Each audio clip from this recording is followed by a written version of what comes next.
This fox can fit so much piss in it. Wait, I don't like the. Wait. Hang on, time out. Hang on, take it back. Take it back. Take it back. Take it back. Take it back. Take it back. Take it back. Take it back.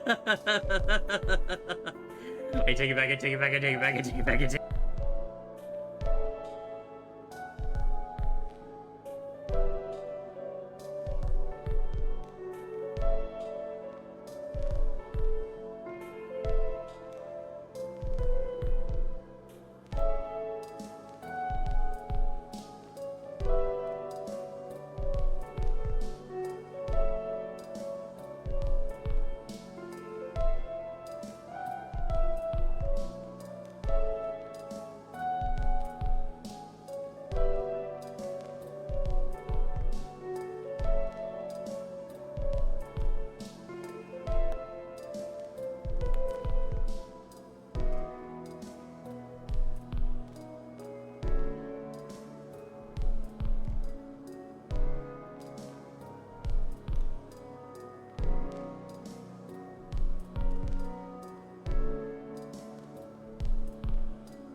Hello, Cosmic, you're gonna think this is really funny. I think it was the second stream that I did for this game. I was like, well, you were being a teenage exocolonist. I was busy being a teenage dirtbag. So like, the same brain.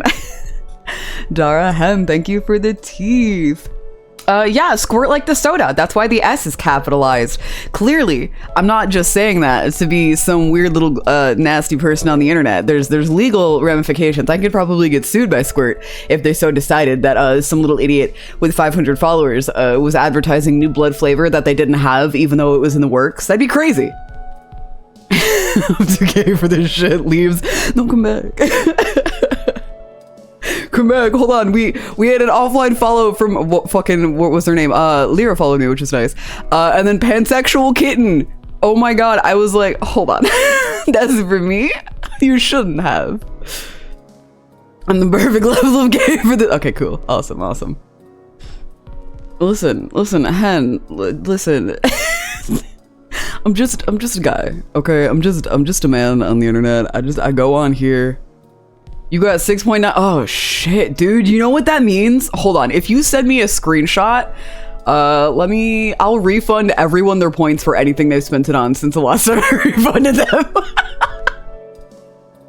Everyone wins. This is a group activity. Where are channel points? Manage channel points. Oh dear God, please. Visit the collection. Well, sorry about that, guys. No one gets a full refund. Hold on, where are they? Review requests. There we go. Yeah, there's a few things in here. Yeah.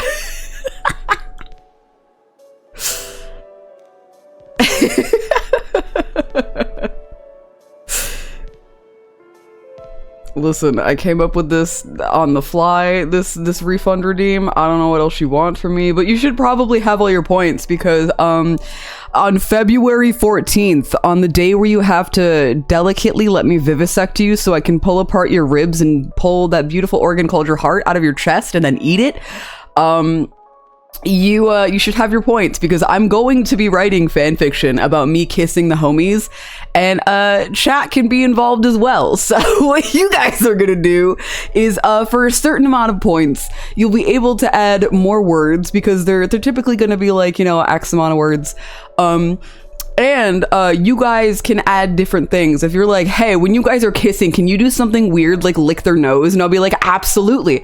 And then, you know, as long as you redeemed it, we'll add it. And then, you know, obviously the other person's like, hey, what the fuck? Cosmic, do you have to get a roll? That was just because I know at some point there were bots forever ago that were like, we're going to spam gore and terrible things. Where is it? So if you go to the roles channel and get any of them, anyone at all, you should be able to post pictures. It's just to prevent bots. That's all. But yeah, so QB, this like if this is your fan fiction and you're like, I would like another 200 words, and if you're like, Tazi, we should hold hands and kiss, that's, you know, we're gonna be doing that. You guys can also redeem me writing fanfics about us kissing as well. So if Hen, you were like, hey, could we also kiss? I'd be like, fuck yeah, the redeem's right there. So in visual media, let me see. Let me wiggle. Okay, beautiful. Everyone gets a fucking point refund. Reject all, reject and refund. Jesus Christ. Oh my God. Congratulations, everybody.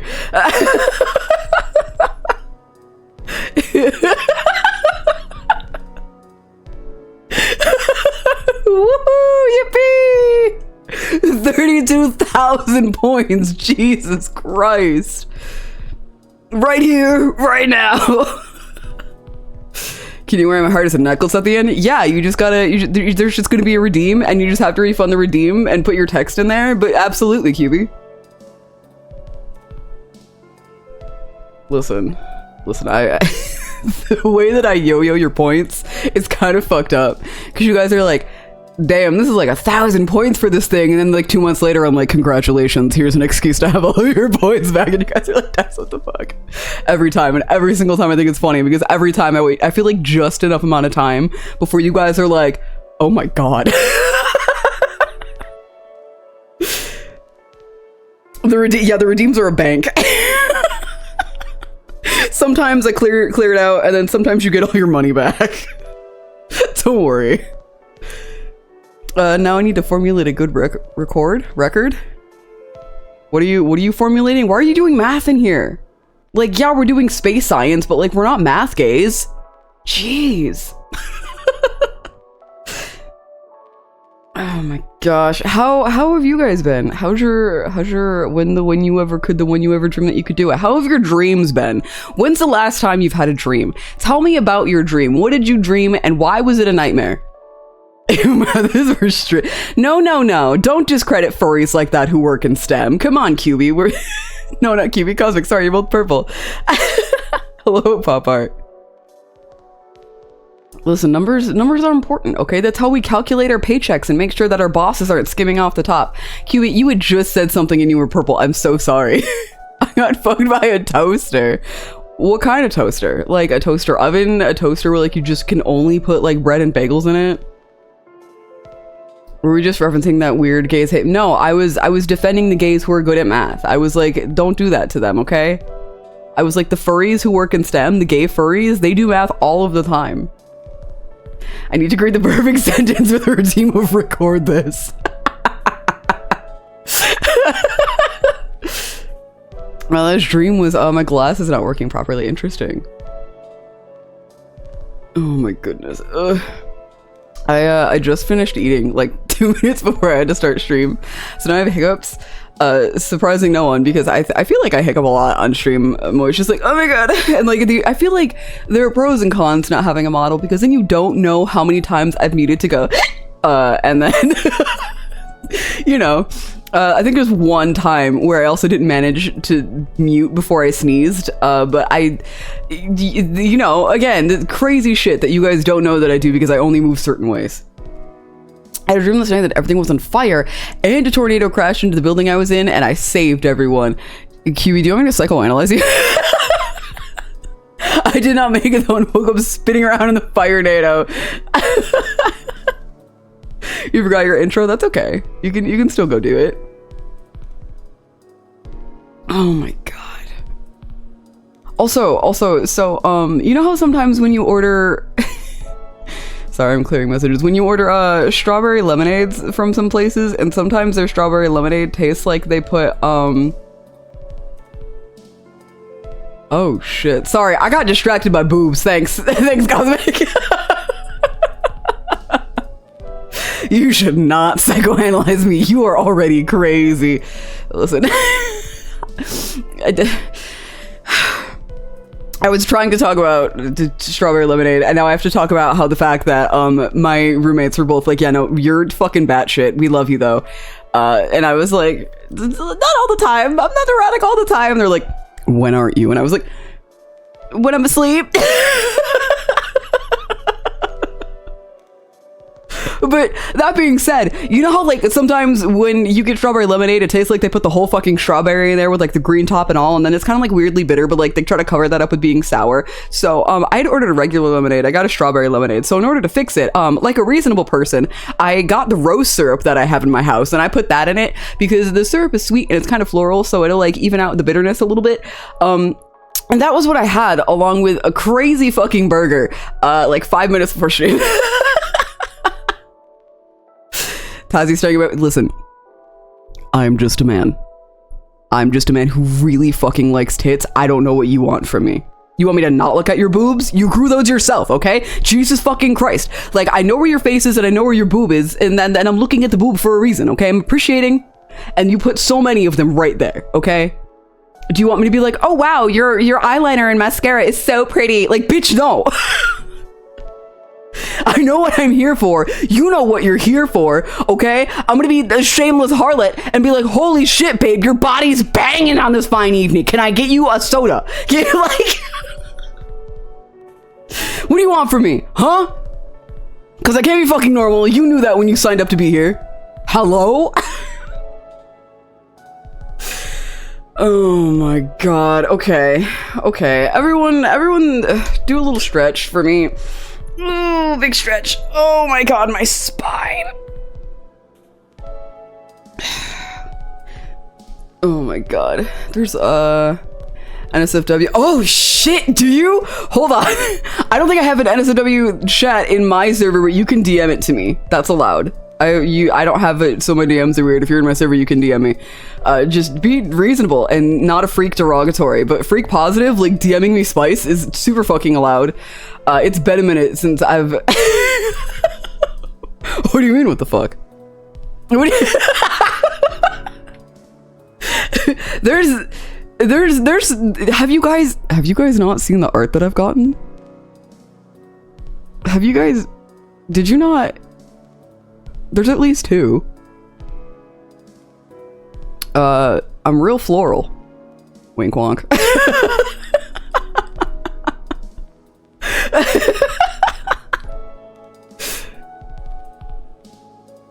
So, you know, I have to check the settings on my Discord though, because I know sometimes when you have community servers, they're like, you can't have spicy in here, we'll fucking kill you. So again, I just have to check that, which is why I think I didn't have it. And also, I didn't want people joining and then immediately being fucking weird. Like, you guys have been here for a while. You show up to the shows. You're like, look at my little tickets. I got so many tickets, boss. I keep them and I put them in a frame and then I lick them and I put them in the shrine. And I'm like, that's so cool, bud. Have another one. And, you know, so it's different. We've established a rapport here, so you're allowed to be a freak. Like, if someone just shows up, it's day one, and they're like, yeah, can I sniff your ankles? I'll be like, what the fuck? Not even my feet, my ankles are like, yeah, it's a real specific kink, boss. It's like when people breathe real hard. It's really into asthmatics, you know? Like, yeah. Yes, you do have permission to the me cosmic.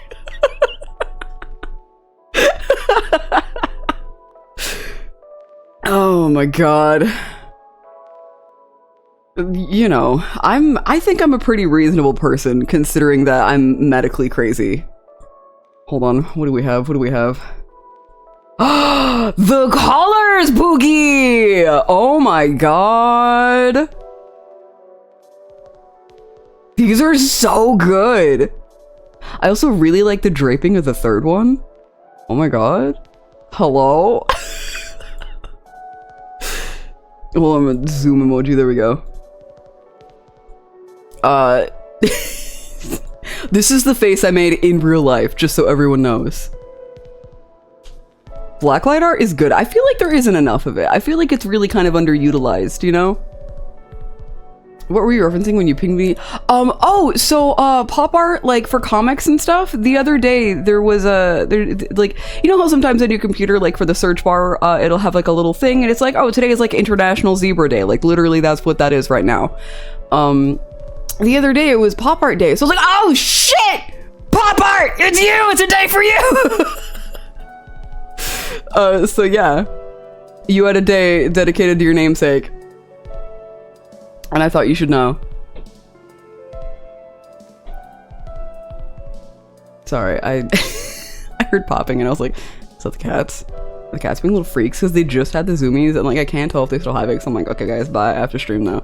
And I abandoned them and they're gonna hate me for it and they're never gonna forgive me, and then the second I open my door they'll be like, actually never mind, I take back, you're fine. But yeah, that's what that ping was. Okay. Are we ready? Because I think we're really close to the end. Fun fact, my name is actually a bit of a reference to Lady Gaga. Do explain. Guys, we only get to live until we're 20 in this game. And we're currently 18. We have 2 years left. We're going to be finishing our first playthrough today. Why you bully? Why get off the stage? We just got here. Fine. Didn't want to fucking be here. I was looking forward to this all week. The fuck?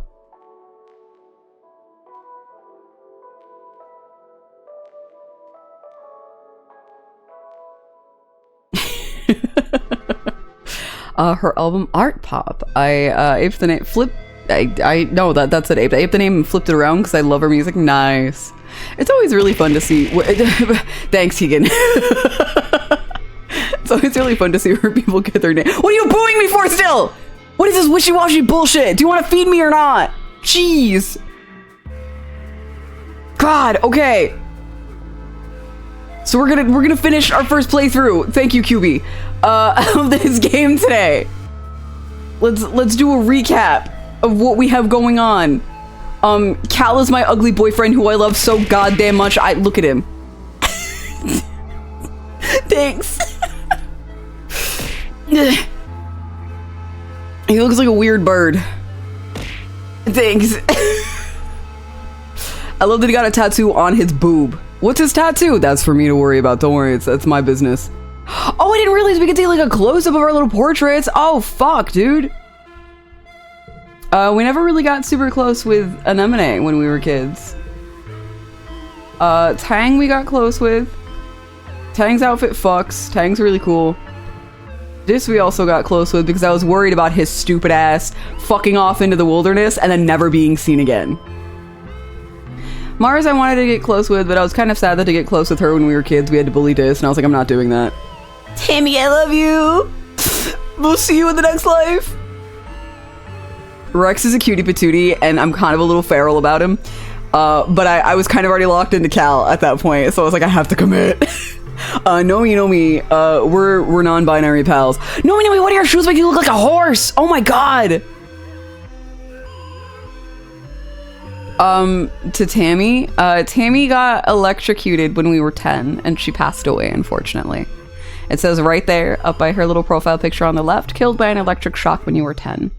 So she was the one that we'd picked to be our best friend when we were kids, which was also extra devastating. Yeah. So she unfortunately passed away. We got Vase, who I kind of want to punch in the nose, and then I want to lick his nose blood off of his face a little bit, but don't worry about that. This is our mom! Our mom's cool! And then I kind of hate that it jumps back up. This is our dad. He's great. I love our dad. We're dad's kid. Like, I love our mom, but like, if I had to pick a parent, like, I would have been so fucked up if my dad died. This is the elder of our colony. This guy's a piece of shit. No one likes this man. If there is an opportunity to punch him in the face, I'm sorry. I don't care what kind of revolution it sparks. I have to take it. This is our aunt. We love her very much. She's so nice. This is Instance. She's basically like Tangent's second mom, kind of. Because she like is like, your work isn't terrible, kid. Congratulations. And she's like, oh my god, she acknowledged me. So it's like her mom. This is Hal. He was killed during a Xenofauna attack when we were 11. He was our teacher. We also miss him very much. That also really affected Tang. This is Tammy's dad. We snuck out when we were not supposed to be there, and he was being attacked, and I was like, he knows what he's doing! We're 11! We're not supposed to be here! And then we ran away, and then he died. This is Utopia. She's really cool. I love her feet.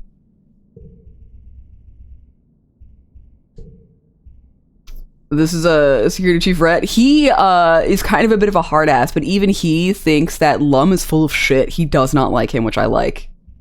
Like, he lost my respect for a little bit, but then he gained it back by being like, this fucking guy fucking sucks. This is our ship's AI. She's so cool. Her name is Congruence, and she's very ooh anime. And she learned to be a human through Hal, who passed away, and she mentioned she misses him sometimes. Anemone also lost her brother Com. His name is short for Kombucha, which I thought was crazy. I had one of those, like, my friend's older brother's really hot kind of moments with him, you know? So I'm sad he's gone. This is Seek. The kids don't like kids very much. It's hilarious. They kind of run the store. Nougat, one of the younger kids who we help tutor sometimes. This is Cal's mom. She's pretty. And then there are still 3 people that we haven't met. One of the things that I'm wondering about for this game is that so we had this secondary group of people land here after everything was destroyed. And but we've also seen signs of other people very, very vaguely out in the wilds. So I'm wondering if the 3 people we haven't met are those people. Because you know how like when you on Steam you get like cards for the games and stuff? One of them is a character that we haven't seen yet, and I'm wondering if she's part of that group that we just don't know what's going on, you know? Okay, so how much we don't have a lot of energy. What season is it? It's the start of this season. All right, one of the things that I wanted to do before we turned 20 was finish exploring that area out there. So we were gonna go do that with this. I think because my stress is so high, I'm gonna do one thing, rest, and then at the very end of this season, we'll go out and tank our energy. Wait, no, hold on. No, wait. It was, it's different than the other times when we go out there, actually, because it was like you get like one thing a day, kind of, and then after that, it was like, okay, you have to go home. So I think actually we're gonna rest first, and then we're gonna go out.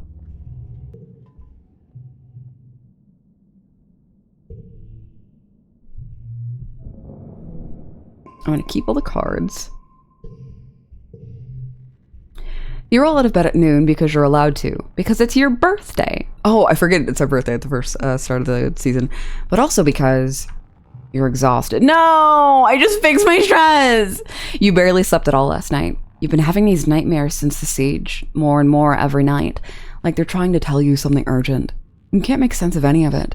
All the imagery is jumbled together. All the possibilities and timelines and things that might happen. Some nights you wake up in a cold sweat. A scream already in your throat. You sit on the edge of your bed, run a hand through your hair and check your hollow palm. 1 second.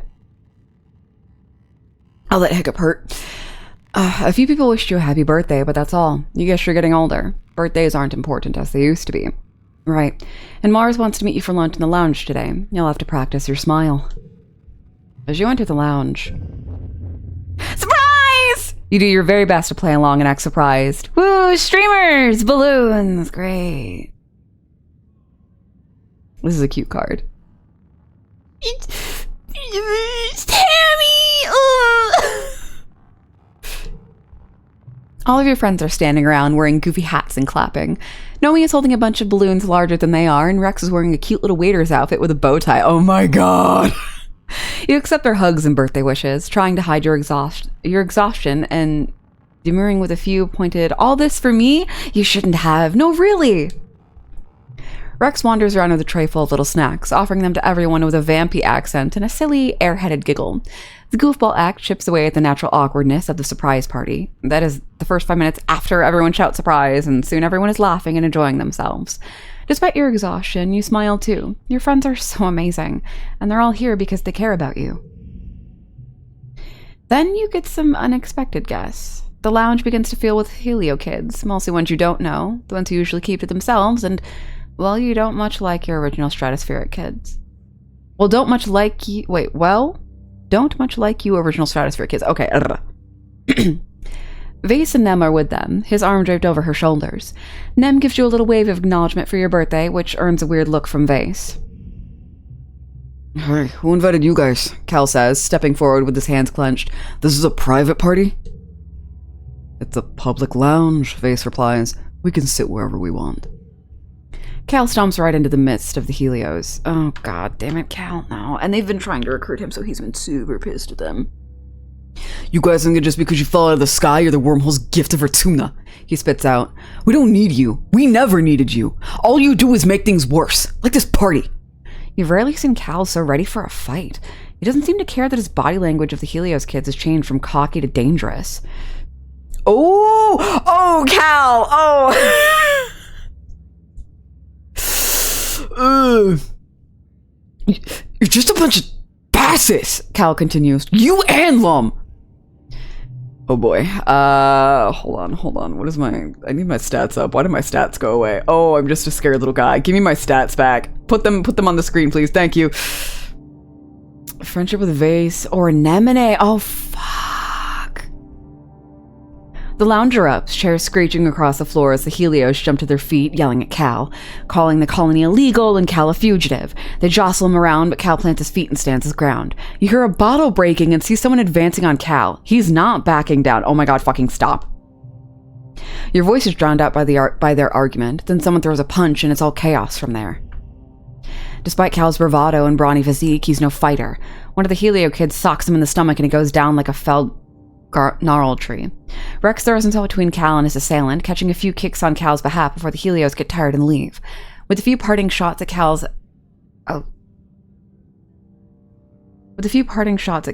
alleged romantic interactions with the float cows. Vase doesn't get involved, but he doesn't stop them either. He's the last to leave the lounge, staring hard at Rex before smirking and turning away. Rex helps Cal to his feet. First time, huh? He says, dusting off Cal's clothes. Don't worry, they probably got it out of their system. Good on you for sticking up for yourself. Nem lingers at a distance, clearly angry at Cal, but feeling bad about the fight. Well, Mars exclaims, clapping her hands. That was enough excitement, I think. Let's move on to the important part. Cake and presents. Under Mars's skillful party hosting hands, the mood shifts back to festive.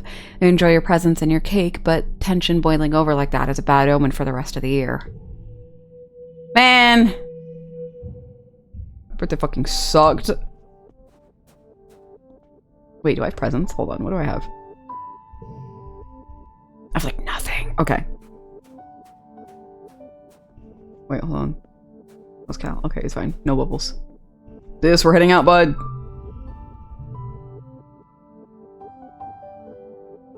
Ugh, I hate that they respawn every year.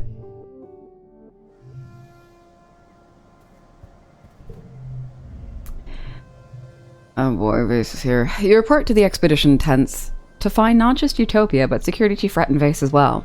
I just can't spare any more of my people, Utopia is explaining to them. You've already pulled almost all of the foragers, and we're already running skin crews in the ridges as it is.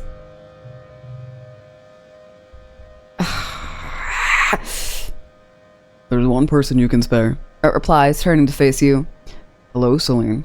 How'd you like to transfer onto one of my hunting parties? Utopia tells me you're one of her best explorers. We could use someone like you. He indicates Vase. I need someone who can keep up with this one. Vase puffs out his chest proudly. Bro, I'm trying to keep them as pets. The fuck out of here. Why do we need to kill them? Vase laughs. Because they're killing us, Celine. Keep up. He clenches his fist. It's the classic struggle between humanity and nature, he says. Nature is not all flowers and rainbows. On Earth, everything and everyone was trying to kill each other. For survival, for food, hell, even just for fun. I can't wait to bag a real trophy Xeno, he chuckles, framing his hands like a painting on a wall. The first 10 points, buck under tuna. I don't want to kill animals for fun. Rhett scowls at Vase. You won't be killing them for fun, you'll be killing them to defend the colony. Vase rolls his eyes. I don't fucking... Bro... I don't wanna. Like, even when I'm out here by myself and shit, like, I try not to do that. Like, we're in their space. I'm not doing that shit. Like, if they're attacking us, it's different. If they're minding their own fucking business, hell no. Fuck out of here. Vase scoffs. Even if it was trying to kill you. I knew you Strato kids were soft. I didn't know you were suicidal too. Not everyone's cut out for life or death situations, Rhett says, then turns to you. You know, Celine, it's not all killing. He continues. Sometimes it's about tracking and identifying dangerous creatures before they reach our walls. You wouldn't necessarily have to kill them. He holds up his hands. But you don't have to decide just yet. Talk to Utopia later if you change your mind. You can fucking bite me, bro. God, it's making me so mad. You come across a particularly flat area, a large field of obsidian. Well, obsidian is the only word you have for it, but you've never seen obsidian this bright. It's like a rainbow trapped underneath its glossy black surface. Like the entire ground here is polished black opal. I had a dream about something like that one time. The field glints under the sun at certain angles, momentarily blinding you. It looks slippery and shiny. We're just gonna carefully walk around the edges. You pass on through without any problems. Let's fucking go. Give me a rock, please. Tazzy, would I love you be way too much for to record this? No. I think, I know some people are like, no, I want these words to mean things, and I'm just, but like, I don't think saying them a lot diminishes them. I think, if people are asking for these sorts of things, that there's nothing wrong with it. It means, like, you know, that you either don't hear it enough or that, like, you want to feel adored and validated, and I don't think there's anything wrong with that.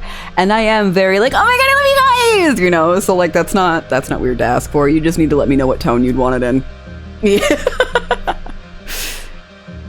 And, like, also, I like giving fan service. Like, I have friends that are like, I don't want people getting weird and parasocial, but like, I'm like, as long as like you recognize that like this is us playing pretend, like I'll get fucking weird, okay? Like it's fine. You know?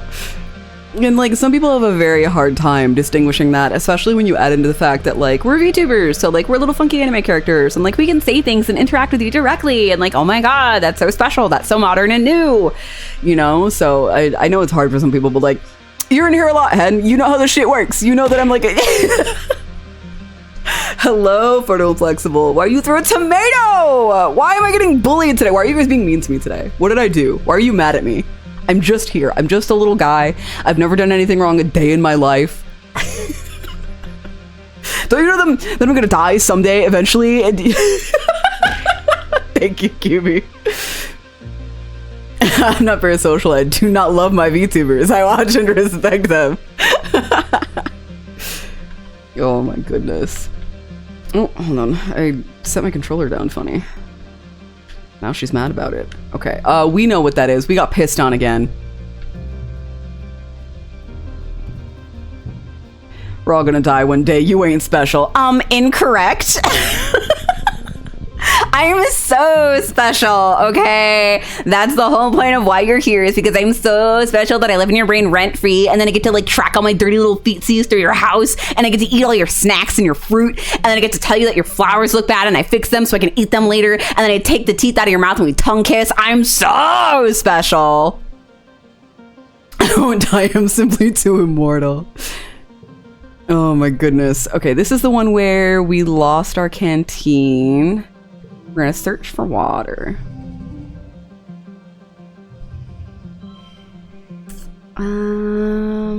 Let's just slap a wild value in there. 5, 4, 4, 4. Oh, I forgot it. Does the thing here now.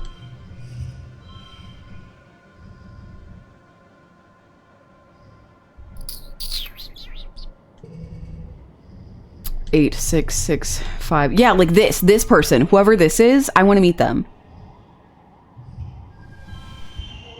An excessive win. I found my water. Give it to me. New perk. More collectibles. Collectibles respawn faster. Yes! God, give me stuff. We don't have to do that. I'll probably do it on my way back at some point. Once we actually get to where we're going. We're gonna move on from the locusts. Good thing too, because a whole swarm of them is coming over the horizon. You're out of there before they arrive, and when you come back later in the week, the entire place has been stripped of vegetation. The only thing still standing are the crystals glinting in the sunlight. We know better. Stuff.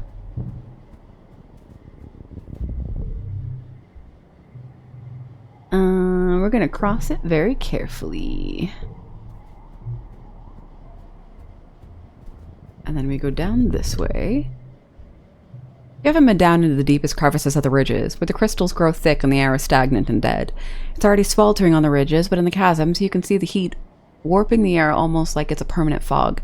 Utopia says the air is so thick, and you still don't even... So thick. And still that you can't even use your glider down there. At least one thing survives in the haze, though. While you take a break for lunch one day, you can see a flicker of silver dart in and out of the fog, like ripples in the light of a lake. As you unpack your tiffin box, the silver flashes come up out of the fog and begin to surround you.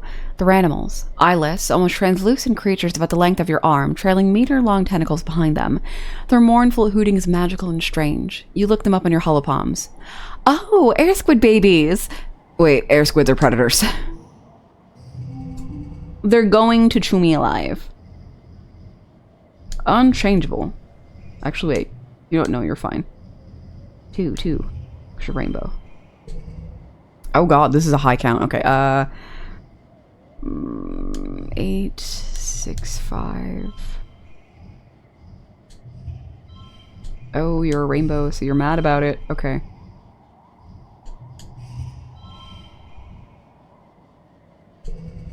Okay, we're gonna do this, and then we swap you, because I need you here.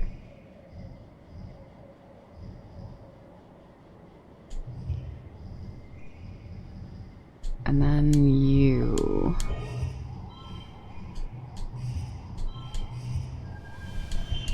Okay.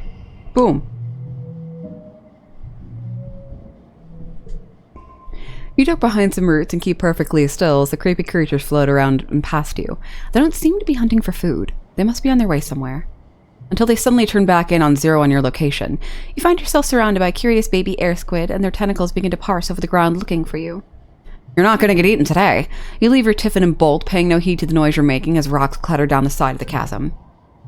As you run, you swear you run right past someone. Wait, where did he come from? Behind you, you think you hear him make a low hooting noise. By the time you realize the air squid are no longer chasing you, he's gone.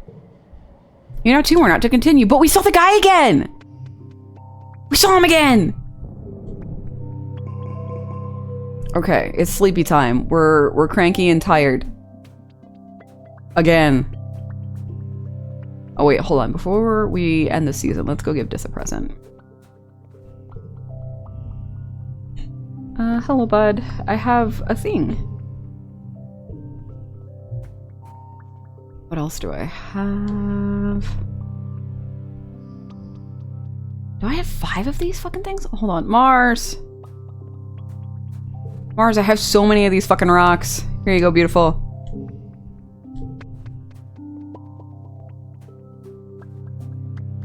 And then I don't have anything that Cal likes, so I'll just hold on to the rest of it for now. So he only likes blobber fruits and xeno eggs.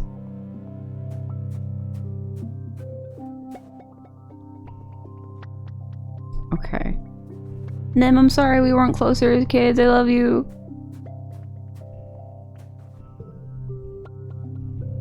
Relax. Also, if there is something that I'm not reading, it's because it's stuff we've already read before in a different stream. Because it's starting to get to the point where, like, some of the dialogue is a little bit repetitive because we're doing some things over and over to get to new stuff.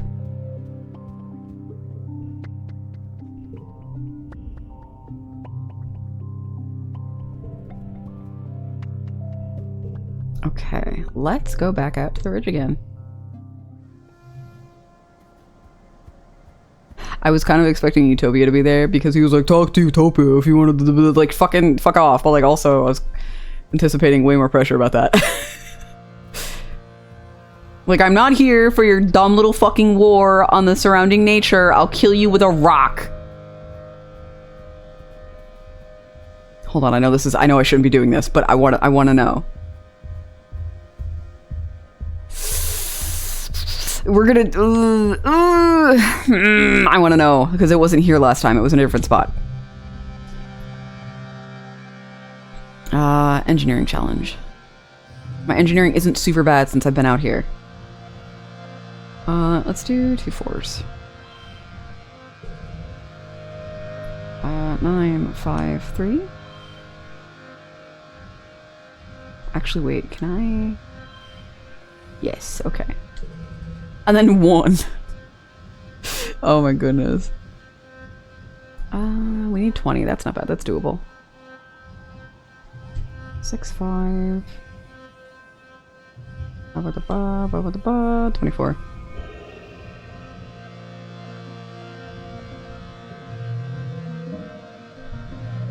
Okay. You find more scraps of convergent domain writing and technology. You document everything to bring back to Utopia. Like, I'm just a little scientist guy, you know?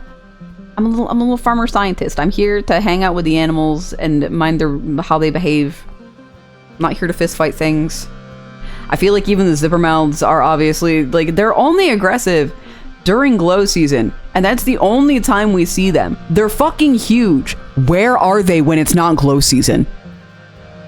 Where the fuck are the zipper mouths when it's not glow season?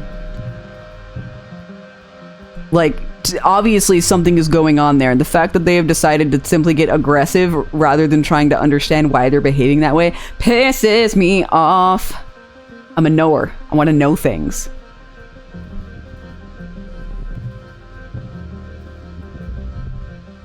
Every so often, you see absolutely massive creatures here, like giant snake dragons with thousands of legs and shimmering scales. They're so large that if one crosses your path, you're in for a wait. Climb up on its back, which is what we did.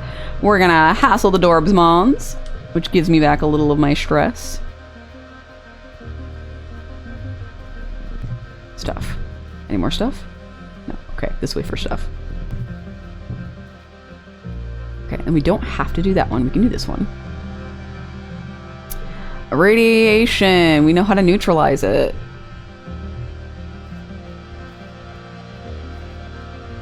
Why would you want your stress back? Because I write better under pressure, okay? Fuck!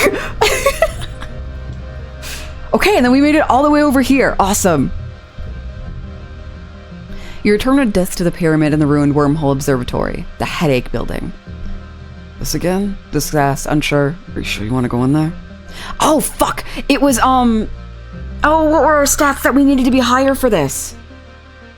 Oh god, we're gonna have to remember the hard way. You approach the large pyramid in the center of the complex. Beside it is one of the smaller elevators, a little monolith with its round iris door. This is the place. Your head throbs with it. Even standing outside, you know there's something down there. Celine, is this building hurting you?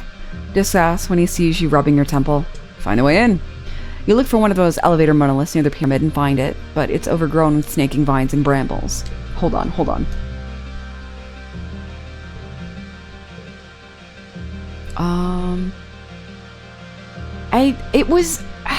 It was reasoning, I think? Because I remember one of them being mind over matter.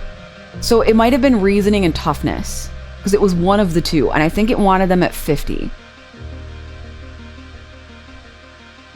I have anything for reasoning? No, okay. That's okay. We've unlocked it again. We can come back. You could push through them, but neutralize the radiation.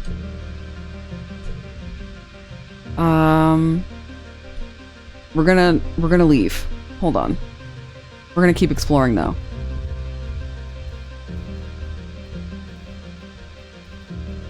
We're gonna do more of the events while we're out here because we may as well.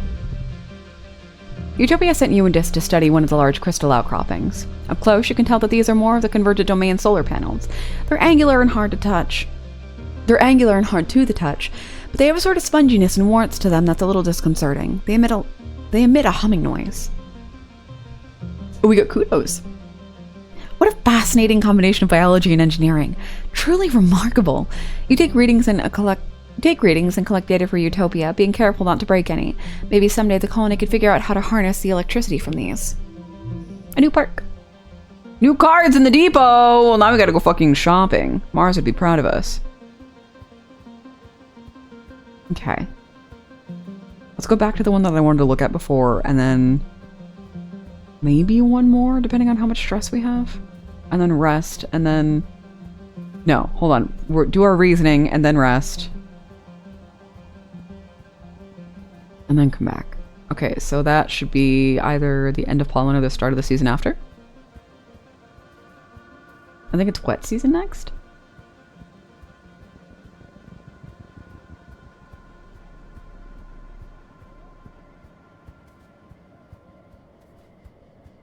Oh no, wait, I have immediately forgotten that I already did it because my brain is on backwards today. Sorry.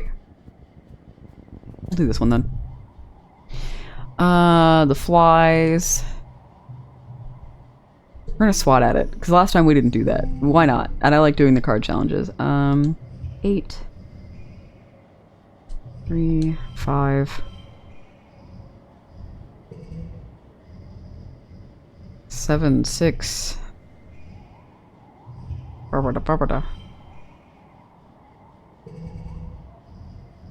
8, 6, 4, 4, 3.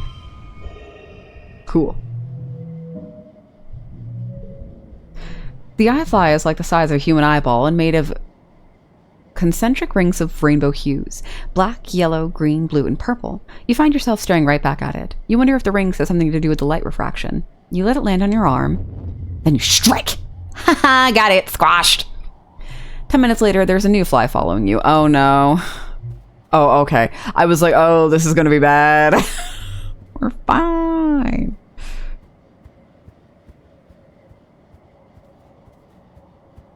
Okay. Let's skedoodle. Let's go home. Yes, go home. You're back. You spent the month exploring. You hang out with us all the time.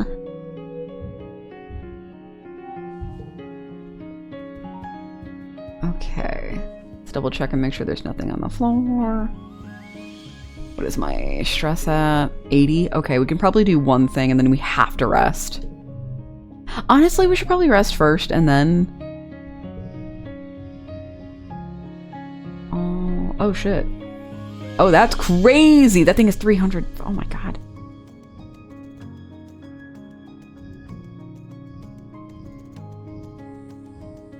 There's so much stuff in here.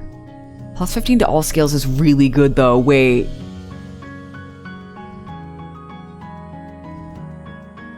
hold on. If I buy this, I don't have to... Hold on. Give me that.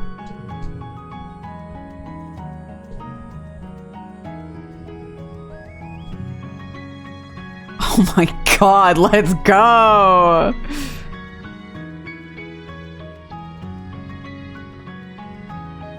Oh my god. I'm so cool. Look at my brain. It's been so trained.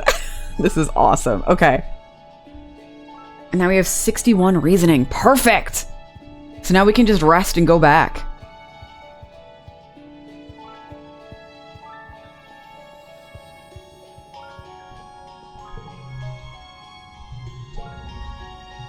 You and Dis both blow off your responsibilities by sitting on the wall. Sometimes you talk about stuff, but mostly you just give him space. He shows you his collection of dried flowers and herbs. He says he's big into the idea of New York traditional medicine. He's so cute! Okay. It's the end of pollen. Hey, Dis. You head out of the colony hoping to find Dis, and you do. As well as Rhett and Utopia, who have teamed up to talk to Dis about something that has him scowling deeply. Oh my god, are they trying to recruit him too? It was different before the attacks, you hear Utopia say. But you're older now, and I've once again changed her accent because this woman cannot have a consistent accent. Now she's the fucking Scottish. Jesus Christ. I'm so sorry, Utopia. Hold on. She went from having Southern to Australian and now Scottish. I am doing so much disrespect to her. Holy shit. Who let me do this? Hold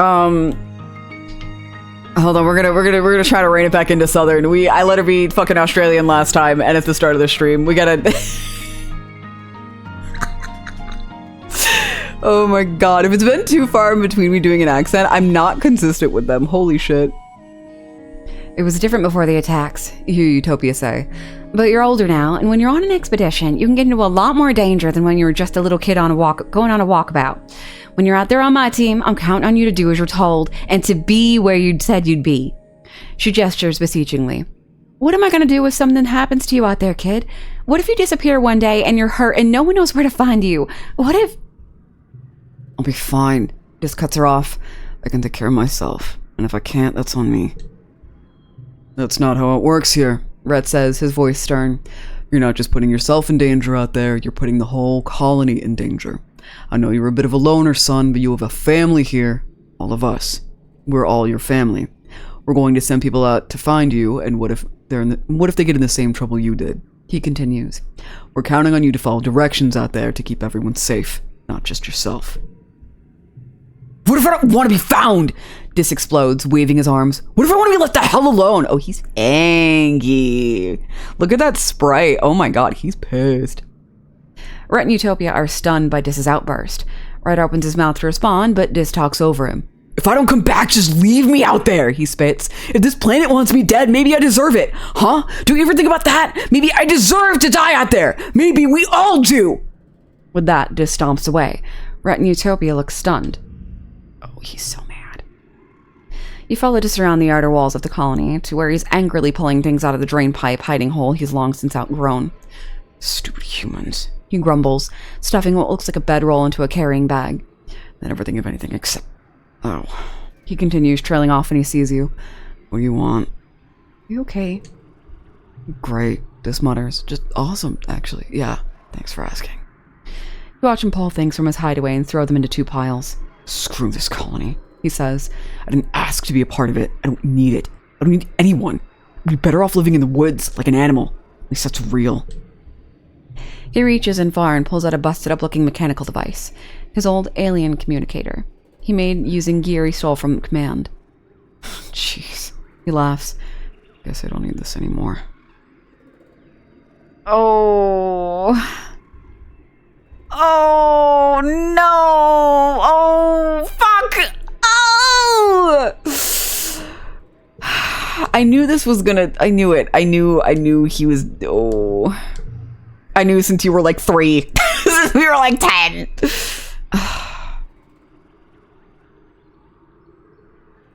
I get it, though. Like, I wish Take Me With You wasn't the romantic flirty option, because like, bitch, we can go. I think you and me, we take my stupid, ugly boyfriend and we take my parents and we all leave. Oh my god. But then, like, again, that's like splitting the colony, and then other people are gonna wanna come, so that's a huge deal, and then it's gonna start a civil war between the humans.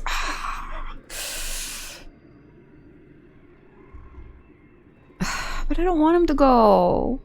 We're friends, but like, also, I get it.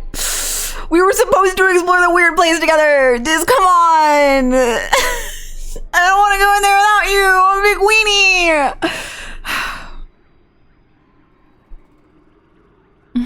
I understand. Do what you need to do. Diz nods. Thank you, Celine. I'd hoped you'd understand. Diz finishes packing up his stuff he's going to keep, which barely amounts to a full backpack. He straps it onto his back and nods at you, determined. Did I ever tell you my full name? He asks, seemingly randomly. No, you didn't. Diz smiles a little at that, just with the corners of his mouth as he huffs a self-depreciating laugh. Yeah, probably wouldn't have. It sucks, honestly. It's dysthemia. Doesn't that mean...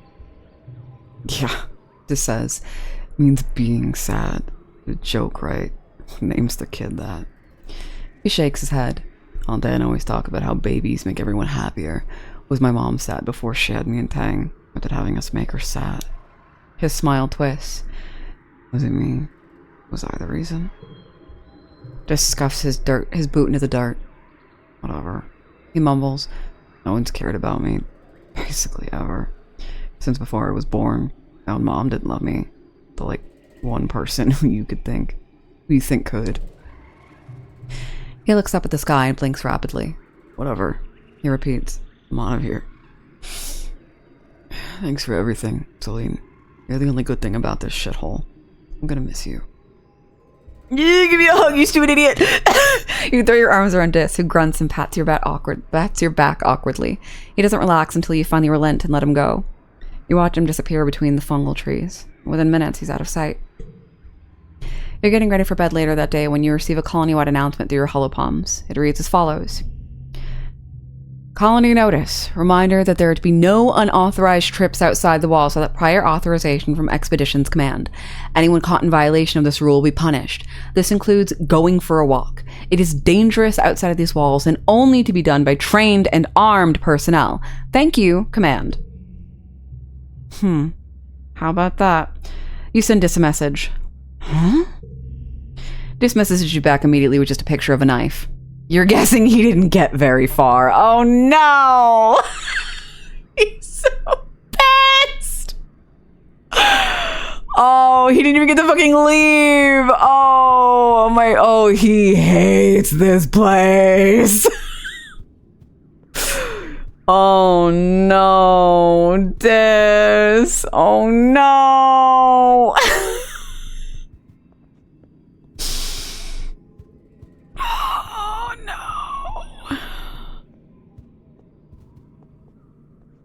I'm so sorry they did you like that. That's so fucked up. Do you want to think? I'm so sorry. Oh my god. Oh, okay. All of that. I was fully expecting to not see him again, or for him to be like only out in the wilderness, and then he brought him back. Oh my god.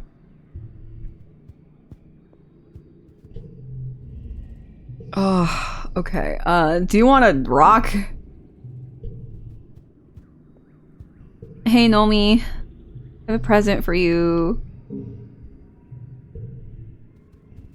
Oh, you also want to talk now. You're walking through the colony when you see a blur of color and motion at the corner of your vision. Bang! +5 stress, Nomi, please. Nomi collides with you in a catastrophic flailing of limbs and high-pitched squealing, sending you both sprawling to the ground. Oh my gosh!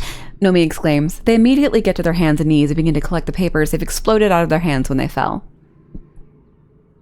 Excuse me, hold on. Okay. I'm so sorry! Sometimes my brain is off doing it something and I don't want to try running. Huh? they exclaim, dusting off their pieces of toast and shoving it back in their mouth. Not the toast. Gotta eat breakfast when you're late. Your enhancement isn't super agility, huh? Don't even worry about it. Nomi giggles and continues to collect their scattered papers. Their face is bright red. Okay, if you say so, thanks, Celine. Maybe if I had a genetic enhancement like everyone else, I would be able to watch where I'm going. Oh, you don't have any. Nomi gets to their feet and offers you a hand up, then brushes the dust off of you. Actually, don't know what my genetic enhancement is, or even if I had one at all. My parents decided to lock my medical files for me when I was a baby because they had this wild idea that they wanted me to grow up without really feeling like I had to be perfect. I think it's rude for parents to make that choice for their kids.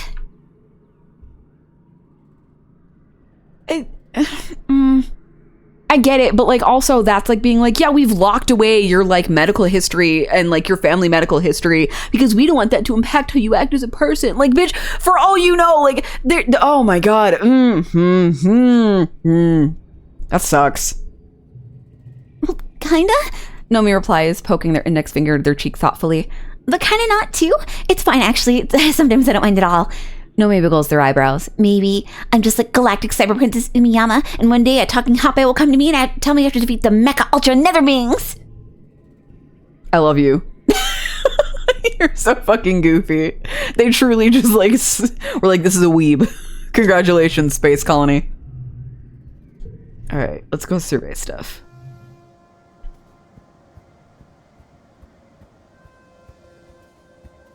All right, we should have enough now. Our reasoning is at 61 with this fucking thing we bought in the store. Because Mars is right. Buying things solves your problems.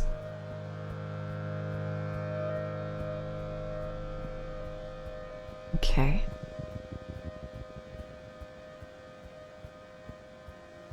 Oh, I'm excited. I want to know what's in there.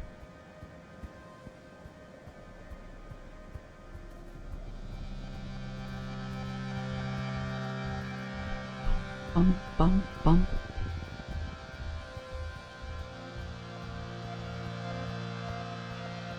All right, Dis. I know they dragged you back. However, you and me, bud, we're gonna figure out what's in here, and I'm gonna be fucking chill about it this time. I swear.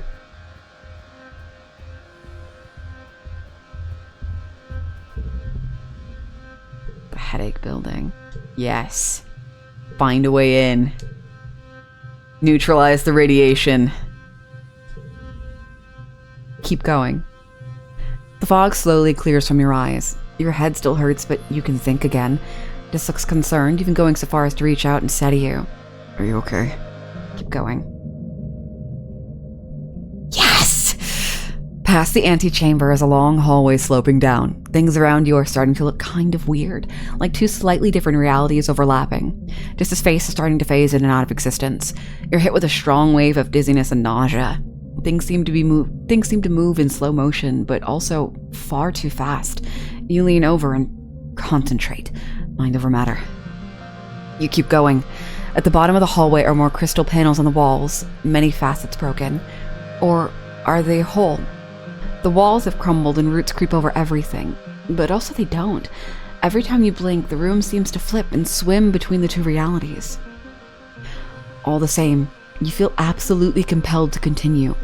What's with this place? This is both there and not there. The part of him which exists looks concerned. We need to leave now, he says. This place is hurting you. There's a round iris door at the end of the hall. Are you sure you want to go any further?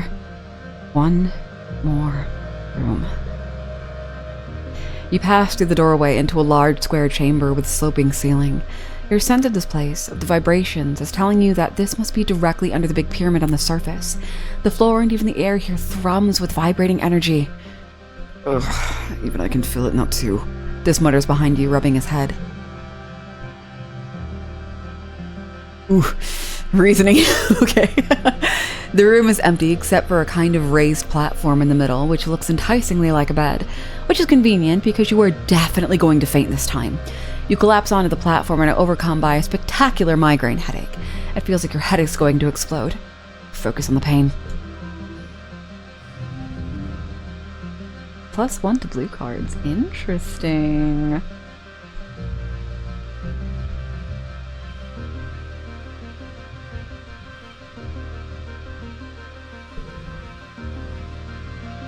5, 4, 4, 3.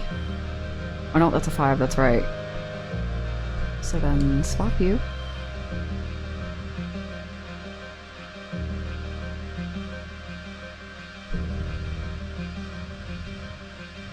Nine, 9, 8, 7. Fuck. Oh, fuck, that's so much stress. I'm 1 off. Okay, +2 to a card. Boom. No more extra stress because I might need it for more stuff later in this here. In the hole that's made for me! Oh my god. +1 bravery, empathy, reasoning, engineering, perception, bravery, empathy. Jesus! You slip into some kind of waking dream, layers upon layers of visions. This is your lover, or Mars, or Tammy. You're a boy and you're a girl, or you're both and neither. Young and old, a farmer, a hunter, a politician. You're dead and you're alive and you've never been born. Time unravels before you, an infinite tapestry crumbling wherever you look. It's all very weird. You see the web of possibilities and understand what time truly is. It's all happening at once, and none of it will ever happen. It's only sheer chance that any one possibility comes into existence, not any intrinsic truth of the universe, of fate. It's just a glimpse, possibly over in a second, but a glimpse of an eternity you can hardly fathom. Then you see the wormhole, enormous in the starry sky. You look down and see yourself on a plateau, gazing up at it. You recognize the place, a gnarlwood bluff not far from the colony, alive with phosphorescence of glow season. This you seems expectant, as if waiting for something momentous to arrive, something that will change everything. The vision is crystal clear, and you feel in control, in a way you haven't since you started having these visions. You know you must go there. Oh, my head. We got a memory and -25 stress. Oh, you wake up feeling refreshed. Your headache is gone. You're still a little dizzy, but the room has stopped spinning and has returned to one singular reality again. The vibrations have stilled. Dis's face fills your vision. "Celine!" he exclaims. "Celine, are you okay?" Tell Dis what you saw. He listens in awe, and then in dejection she describes your visions. Flirt with him, cute. "Why didn't I see it?" He sighs. "I was here too. I want to know everything." Tell me about your dreams. You tell Dis about how not only did you see all those visions, but that you believe they're real. You've lived them, or some of them anyway. They're as real as the life you're living now. He listens intently, then nods. "I believe you," he says simply. You look at him in shock, but he just reaches out and puts his hand over yours. "I know what it's like when people don't. I'm not going to do that to you."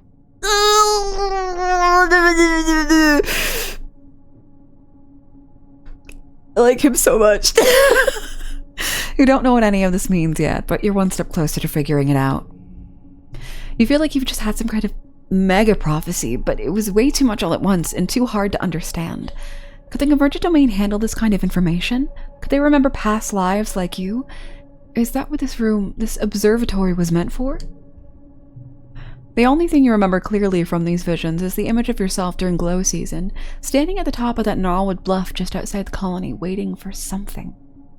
Keep exploring. Thank you for the triple threat. Oh my god, we do a little stretchy stretch. We do a little sippy sip. And we're not shrimping. I didn't close my water. That could have been bad.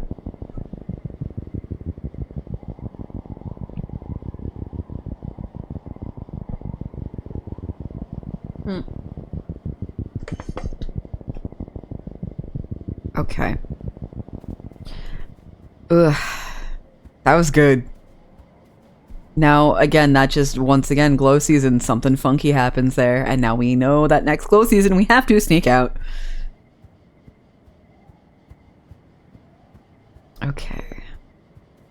Oh, I'm excited. What am I supposed to do for the rest of the year?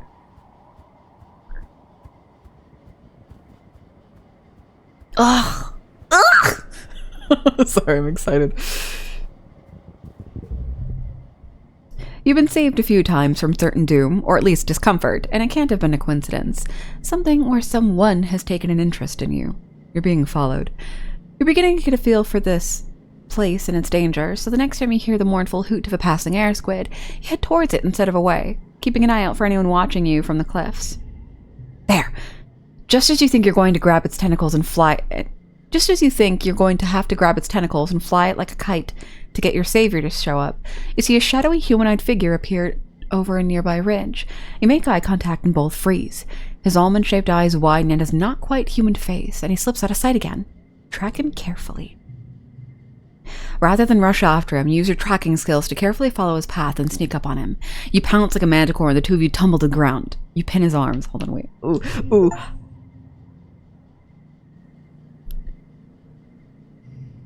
Hello.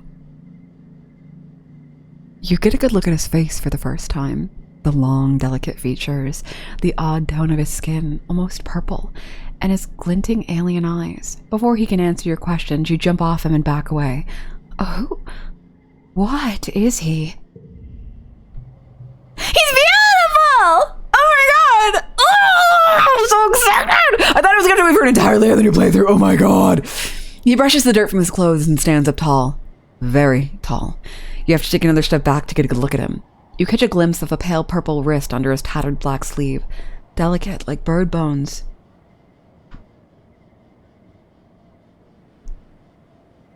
Okay, wait, hold on, guys.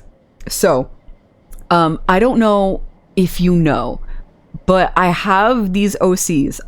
It's on YouTube, on my YouTube channel, where it was for a thingy, and that didn't work out, but I was like, I'm still proud of this, so I'm gonna post it anyway. And I have an alien setting where one of them is referred to as the gardener, like that's just her name, and oh shit, dude.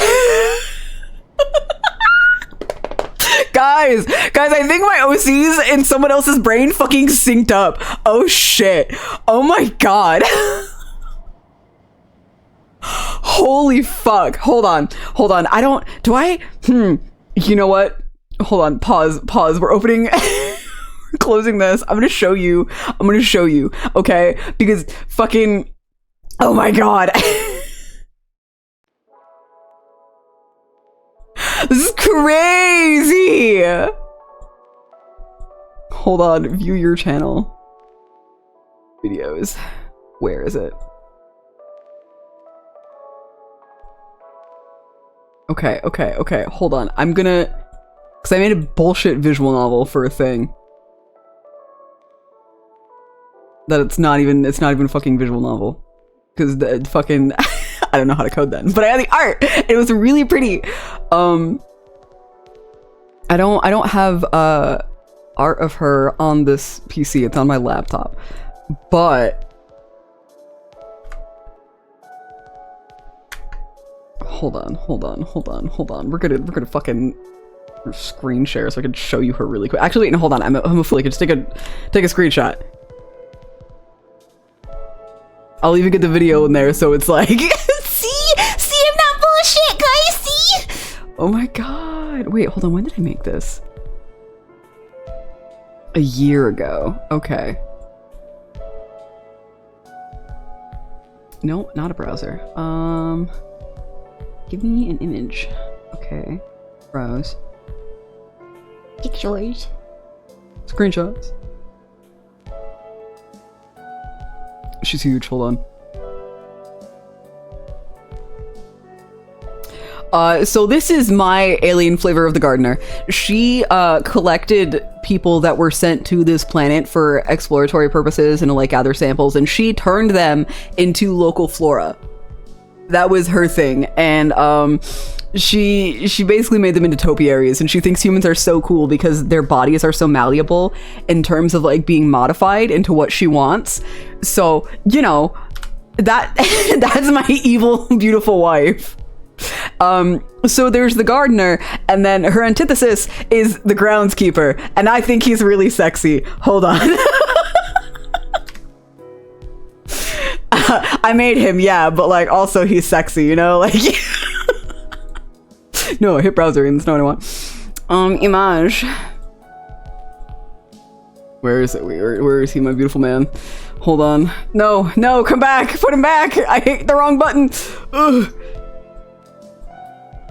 Okay, and then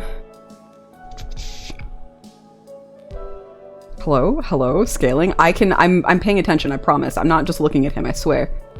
Put a screen. Isn't he beautiful? He eats crazy ass fucking mushrooms and talks in riddles half the time, and he's not helpful. He's a dick. But he like, it's one of those like things where like you think he's talking nonsense, and then like you find out things later, and you're like, oh my god, he was right. He was being very upfront. He talks like a fae. Fuck this guy. But yeah, oh my god, that's so fun! Oh! Oh my god, okay, what voice do I want to give you? I guess something deeper, but also a little light. I'm a gardener, he purrs, and you're trespassing on my planet.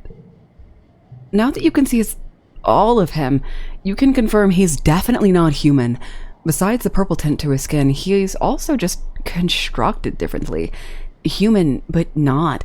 And taken as a whole, these little discrepancies add up to something that's decidedly alien. You're an alien? He laughs a light and infectious chuckle that sounds more like animal than human. It goes on for a bit too long. You think he might be poking fun at you. Actually, you're the alien here, if you think about it. You do think about it. He's right. He jumps up onto a large rock and crouches, eyeing you thoughtfully. Let's make a deal, he says. He speaks with an odd inflection, putting the wrong stress on things, but the words themselves come easily enough to him. I am not supposed to talk to you, he says. It's against the rules. But since you've caught me, I can grant you one wish. He smiles mischievously. Is this a joke? I wish to know more about you. He gives you a sly look. In time, Salim, I hope we... He pauses, and his eyes in focus for a moment. He stares straight ahead, unblinking. Then he slowly stretches like a cat and stands up. Well, this has been fun, but I'm afraid duty calls. He doffs an invisible hat towards you. Buttery dinner rolls, hello! Gotta go to work soon. Oh no, I hope your shift is at least nice and easy. Thank you for coming in to say hello. My name is Symbiosis, by the way, or Sim, if you like. He jumps behind the rock and disappears. Literally, he disappeared. You searched all around and could find no trace of where he might have gone or how. Stars! You just met an alien! A 4-hour shift? Nice, that's not bad. Quick and easy. I will admit, while it is nice to be getting paid, I also do kind of miss the occasional 4-hour nothing shift. Sim! He's just right here! He's a boop! And then he bumps over here! Oh, this is so funny. Hello. You're walking up a trail when you're caught by surprise. It's Sim! And he's running? You're knocked to the side as he pushes past you, running in the opposite direction with barely a glance. You shout and chase after him, but after a few seconds it becomes clear you don't have a hope of finding Sim when he doesn't want to be found. You turn and continue along the path, and around the next bend, you spot a familiar face. Utopia. She's collecting rock samples with a pickaxe like an old-timey prospector. Who the hell was that? She demands. That's just my friend. One of your school friends, Utopia says. She's back to being Australian. Sorry. Hi, GG. Oh, we met an alien. We just met Sim. We managed to get into the area where I had that really bad headache last stream. And we got to see everything and nothing. And we know that during glow season, I'm waiting for something. Things are getting really, really tense in the colony. They're trying to get everyone to start an all-out war with the aliens. You know how I initially was like, Cal, I need you to chill out. Sometimes we need to defend ourselves. The other humans in the colony from the stratosphere have taken that to be like, oh, so we can do war. And I'm like, no! So now I'm like forced to lean heavily with Cal and be like, no, I'll kill you actually. Leave the aliens alone. We are in their space. Fuck out of here. Yeah, so they're gearing up for that and they're trying to recruit everyone, and all of my friends are like, I need you to fuck off. Like, it was my birthday and Cal literally got into a fight with somebody about this. And I was like, ooh, this sucks. But, yeah, Dis also tried to run away, and it was like a really tearful, like, oh, we're never gonna see him again. And then like later, they dragged him and he was so mad. I was like, oh no, he's gonna be gone forever. Oh no. And then like the scene continued, and like there was an announcement that was like, you people cannot just go wandering out whenever you want to. You need to be no. And then you would message Deuce, and he just kind of sent back a knife emoji. Oh my god. I unfortunately do think he might be my favorite.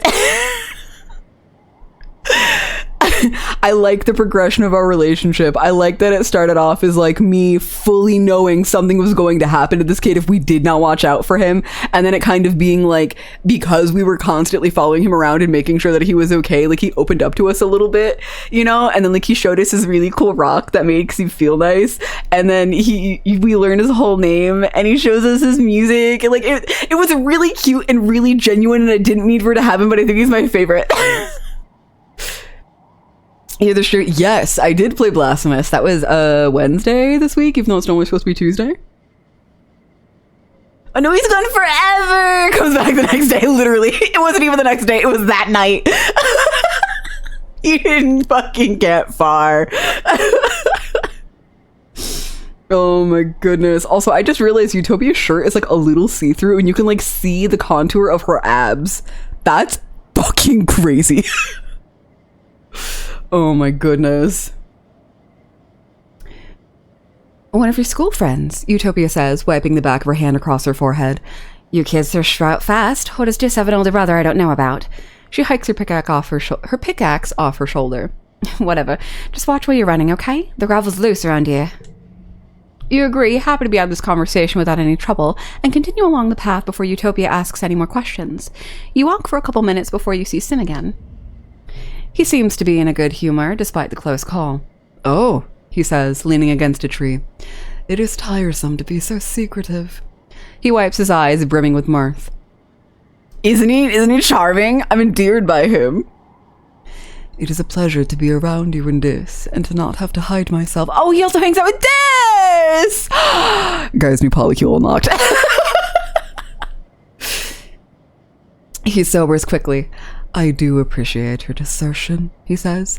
It is not the right time for the gardeners to be formally introduced. To do so too early would cause a great degree of chaos. Yes, even the female surveyor, he continues. I do like her, but I have learned from my limited experience with your kind that adults of your species do not react well to surprises. It is good that you're here, though, Sim continues, as I do need something from you. Data. What? Sim holds up his hand. Please do not be alarmed, he says placatingly. I do not mean sensitive information such as personnel and defenses. I only mean the contents of your digital cultural archive. Like Holovitz? Sim smiles. Yes, exactly. Your holographic recordings of movies, books, music, cultural artifacts only, I promise. Polycule acquired. I'm unfortunately kind of in something with Cal. But I think next playthrough, it's gonna be me, Dis, and Sim. I think we're all gonna fucking hold hands.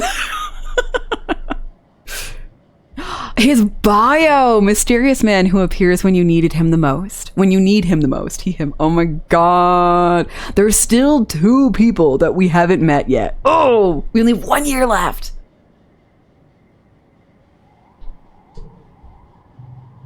Why? Well, Sim says, isn't it obvious? I wish to know more about your kind. I wish to learn how to... He struggles for the right phrasing. I wish to learn how to act in such a way that is not so discomforting to humans. Okay, fuck it. Sim's gentle smile grows warmer. Truly? He asks, clasping his hands. Oh, I thought it would take a great deal more convincing. You are surprising. It's such a pleasure. You tell Sim that you can likely find a mem drive in engineering and fill it with the data he wants. But you requested smooches! Oh, this is so fun. So I promise humans find other humans discomforting, you'll be alright. Well, to be fair, he's purple and fucking weird. The autism, off the charts. Most normal people think we're weird. But I have a few questions. I want to romance you so hard, but I fucking locked myself into the trenches with my pacifist boyfriend. That's fair, Sim says. It must be frustrating to feel as though the truth is being withheld from you. Ignorance is not a yoke your kind bears easily. Please trust me when I say that my inability to answer your questions is born of circumstances beyond my control, and not a lack of desire on my part. He continues, I have full faith that you will know everything soon enough. You would love to be friends with someone who's purple? Hi, we're friends. Can I give you presents? Did you bring what I asked? Sim is standing in the shadows, wrapped up in his clothes like he's trying to blend into the jungle. He looks like a vid actor pretending to be shifty. You guess he's asking for the data he asked you to smuggle out of engineering. Okay, so when we go back, we have to go to engineering. Nobody fucking forget. I give you a flower that I was given on my birthday. Sim admires the Astrantia flower for several minutes. It's beautiful, he tells you as he hands it back. And I feel it is important to you, but I cannot accept it. This is from Earth, and it belongs with your colony, not out here with me. Aw, thank you. I did give it to him because it was from Earth and he wanted to learn about us, so I thought something firsthand would be cute, but I think it's nice he handed it back. And that's one of the many reasons we're friends, along with the fact that,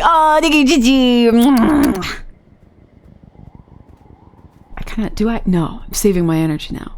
We have goals, we have to go to engineering, and we have to come back and give this contraband.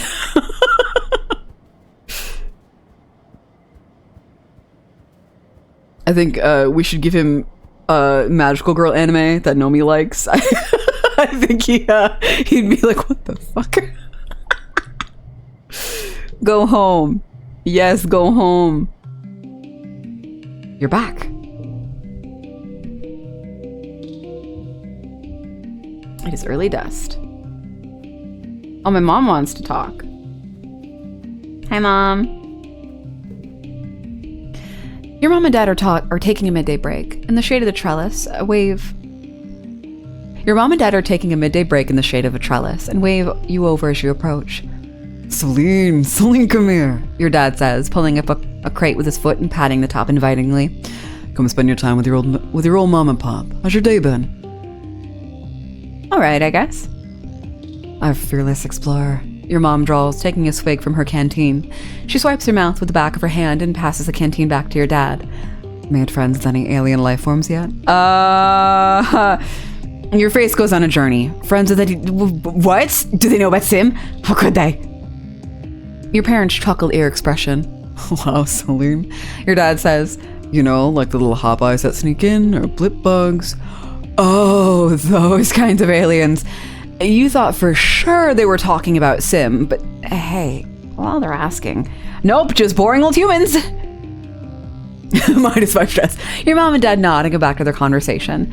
You sit with them a while and share the canteen. It's iced blep tea. You're not supposed to drink it because it makes you feel kind of buzzy, but it makes the rest of the afternoon fly by. Oh shit, your parents are like, you're old enough to have a swig of our secret stash of tea. That's crazy. I love my parents, but I do not want to tell them about Sim because his safety is more of a priority, and there are very high tensions in the colony, and the last thing I want is for anyone to think my parents know anything, and then for my parents to decide that my safety, their child who they love so much, is more than the alien out there. So like that, the less they know, the better. You know, it's one of those. Okay.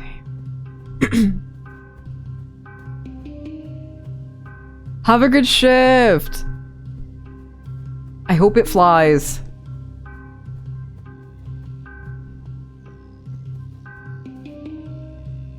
Okay, we're gonna get stuff out of hi Tang.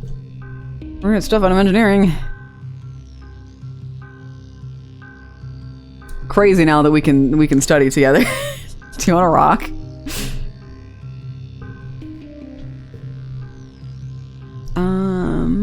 Download data for Sim. Sim asks you for data on human culture, television shows, music, books, things like that. You have unlimited access to Congruence's media archives through your holopalm, but for Sim it would be a little more complicated. You'll need to find a physical storage unit with enough memory to contain a chunk of the holo archives. Steal one. The robot workshop would be a good place to look. You sneak in, nobody around. Good. You rummage around until you find what looks like a portable hollow unit in a drawer, then find a port on the wall to plug it into. An interface pops up with an option to copy data onto the tiny drive. Perfect! You start by carefully copying your favorite vids and games and realize there is a shit ton more room on this tiny device. You sweep in several thousand more videos, as well as the entire contents of the school's Learningpedia. As you slip the unit into the pocket, Congruent's console above you suddenly flickers and lights up. Congruent seems amused. She doesn't sound an alarm, although you know you shouldn't be in here, but asks in a neutral voice, "What are you doing in here, Celine?" I need this for school. You casually take it back out of your pocket and present it to her.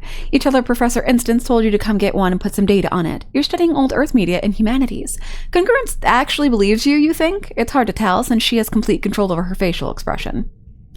As you leave, you realize the hole in your story. Why would you need it on a physical drive instead of just watching it on your holopalm? Congruence must have seen through your ruse but deemed it harmless. Well, at least you're done. Congruence, don't snitch on me, please.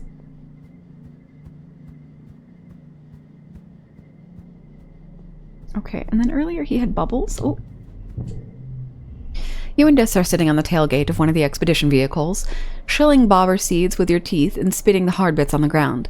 Now and then, one of you points out something funny a passing surveyor does, or spots something under the mush trees. This is the easiest way to talk to Dis, by not talking at all. Dis has always been like this. Being isolated from the other kids has made him thoughtful. Out of everyone, you think Dis might understand about Sim, and be able to keep the secret. Do you tell him? Sim already mentioned Dis, so hell yeah. You tell Dis that you saw something interesting when you were out on expedition. Dis perks up immediately, turning to look at you. Yeah? He asks, What? I met an alien, Dis. Flirt with Sim when he's not even here is crazy. His jaw drops and his face goes an interesting color. You're worried for a moment that he's going to be upset with you for teasing him, but... No way. Dis hisses, leaning in. But I met an alien too, Celine. What was yours like? Like us? The alien? You describe Sim. His hair, his long dark hair, his big eyes, his faintly purple skin, the way he seems to never answer any of your questions. Dis stares at your face. Wait, you met Sim too? You nod, and Dis's hands fly to his hair.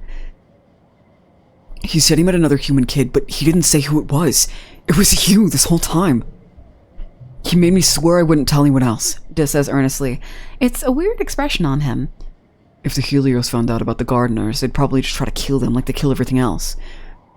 So, we can talk about Sim, but we have to keep it a secret. Okay.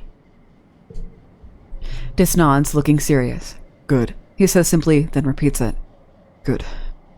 You go back to shelling bobber seeds in silence, watching the colony go about its business. Yay! Woohoo! Do you want to rock? I'm so excited.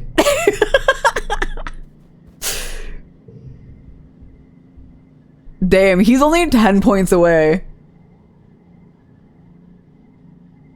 Heading out for your own game time. Have fun, Pop Art! Hopefully see you later, but if not, have a lovely rest of your day.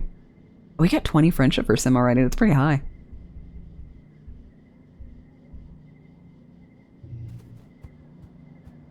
Cal, when are we gonna fucking kiss, bro?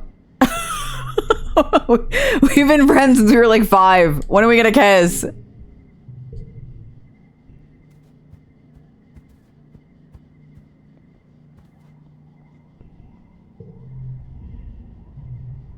I need to go to the ridge for totally normal reasons. Thanks!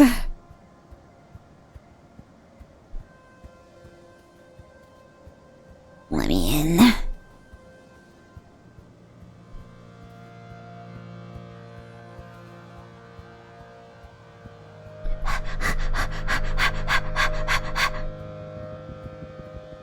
You know what?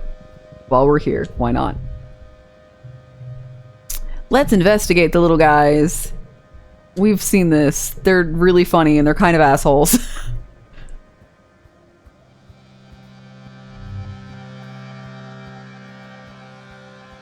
Okay.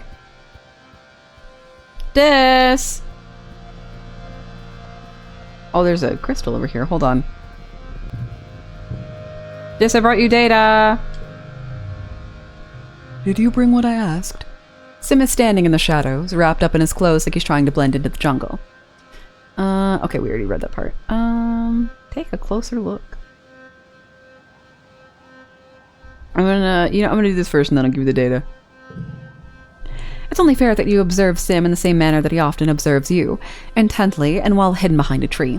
You pretend to leave, then double back, and watch him from a short distance away. You hope you'll see what he does when you aren't around. Sim looks like a human, if an alien had to draw a human entirely from a written description. Too tall, too long, his eyes too black, his whole posture too weirdly attentive. Everyone straighten up. His hair is the most interesting part, so perfectly kept for someone who seems to live in the wilderness, and sometimes you swear it moves in ways it shouldn't. Like the first time you saw a time-lapse video of a flower turning towards the sun. I love that. You watch in silence for nearly 10 minutes, but Sim does absolutely nothing. He tilts his head like he's listening to the wind, then he leans over and stares at a random patch of grass for far too long. Eventually, he turns to stare straight at the spot you're hiding. He purrs. Do you like what you see, Sugarbug? I'm just looking. I would hit on you, but I have a kind of boyfriend. I'm fucking ruining my interactions with you in this, but it's fine. I'm just a harlot, my bad. He tosses his long hair over his shoulder and extends his hands, bearing himself for your inspection. It is not a crime to be curious, he says. Why, I find myself very curious about you. You look your fill now that he's offered. You find yourself constantly drawn back to his deep silver eyes and the hypnotic motion of his hair, and within moments you find yourself more relaxed. Sim's faint smile fills your vision, blanking out the rest of your senses. Do not be alarmed, he says. His voice sounds like it's coming from the bottom of a well. I have the ability to induce a mild sedative effect in inorganic creatures. I find it useful in reducing the cortisol levels so that I may tend to them more easily. If you find it soothing, I would be happy to use it on you at your request. You simply have to ask. Fuck yeah! Oh, this is awesome! He's got such fun interactions. I've got the data you asked for. Sugarbug, yeah, isn't it? Because, like, there are sugar bugs, so, like, it's good. The baby lamb has gotten better, so much to the point we now have to make sure she's not overfed. Oh, happy, healthy baby. We've also been keeping her outside with the other sheep so she can socialize. Yay! I'm glad. I'm glad to hear she's doing well.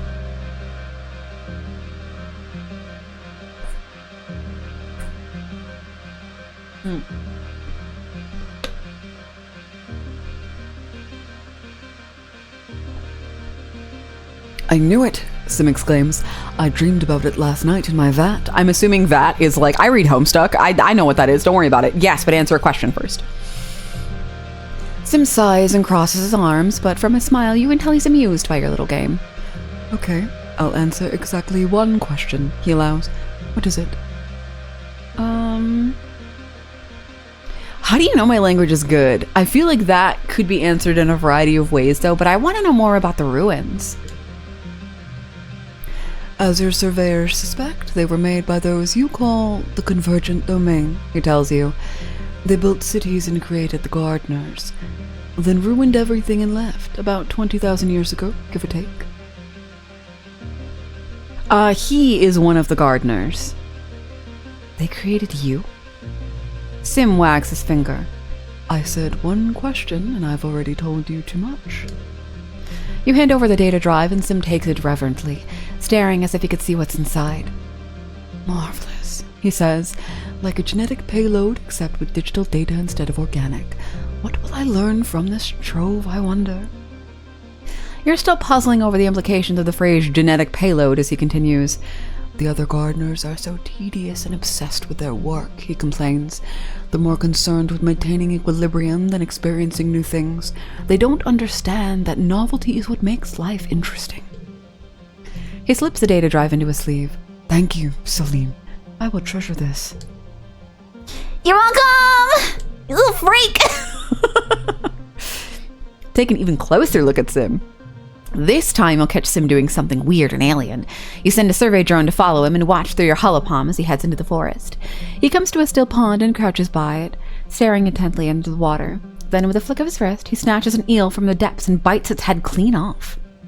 Then he takes a look up at the drone and gives you a jaunty wave, as if he knew you were there all along. Wait, does Sim usually eat raw, living animals? Or was he just doing it because he knew you were trying to catch him doing something weird? The howl of an unisaur rattles the trees, and you tense as your gut recognizes the supremacy of an apex predator. You're about to turn and run when you hear something different. Sim's weird chuckle. Oh, delightful, he says, clearing his throat. I haven't lost my touch. I brought you something? Crystal cluster? Yes! Sim examines the crystal for a moment and then hands it back to you. I think you had better hold on to this, Celine, he says. You may need it later. He likes crystal clusters. I quite enjoyed these holographic videos you gave me, Sim says. I've been learning so much about humanity from them. However, Sim lays his finger to his lips in thought. Are parsecs not a measure of distance? Are parsecs not a measure of distance, not time? Do you want me to come down? Of course, Sim murmurs, stepping into your space. His cool hands alight on your cheeks, tilting your head to look into his eyes. Within moments, you feel the burden of your day lift off your shoulders, like a balloon floating away into the sky. Yes! Your consciousness reasserts itself sometime later, and you find yourself held in Sim's long arms. You blink away the brain fog and pull yourself together, thanking him for the experience. Sim smiles. It was my pleasure, Celine. Stay safe out there. I wonder if he and The Rock are related somehow. Like, this is weird, this makes me feel calm and chill rock, you know? Ah, shit. Oh, this is exciting. While I'm out here, I wonder if there's anywhere else I can explore in the area at the very end. Because, like, he was made, which implies, like, artificially organic or, like, not at all, which both are crazy. Because they were made 20,000 years ago, but, like, were they made as in, like, yeah, I picked up this fucking rock and clay from the riverside and I decided to make humans, like, the way that, like, old god myths were? Or was it, like, made as in, like, we have genetically modified dogs now? Like, how were you made? This is crazy and I want to know so bad. See, I'm not meant to be out here fighting. I'm meant to be out here braining. You're back in the wormhole observatory with this, just to poke around. Who knows what you might find? Explore at random. You bravely try all the elevators. Some are broken. One gets stuck for an hour and you think you're gonna die in there, then it chugs to life. Then you find the orrery. There's so many things to brain about. Yeah, and this game is so good about it! It's a beautiful room under one of the smaller pyramids. The light from your holopalm glimmers off the crystals in rainbow colors, dotting the walls and sealing into familiar constellations.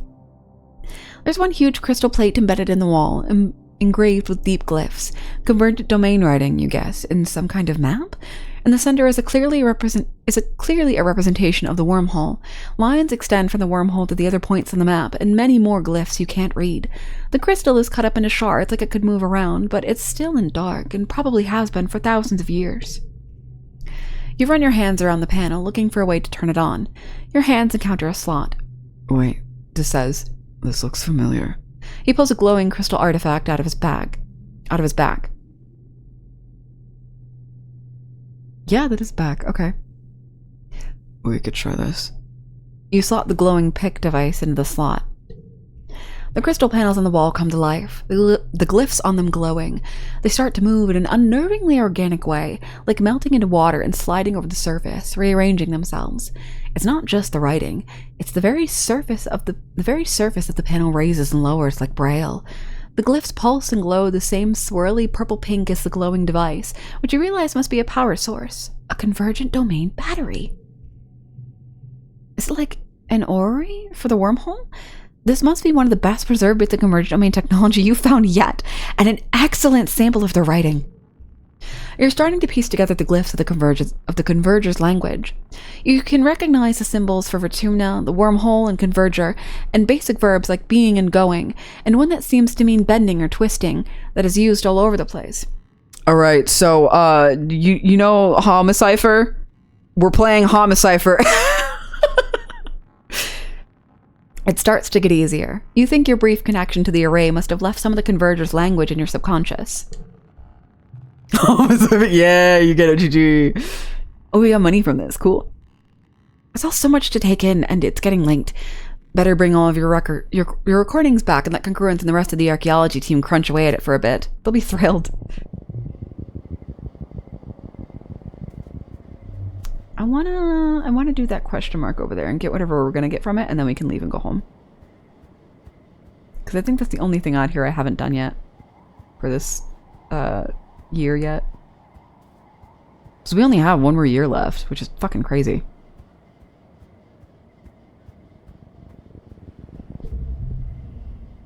You come across the peaceful rock again and feel all of your troubles melt away. The rock! Dis is sunning himself here as well, barely looking up as you haul yourself onto the flat surface. There's no harm in taking a little break too. You lie on the rock beside Dis, letting the strange magic fill you with an incredible sense of peace, love, and unity with the universe. I love that we gained 20 and then we we get 15. Like, we only really got 5. That didn't do shit. Oh my god, that's so funny.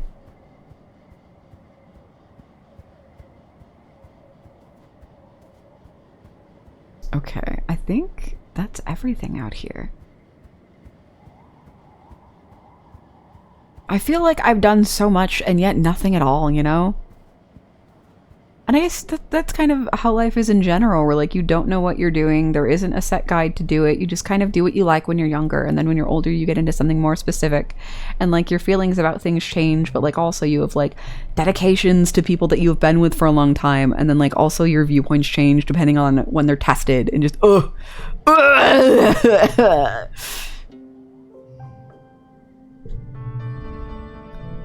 shit. I forgot it's Virtunalia. This year, Governor Lum's ascension to the Virtunalia stage is being heralded by an entire military band. Wait, aren't we done with Virtunalia? I swear he said we're not doing this anymore. Their instruments shiny and nanoprinted new. They march out of the command in formation, splitting and forming a phalanx at the foot of the stage as Lum takes his place before you. Yeah, no, I agree. Spotlights turn on with the heavy noises, illuminating Lum in a halo of floating dust particles. He spreads his arms wide. Hello, Vertumna! His voice booms over the speakers. Are we winning or what? I'm gonna fucking win with a nut shot. The reaction is mixed. You look around. It's easy to see the ones cheering the loudest are the Helios and people who fully adopted their mentality like Nem. The Stratos are more reserved, some even silent. Security Chief Rhett is one of them, his usually stony expression hiding his true feelings. Regardless, there's enough cheering that Lum has to wait for it to die down before he continues. We're killing it out there, people, he exclaims. Every day we claw a little more territory from the savage aliens of this planet. A watertopod arcs to the air and lands with a broken splort at Lum's feet, splattering him with juice. Fuck yeah! You don't see who threw it, but the faction from Geoponics is looking restless. They begin to jeer and stomp their feet. Lum continues on, raising his fist. Those Xenos attacked us first, and now they're learning. Don't mess with humankind! The crowd is now evenly split between cheering and booing. The Stratos are agitated, and you hear calls for things to return to how they were, and how Lum and his soldiers are killing the planet. Even the council lined up before the stage and facing the crowd look conflicted. We left Earth to get away from this shit, your dad shouts, and you turn to him in surprise. He rarely swears. Now look at us. We're right back where we started, fighting each other and the planet. We brought it with us. Utopia hops up on stage and routes her own here speak through the speakers.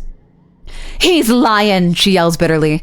This year we lost 2 surveyors in the swamps, Sorrel and Quinny. They'd be alive if Lum hadn't sent me to clear out a manticore den for no good reason. She jams her fingers against the governor's chest. The only threat to our colony here is you. Lum's smile doesn't change, but his eyes go cold. He snatches Utopia's hand and calmly, slowly crushes her hollow palm crystal with his thumb.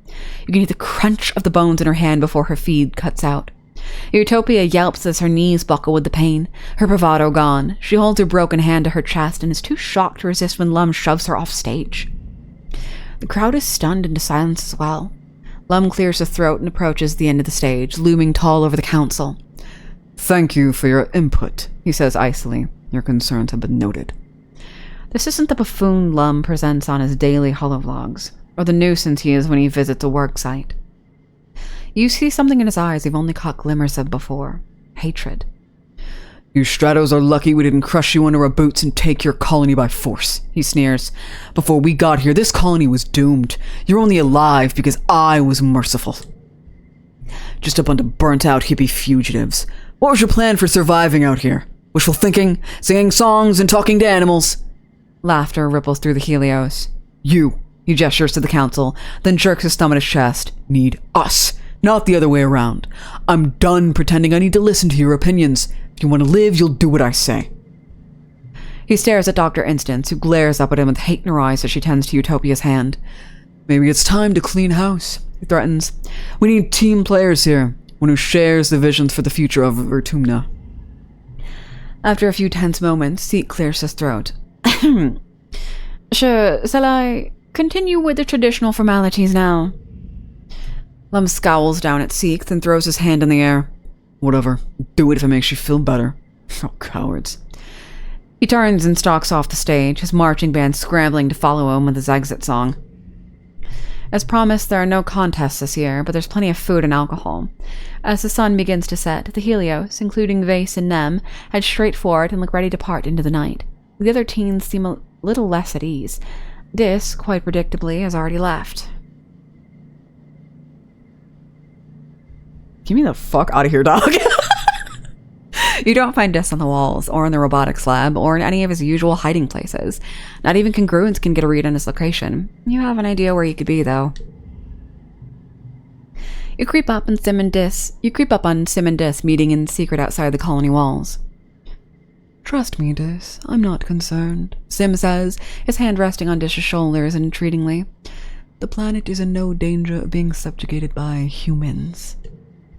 You don't get it, Dis exclaims. They're really serious. They're going to use bombs. You've seen bombs, right? Explosions. What if they cut down every tree or poison the rivers? Sim smiles patronizingly.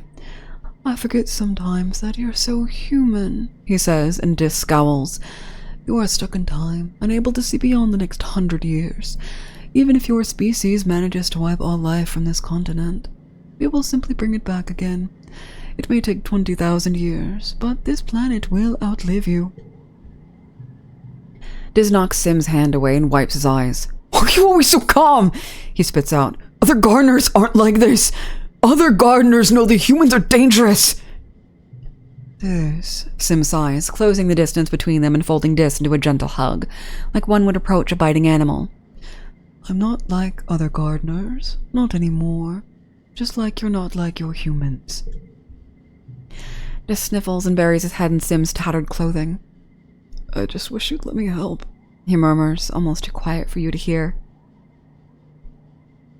Guys, I think I found our polycule. I think I found the one. Shit. It only took me 19 years. Hold on. I'm fucking super hard. Holy shit.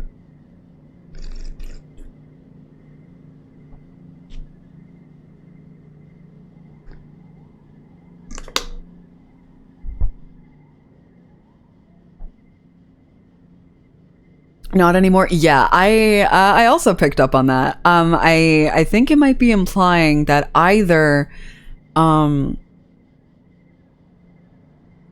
I don't think it's implying genetic stuff. I think because he is comparing them, he means more like he's not like other gardeners because he's interested in humans while they're still stuck doing the same rigid thing they've always done for like 20,000 years.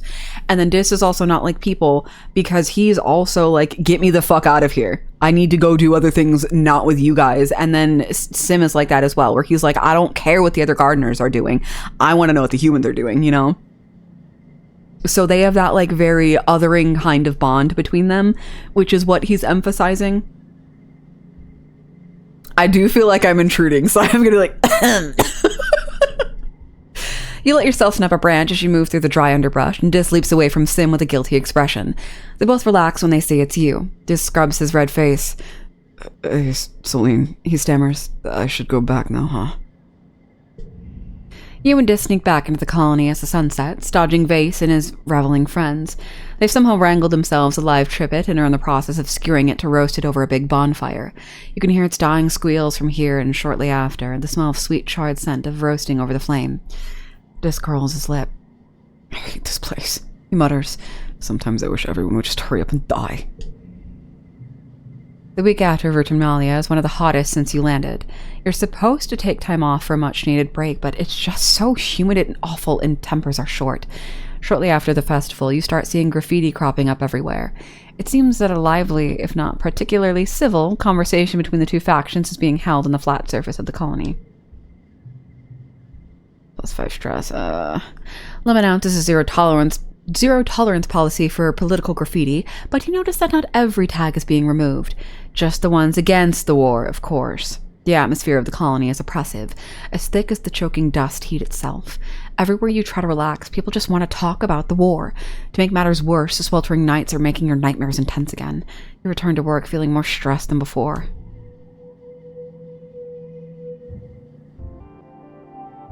Ma'am.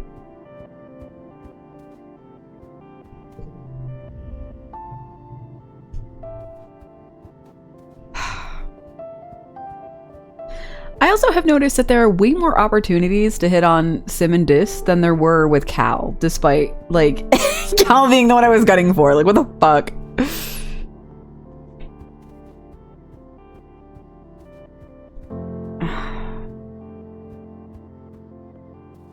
Nobody has anything to say? Okay.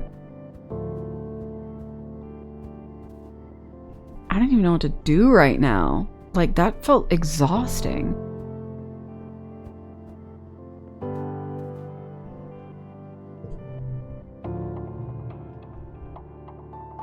I'm just gonna fucking rest. You use the relative isolation of your hiding place on top of the walls to peruse some of the recently unlocked adult entertainment on your holopop. Oh my god, we have porn now! What? It's not like you're doing anything. It's just pretty interesting stuff is all. Great articles. Reading porn! We're not even fucking watching it, we're reading it. That's so fucking funny.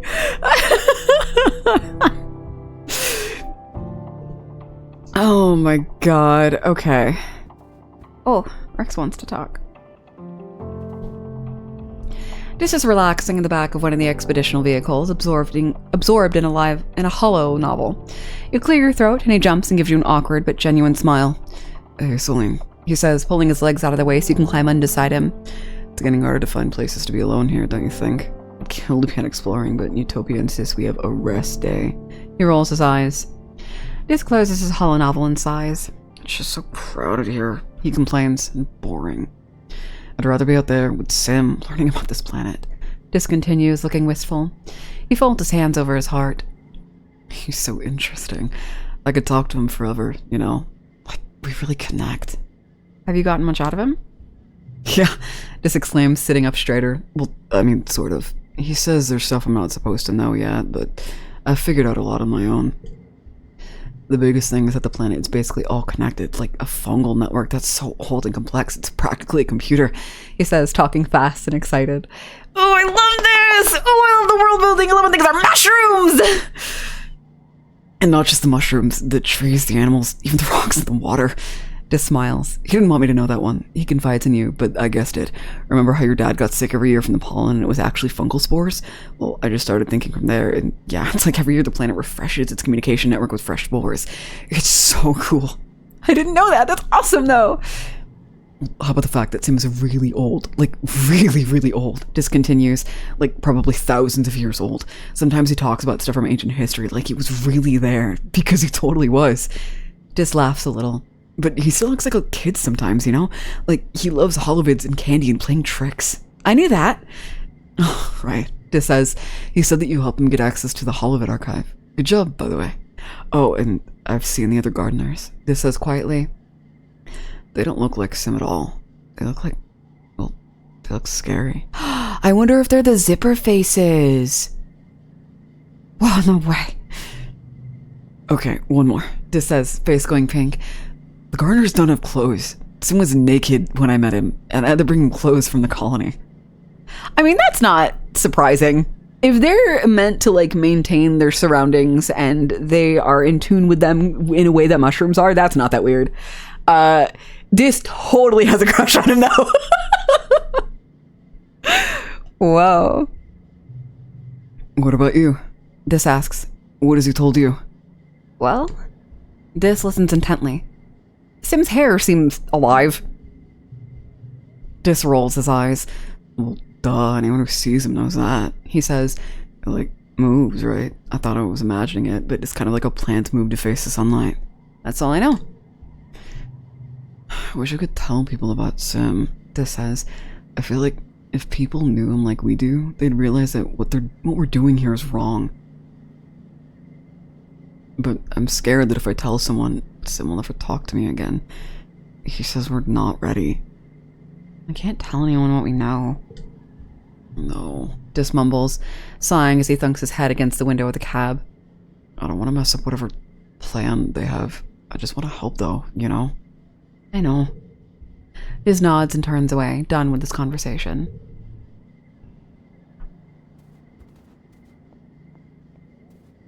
I'm mad it took us almost the entire game for me to be like, this is it. This is the one. this one right here. Give me these two. 2 for 1. Hand them over. They're for me. Like, it's so funny too, because like I knew I was always going to like, it's like a booey. Look at him. How could you not fucking like him? You know? Like, I get it. He was a little miserable asshole when he was a kid, but like also, who of us weren't? Be so for real. He was just way more upfront about it because he was being isolated and he felt like he was being abandoned after his sister was like, yeah, nah. And then she's so analytical and he's so emotional that like he just felt like they never connected as kids. You spot Rex carrying supplies and a big piece of wood into a huge tapered up section at the end of the lounge. He waves at you, well, as much as a wave as he can do with his arms full of mushwood. Hey, Celine, he calls out to you. Have you come to see the bar? You give him a questioning look. The bar? You don't know Rex super well. You've never heard anything about a bar. He gestures to the tarp. Is Rex a dog? Yeah, isn't he cute? Isn't he so cute? Isn't he a good boy? And like, he gets so excited. Oh my god, I've been giving Rex hugs. Oh, fuck. Every day, like each season, you can like go over to him and give him a hug and it like mood boosts you. Because he's a good boy. He gestures to the tarps. My bar, he says. I've been working on a special project ever since I joined the construction crew. The colony needs a place to cut loose, you dig?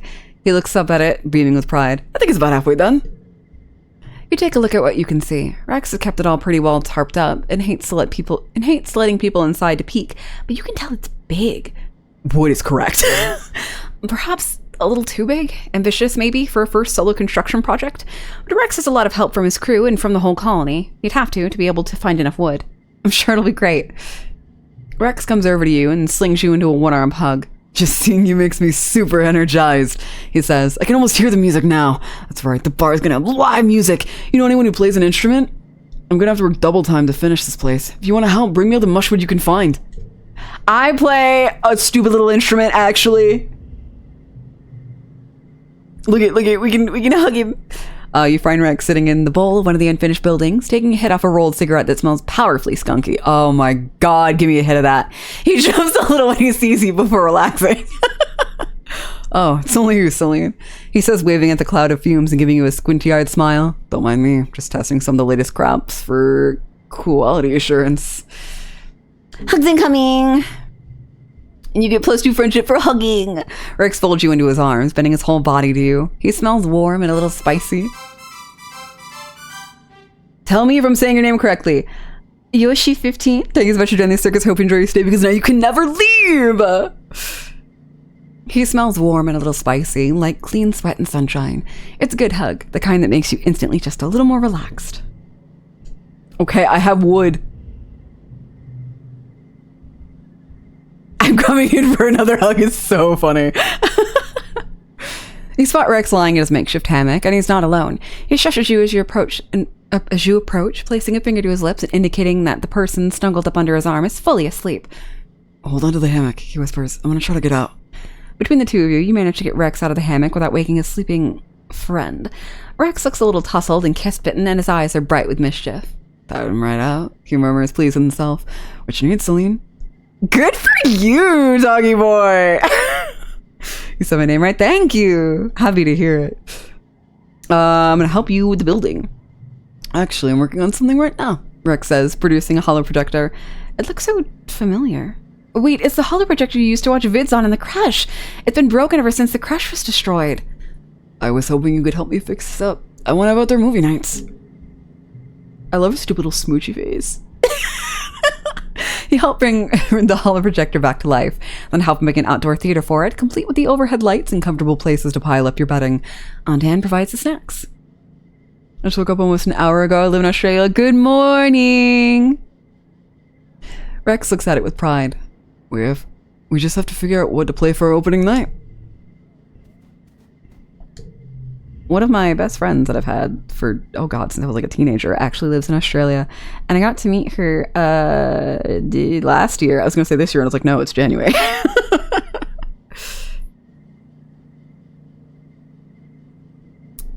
Hey, Rex exclaims, jumping up when he sees you. how's it hanging, Celine? Your eyes fall to the spectacular line of hickeys that travels down his neck and disappears under his harness. Ooh! He sees you looking and laughs. Unashamed, he pulls down the fabric of his harness to show off that they go much farther than that. Me? I'm good. He laughs. Real good, if you catch my drift. We're gonna help you build something.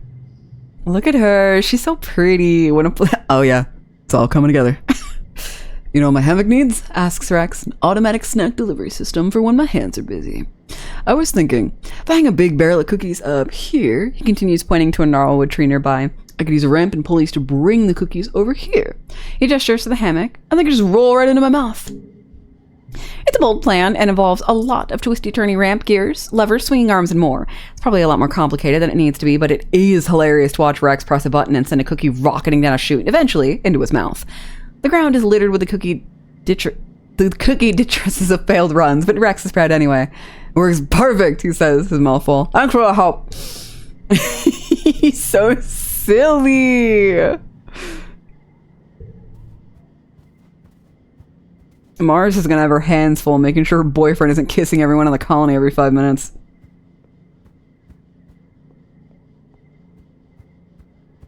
Okay, let's see. No one else has anything to say. I don't know what to do.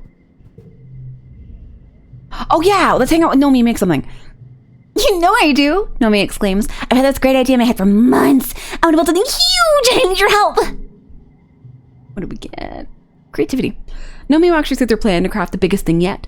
A massive dilly pillar float that you can carry on your shoulders, using mushwood sticks to puppet it around and make it look like it's dancing. Nice! It's a huge hit, especially for the younger kids. You get to work out and you get to make something beautiful. You want to rock? Wow, it makes rainbows! It's perfect! Thank you so much! I love Nomi.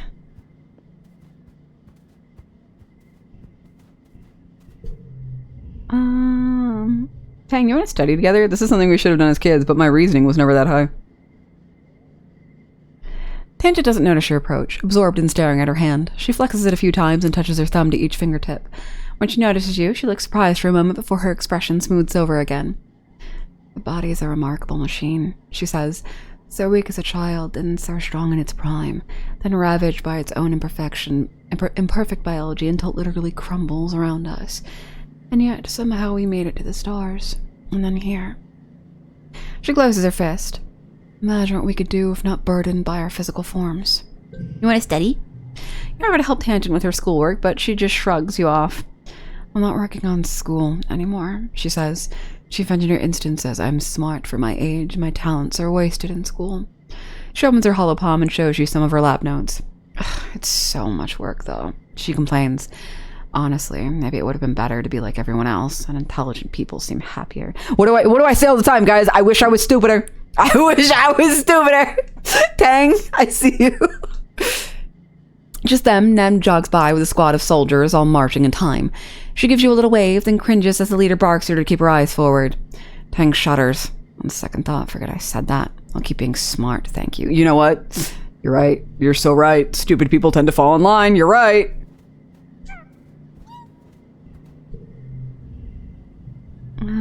Oh my god, my reasoning has to be at 80? That's crazy.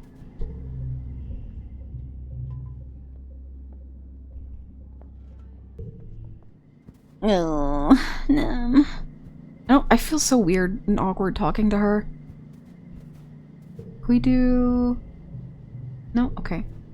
My creativity is pretty high, so we probably should be able to do something soon, hopefully.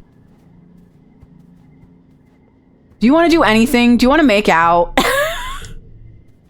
I love that my relationship with you is still a huge fucking question mark. Jesus Christ. Ugh.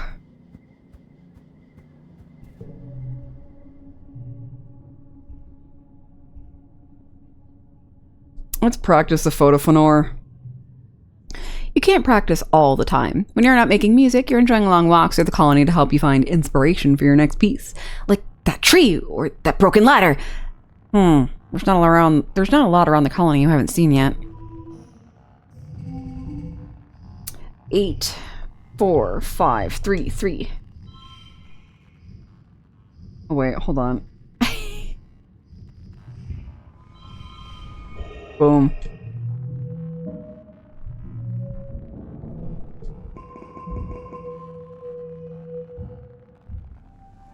Early wet. Soon it's gonna be the season. It's gonna be glow season. Oh my god, soon it's gonna be glow season. You guys know what this means? Because I don't. I never know what it means during glow season. Can't wait to find out though. Cal is doing some hardcore inverted yoga pose, balanced on his hands with the legs folded up to his knees, tucked on top of his elbows. His breathing is long and steady. Check it out, he says, slowly extending one leg out so it sticks straight up in the air behind him. This one's called crow pose, but I think it's kind of more like a float cow. Get it? Because it kind of looks like I'm floating. Float crow? I found something you might like. Fruit. Oh my god, finally. It's hot and humid inside the geoponics bay, making your clothes stick to your skin as you look around for Cal. Eventually you see him, his back turned to you as he lifts a bag of fertilizer into a wheelbarrow. You call out to him as you approach, and he turns to you with a beaming smile. Celine, he greets you. I was hoping I'd see you today. As you open your mouth to respond, you hear a quiet crack and hiss from nearby. Oh, Bud, watch out! Oh, he's not talking to an animal. Whoops, he's talking to me. Oh, Bud, watch out! Cal says, stepping between you and what you realize, too late, is a humidity sprinkler. Cal laughs as he's blasted by a cloud of mist. For one perfect moment, he looks as if he's been outlined with 1,000 tiny rainbows. Oh, dip, Cal whines, smiling as he shakes out his hair and flips back over his shoulder. I should have let you take that one, but your clothes would have gotten wet. He stands up straighter as your gaze passes over his body. He's... well, he's really grown into himself, is the thing. Before your eyes, a droplet of water bravely winds its way from the rise of his chest and down the rippling muscles of his abdomen to where it disappears into the shirt tied around his waist. When I get this game, I'm gonna romance Nomi. I was told that they're more ace, so you kind of have to like max the friendship and then get the romance. And then I think Nomi and Rex can be a poly situation. Like there are some characters, like Cal, he's very much like, yeah, my parents are poly, but like I want to focus on one person. Like I think it'd be hard for me to focus on multiple people and feel like I'm doing a good job. So this game does have that as an option. Oh my god, finally! It's been 84 years since I've gone to flirt with my stupid boyfriend. Cal tilts his head, his smile turning a little teasing. He flexes his bicep at you. Caught you looking. Of course I am. Have you seen yourself? She reminds me of an Uma, and I love it's super fair. Cal's face goes completely red as he laughs and drops the pose. Oh, jeez, Celine, he says, ducking his head. You can just barely see the edge of his smile. You can just say things like that. He scuffs the dirt, rubbing the back of his neck bashfully. He starts and laughs again. His smile turns soft. I like your hair. It's really pretty. You caught him off guard, but he doesn't seem to mind. Oh shit, we finally get his fucking argument. Cal leans in. Can I tell you a secret? He asks. I'm not actually too hot in here. My enhancement means I'm always the right temperature. I don't even sweat. I just like taking my shirt off, like beating the crap out of each other and playing soldier isn't the only way to get a rockin' bod, you know? Oh, you know really well. You spend an enjoyable afternoon watching Cal and occasionally heckling him as he wheels bags of fertilizer to every corner of the hydroponics bay. When the job's done, he claps you on the back. Ugh, he's as strong as he looks. Cal chatters at you about his plans for the rest of the week as you leave the hydroponics lab. The relatively cooler, drier air of Vertumna hits you like a slap, but of course Cal doesn't look bothered at all. Rush to the cafeteria, he teases you, before taking off down the path. You yell and run after him, causing a ruckus that makes a few adults shake their heads fondly at you as you tear through the colony side by side. Cute. Can we fucking kiss yet? Jesus Christ. 90. 90 out of 100. Jesus fucking Christ. Ugh. This coming up this fucking second at 82. 'Cause all I do is hang out with my dumb boyfriend, my parents, or I fuck off into the woods with this. I have 2 modes. Clown pubes, thank you so much for joining the circus. I hope you enjoy your stay because now you can never leave. Guys, confirmed we don't shave in the circus. Your name's great. Hello, nice to meet you. Oh my god. Hold on, I'm gonna sip some water. Oh my god.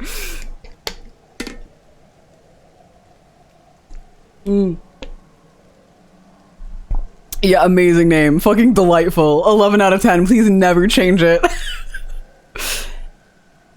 This evening, when Dis isn't in his quarters or his usual spot near the expedition vehicles, you have a sixth sense of where to find him. His old secret hideout in the big drainage pipe under the wall, where he still goes sometimes when he needs to escape and be alone. Sure enough, there he is at the entrance of the pipe, but something's wrong. He's fiddling with a backpack furtively. His head droops up as you approach and he clutches it to his chest.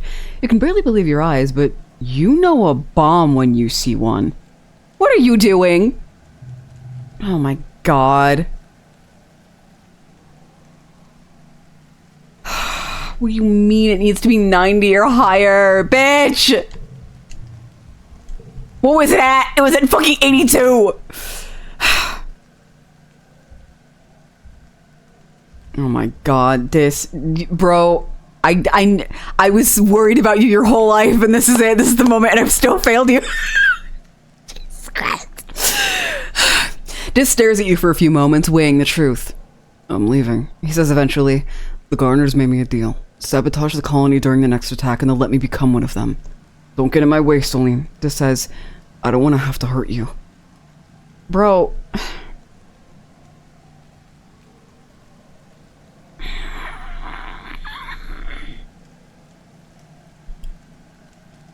This is going to go so badly. Like, I very much understand his thought process here. It's nobody gives a shit about me, but they won't let me just leave. They're forcing me to be here. And then there are people out there who I understand and they understand me, and I'm way more comfortable with them, and I can't even talk to other people about them. He's queer coded as fuck.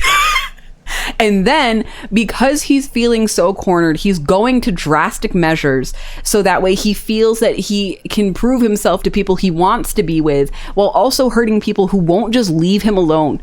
And I feel so bad for him. I'm so mad. We are 8 fucking points away from being able to just be like, Dis, what the fuck, please?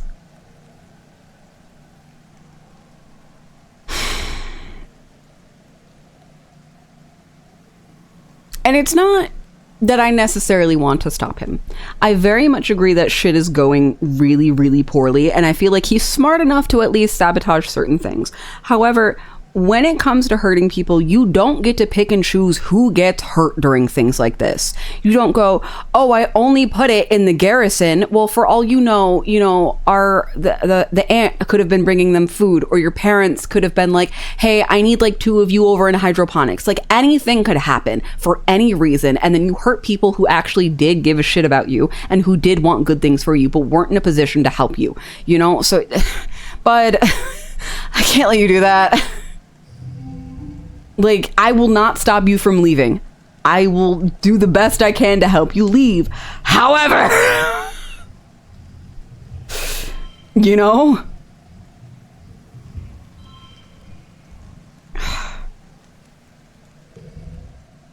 Yeah, this game is really, really good about, like, giving you these characters and how they behave as children and how they grow up as adults and how they react to adversity. It's really good. And it's so fucked up.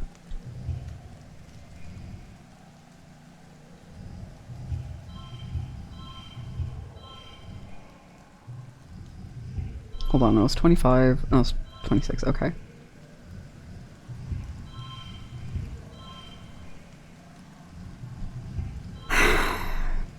hold on.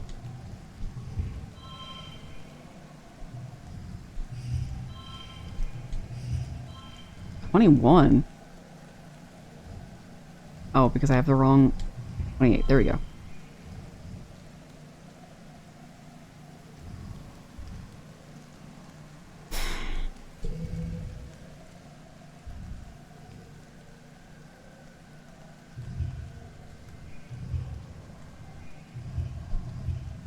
Hold on.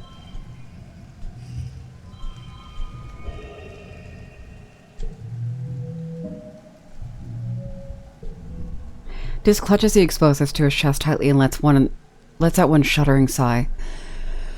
Okay, he says finally. Okay, He shakes his head and hands it over to you. Take it, he says, before I change my mind. You dispose of the deadly package and thank all the gods from all the religions you can name that you were here tonight to stop this.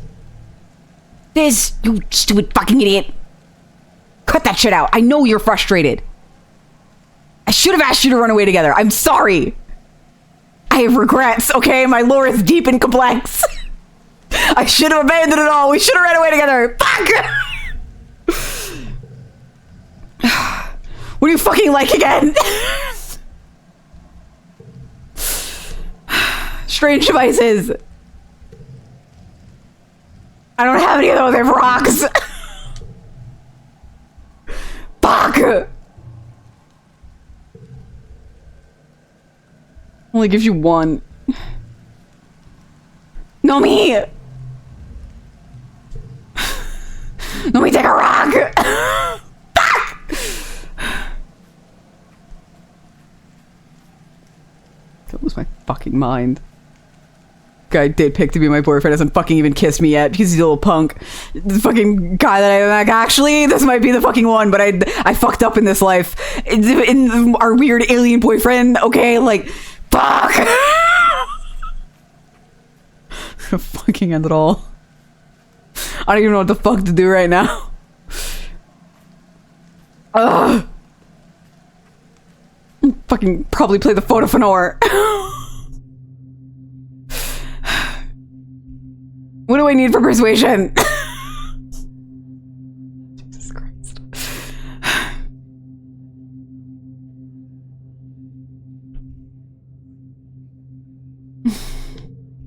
You practice a photo of Nor in the lounge every chance you get. Its squeaking drives away a few people. 8, 6, 5, 5, 5. Boom, 38 exactly. I could have made that higher, but I don't care. I'm mad that my not boyfriend was trying to fucking blow things up.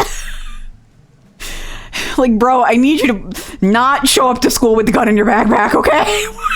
Don't do this! God! Fucking idiot.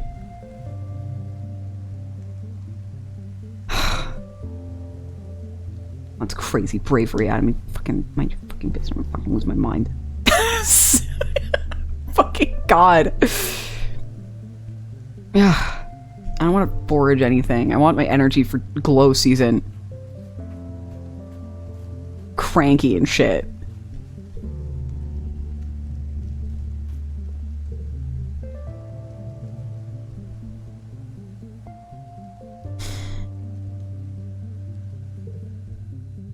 People don't really like to talk about it, but some of the animals on the ranch, they're good eating. You don't raise anything for slaughter alone, but it's inevitable that some animals are just too old to produce food, or too sick, or too ill-tempered to keep around other animals. One such bristle slug's time has come. He is older than the rest and has stopped producing berries. Not that the males produce as many as the females in the first place. He shakes his feeble crown of berries at you, lowing gently as you and Cal prepare to take it to the slaughterhouse. I'm never gonna get used to this part, Cal says, watching as you loop a lead around its neck. I mean, I didn't even like the idea of eating their berries, you know? Berries, milk, honey. Just feels kind of gross. But meat? Cal continues, scrunching up his nose.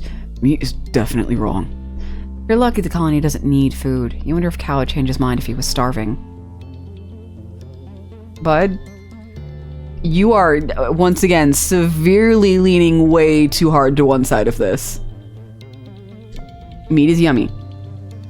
You and Cal guide the bristle slug to the slaughterhouse, passing them on patrol. Like, I feel like as long as these animals are being raised in very good conditions, you know, like, it's okay to raise them for meat.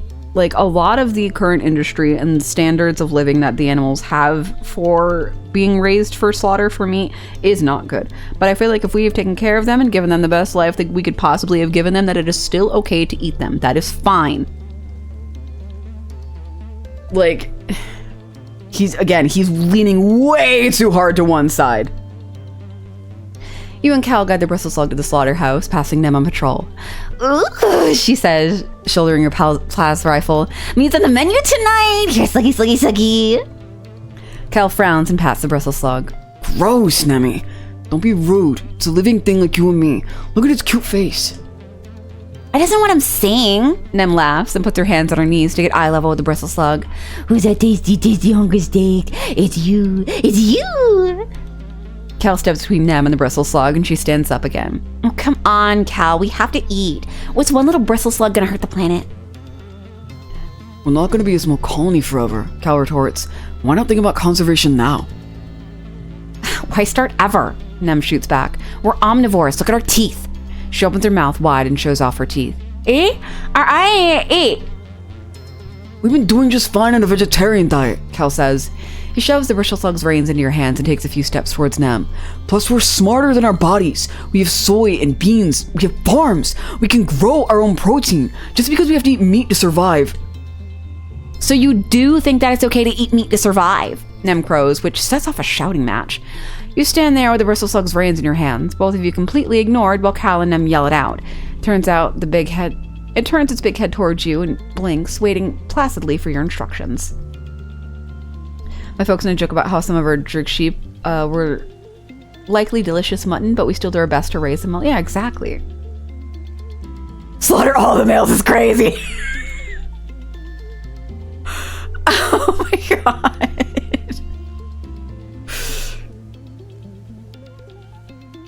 Oh. That's so fucked up and so funny at the same time.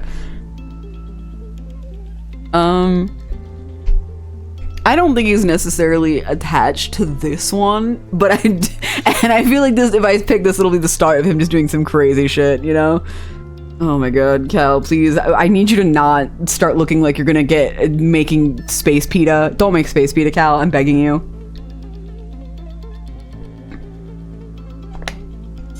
I already had to talk this out of making a fucking bomb. Now I gotta talk you out of being space pita. Can I catch a fucking break?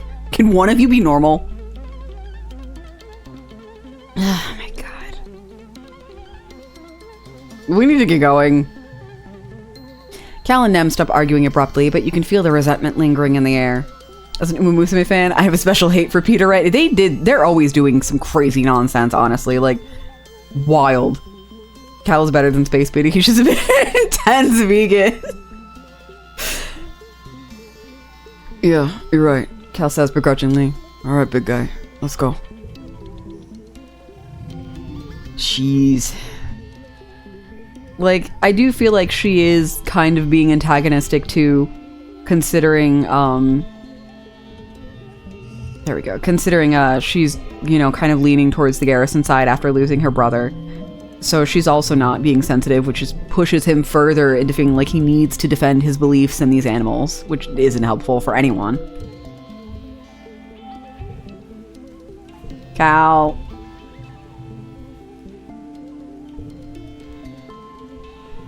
What's our friendship at? 91. Let's go make sure this isn't doing anything fucking stupid again. Okay, he's fine. Sorry. I'm worried about my not boyfriend number 2. Fuck.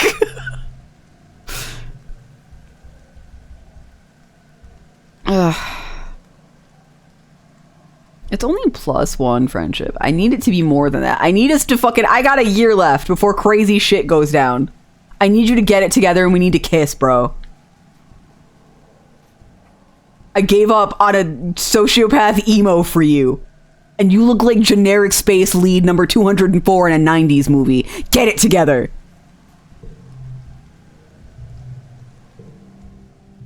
The Sugarbug colony is coming along well. They live in a big gloopy mess and in a small raised pen, like a tidal pool, but oh, okay, we already did this one. We already read that. 5, 4. You know what? Here. You're another 5.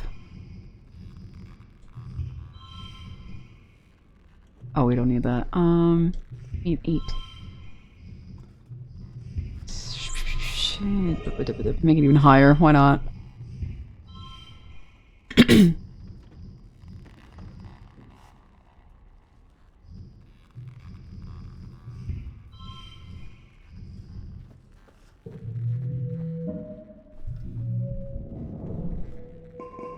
All right.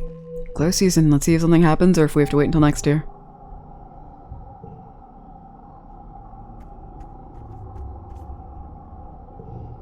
How old am I? 18. Okay.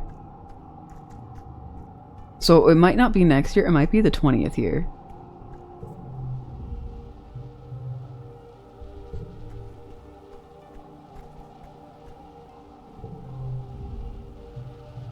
Oh wait, actually, hold on. I can give you another present. There you go. +1.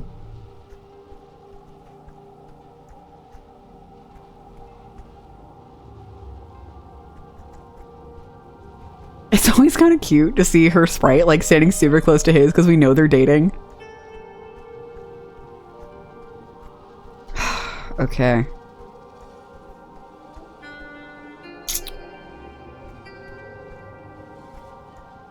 Well,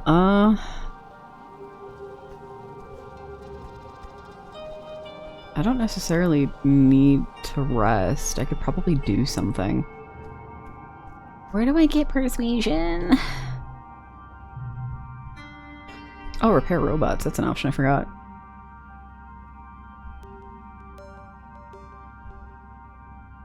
Persuasion from studying. Okay. You're heading back to your quarters at the end of the day, and as you pass by the med bay, you hear shouts and scrambles from within. Several surveyors that come back with serious wounds, not the usual broken limbs and sunstroke. One of them is holding a towel to her own leg, staunching blood flow from a massive animal bite. Another looks nearly blind from acid. It looks like chaos in there. Alright, I can help. It's a good thing you were here. Triaging and getting the most badly wounded into the med beds is difficult, and the others need traditional medical attention while they wait. It's hectic, stressful work, but you're able to keep your head and provide assistance. Good work in there, Celine. Chief Engineer Instant says, You know, with how the colony's grown, I could use an assistant nurse here. Someone I can trust to take care of things while I'm working in the lab. Come back next month and give me a hand if you're interested. there's a lot of job opportunities in here. This is crazy. 5, 5, 4, 3, 3. Swap. Swap. Swap. Swap. That's right, you don't like that card. Hold on. I'm gonna fix it. Ooh. And then, oh wait, this counts. Okay, so I don't have to use you. I can put you here, and then I can put you here. Yay! I forgot that rainbows count.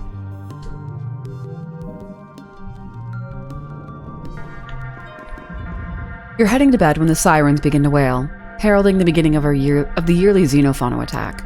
Outside your window, you see soldiers beginning to form up. This year, Nem is heading up her own squad. You see her red hair bobbing along with the others as she rushes to defend the walls. Wait it out in your quarters. You close your window and pull the covers over your head. Then you get a hollow call notification from Mars. You join and find Mars, Tang, Cal, Rex, and Nomi already on the call. I can see everything from my bedroom window, Mars says. Nemi's got her own squad and everything now. Look at her go! Cal makes a noise of discomfort, but doesn't voice his opinion. You and your friends keep the call open and speculate on what's happening outside, supplemented by Mars's observations and Tangent's reading of Congruence's processes. Everyone is on the call except Vase and Nem, who are defending the colony, and Dis, of course. You open a private holochat with Dis, who assures you that he's safe. He just doesn't feel like pretending to root for the humans anymore. In the quiet following the battle, the colony comes out of hiding to gather in the courtyard, surveying the damage. Everyone looks wary, but you've survived another year, and with remarkably few casualties. As the gates are secured and people begin to pick through the mass of xenobodies, you spot Diz watching from up on the walls. As he meets your eyes from a distance, you wonder how tonight's battle might have gone if you hadn't stopped him from planting that bomb.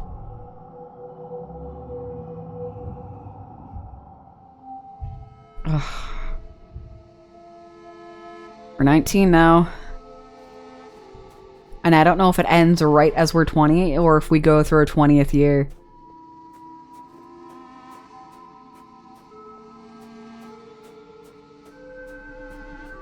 Damn. I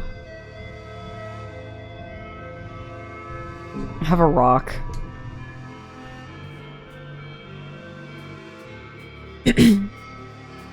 I do love the music for Quiet. I think it's got like a solemnness to it that I really enjoy.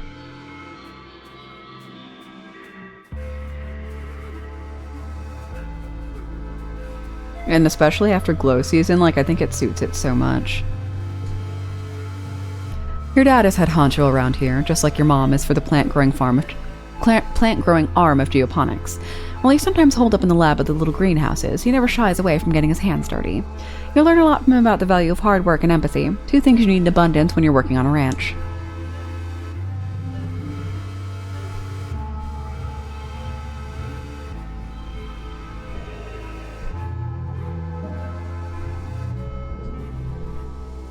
As usual for this time of year, your dreams have been more vibrant and invasive.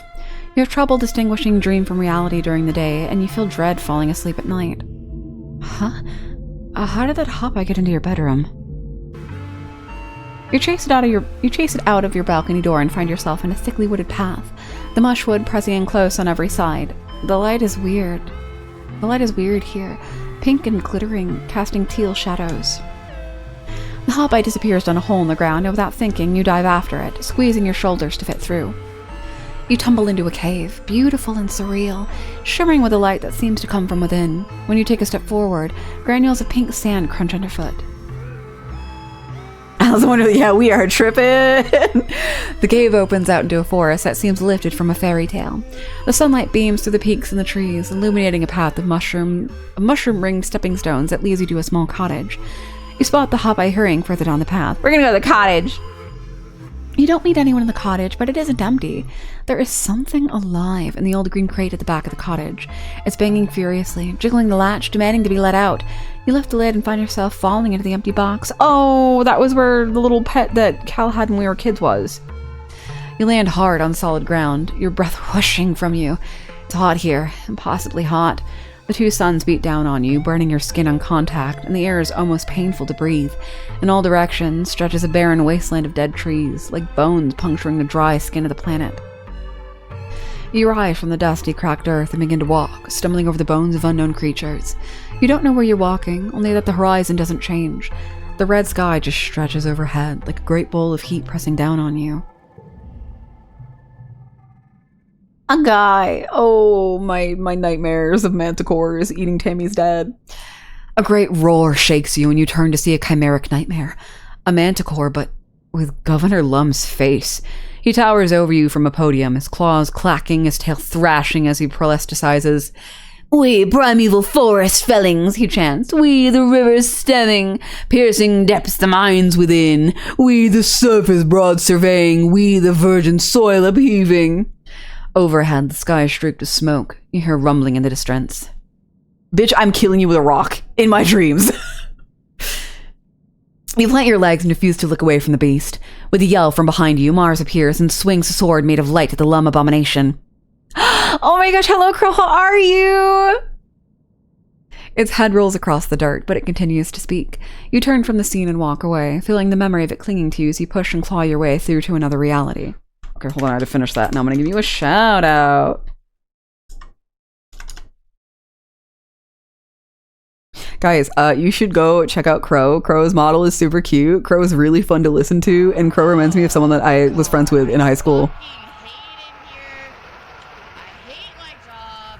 This place sucks. I want to go home. Fucking loud. They took my desk. They took my chair. They took my shelves. I got anthrax in my eyes. No insurance. And no insurance is crazy.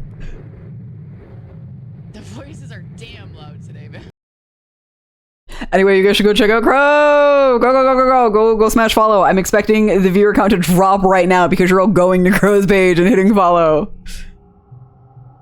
That's such a cool feature. Yeah, I saw someone who had it forever ago, and I was like, I need that. I'm stealing that. I don't know. Hold on. I can figure out what it was. But if you can't find it, you are more than welcome to just DM me and be like, hey, hand it over, and I will go find it. You stumble forwards into a dark, glowing forest. Blessedly cool air brushes your cheeks, thick with moisture and making your face wet as if you've been crying. The path wends upwards, flanked by humanoid figures carrying candles. Some are wearing robes, some armor, some lab coats and enviro suits and formal wear. Some are elderly, some are barely 10 years old. All turn to look at you, and you realize with a jolt, they're you. Every single one of them is you. You see yourself reflected in their eyes as they gaze upon you dispassionately, a line of possibilities stretching out as far as you can see. The hot-eye crouches between the ranks and gazes solemnly out as you pass.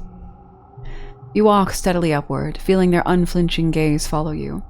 Overhead, the wormhole hangs in the sky like an overripe fruit, bending the heavy branch of space and time towards you. It's so close, you feel as if you could touch it. You stretch your hand out, seeking. You wake up. Ooh? Gained insomnia. Uh-oh. Makes it hard to think. Oh no. Okay, thankfully a lot of my mental skills are fine and I'm not super worried about like raising them right now. I did want to try persuasion, so that'll be better. Milky quiet sunlight pours through your window, flecks of bromide snow piling up against the glass. You feel as tired as when you went to bed. It's your birthday. You're 19 years old.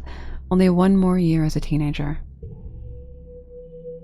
Can't stay long, but I wanted to stop in. You mentioned this game before. And it looks. Yeah, thank you so much for coming to say hello. I super appreciate it. Right now, I'm stressed because it's nearing the end of the first playthrough that I'm doing. This game is heavily implied to have New Game Plus things. And I'm just like vibrating through my skin because everything is happening so much all at once, but it's not happening fast enough. And I feel like that dream sequence that you came in for was a really good example of that, where I'm like, it's coming to a head. I'm scared. I've done so much. I've done nothing at all. My life is wasted. I've used my full potential. Like, like this game is so fun, you know? And like, it's very, very good about like giving very, like, you know how like when you watch people argue, you're like, okay, there's like two sides to a story, blah, blah, blah, blah, blah. But like, it's very good at being like, you understand exactly why these people are behaving the way that they are behaving because you've either grown up with them your whole life or you've gotten so close with them that you could watch the shift in their personalities based on the ideologies and traumatic events that have happened to them. And it's just, it's so well written. Like, I love this game. The dev team has done an amazing job. I have a lot of fun with the gameplay, the exploration. Like, it's so good. Vinny, hello! Oh my god. Voice breaking like an excited teenage girl. Oh my goodness. Those are for Fimi. I love you so much. I love, yes. Oh my god, it's so good. Yeah, you can praise Yo. She's leaving me out of it. Voice crack for you. What? What is? Oh, the vibrator's on. I just hate how, like, I'm just like, yeah, you can praise Yo. She'll leave me out of it, and all I hear is. He's literally vibrating. He needs that compliment. Didn't even get a compliment yet, and he was already vibrating with excitement. Oh my goodness. But yeah, this game is a lot of fun. Thank you for coming in to check it out. Okay. Our animals is pretty high. I get persuasion from being in. Wait, hold on. It's new season. I have to give everyone presents. Everyone, I said, like, I'm not just trying to hang out with two people. I'll definitely stop by again sometime. Oh, thank you, Crow. I super appreciate it. Franbo, but not creepy. That's fair. Like the little sprites, I can see that.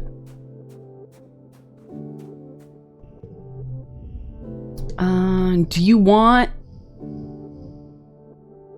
You know what? I do have an ugly boyfriend, but like in my heart, it's you and me forever, bro. Is that one of your mother's flowers? Are you sure? Thank you, Celine. We got plus 10 friendship for giving him that. If I'd have given this to you sooner, I could have just asked. The interaction earlier could have been different.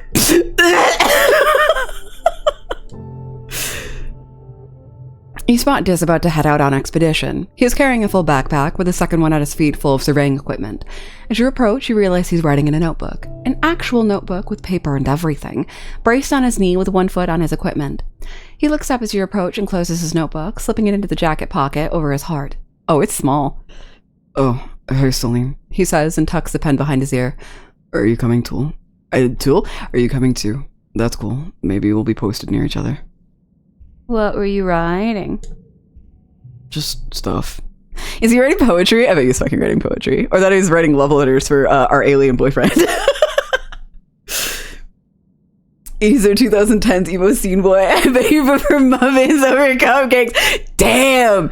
Dating both of us with that one, Finny. Jesus.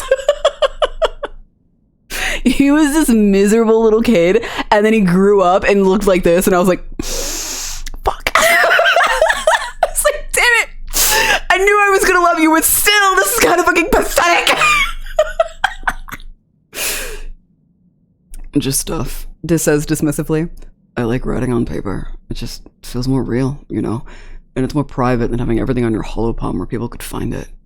You beg him for more details. Diff huffs through his nose but looks to muse. Just stuff. He repeats. How I'm feeling, what the leather's like, what people are doing around the colony. I like observing people. Glump or whatever RXD means. I love you in dinosaur. Stop. You don't even do that to me. Fuck. Sometimes I pretend I'm an alien, he continues, and I'm studying how people act so I can blend in. Next playthrough. I'm gonna fucking hit on him next playthrough, I swear to God. Literally JoJo from 4 years ago. No!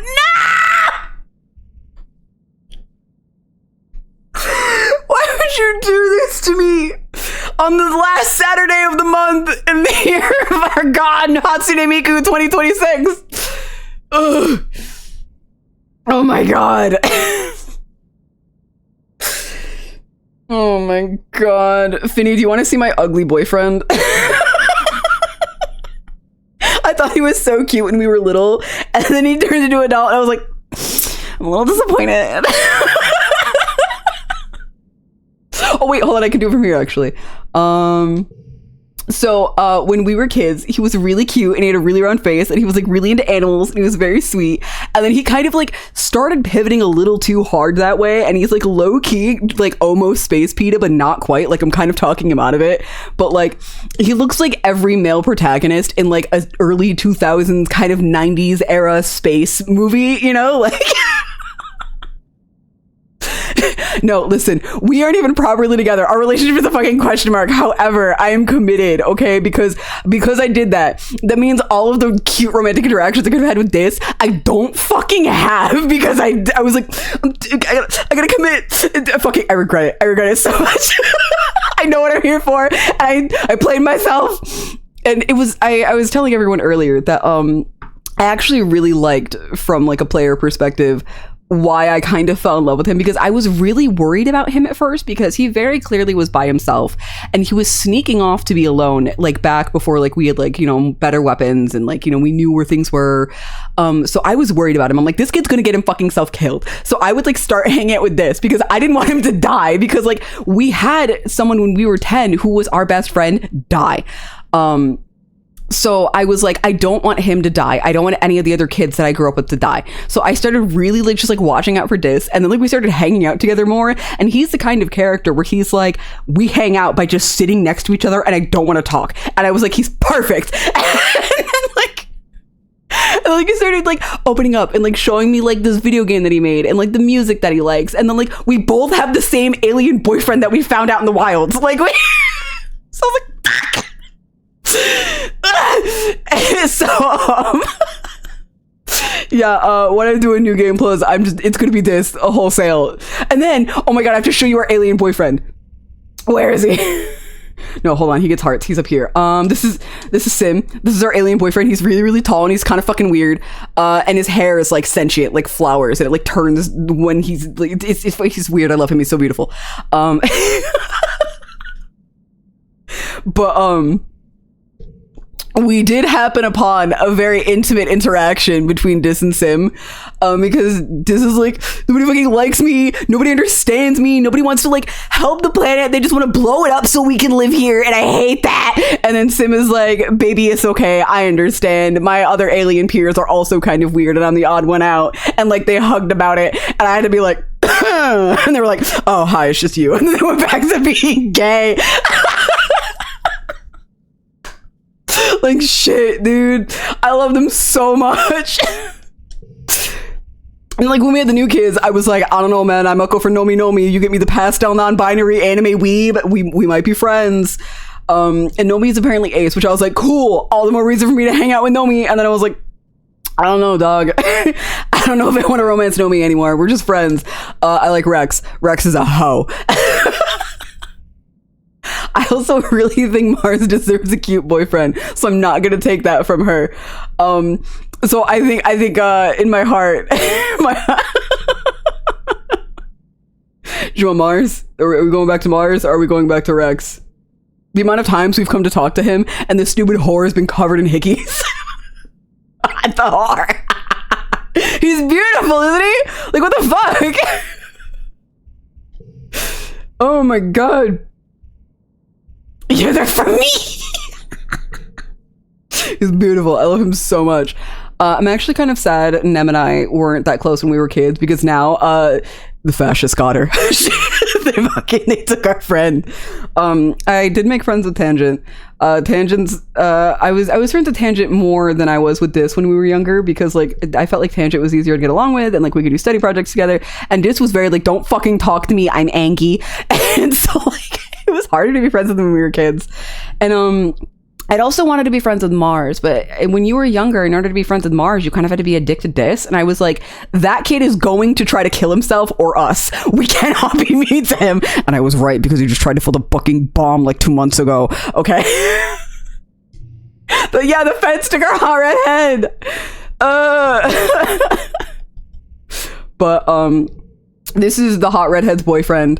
He reminds me of Damian Wayne. I want to punch him in his beautiful nose, and then I want to lick the blood off his face. But yeah, I've been having a great time with this game.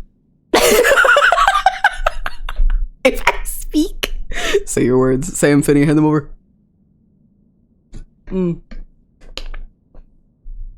Okay. He's writing in his journal about being a weird little autistic gay emo boy alien. Can I see? And Nomi Sim number 1. Nomi's non-binary, which also makes me happy, because like Nomi is described as like having a high voice and like still kind of being like vibrant and poppy and girly-ish, but like also still being like, I don't want to, the fucking no gender for me, thank you. I'm just like a handshake emoji. Just thinks about it for a second. Okay. He says, taking the notebook out of his pocket. He wraps the elastic that kept it shut around a section at the back and hands it over. Just don't look at that back half. It's private. Ooh, he's writing love notes for fucking alien boyfriend. Ooh. I'm not going to disrespect him this way. I'm just going to give it back. I don't want him to be pissed. Or this is the first time we save Scum. You flip through the first half. Like Dis said, it's mostly mundane notes about things that are going on in the colony, who's going where on expedition, what they're serving in the canteen, various snippets of gossip. There are several pages of sketches, what look like diagrams of the colony's buildings and walls. You're surprised. You didn't know Dis could draw. Okay, guys, do we save Scum? Do we be nosy and save Scum? If I get a single yes, I'm gonna hit the button. Like, I kind of want to know, like, yes. Boom. You snap the elastic off the forbidden back half, and Dis shouts and tackles you, fighting for control of the book. He wins eventually, but not before you catch a glimpse of what's within those pages. Sim's face stares back at you, beautiful and alien. Dis has rendered him in exquisite detail. Dickweed, Dis mumbles, shoving the book back into his jacket. Leave me alone if you're just gonna tease me. He stops to pick up the surveying equipment as Utopia calls for all hands to board the expedition vehicle, and then he's gone without another word. He's being gay, I knew it! I was like, it's either me or our alien man. It's one of two things. Is it BL? Finny. When I say that they were in each other's arms when I, I mean that. Like, they were having a moment. Like... So there's all kinds of flavors. Like, this isn't just like a straight game. Like me, I'm a funny little gay ass non-binary exocolonist kid.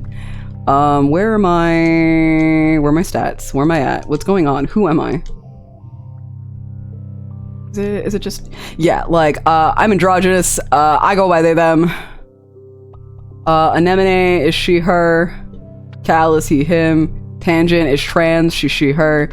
This is he, him. Mars is she, her. Nomi is also a they, them. Tammy was a she, her. Rex is a he, him, ho. Phase is he, him. Sim is he, him. But Sim is an alien, so that's just the assumption. Seek is also they, them. I think Rex might be bi. I know Nomi's ace. Cal is probably bi. I think Anemone might be straight because she's dating Vase.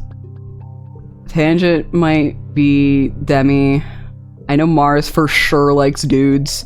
She might also like women. She'd really weird, intimate, like, homie friendships with Tangent and Tammy when they were kids. So yeah. Tammy's is now Buzzword. No! Oh my goodness. Can I see? Okay, give it back. You hand it back and Dis secrets it into his jacket pocket. See, I just like knowing stuff. He says shyly. He stops to pick up the surveying equipment as Utopia calls for all hands to board the expedition vehicles. Then he's gone without another word. But yeah, in my heart, this fucking stupid 2000s emo ass. I love him so much. 93, 95, these are my bubble movies. Like, as Cal was getting older, I was like, okay, the way he looks is gonna go one of two ways. And it unfortunately went the way where I was like, damn, not for me. Ooh, rock. Okay, we're kind of eepy, so I think we're gonna do something in the colony. And then maybe at the start of Pollen take a rest. I wanted persuasion, which I think is studying humanities. Yes. Gungur has asked you to take a stack of blank papers and a box of pencils from the classroom nanoprinter and pass them out to the class. Excuse me. Today, we will be practicing our handwriting. My voice broke, she announces. You hear Tangent groan beside you. But congruence, she whines. Why would we ever need to write by hand when we have hollow palms? This exercise will be part history lesson, part future skill, Congruence tells the class. In the future, you may not always have access to hollow palm technology. Our replicators and computers will break down eventually, and when they do, you will have to rely on low-tech solutions to everyday tasks. So first lesson, how to correctly hold a pencil. You and the other students get to work learning how to print by hand. It's a little bit like holding a stylus, but the texture is all wrong. Your letters are small and cramped, and you have trouble keeping them in a straight line. Tang, though, is suffering the worst. I think this is funny because we're so much older now, and I'm pretty sure this was intended for when we were younger.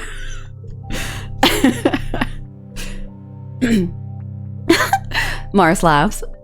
Looks like we've finally found something Tang isn't good at. Look, she keeps messing up her lowercase a and e's. Tang is using a stylus with her hollow palm, but she's never actually drawn the letters. She fumbles like a child bashing her fists against a hollow palm for the first time.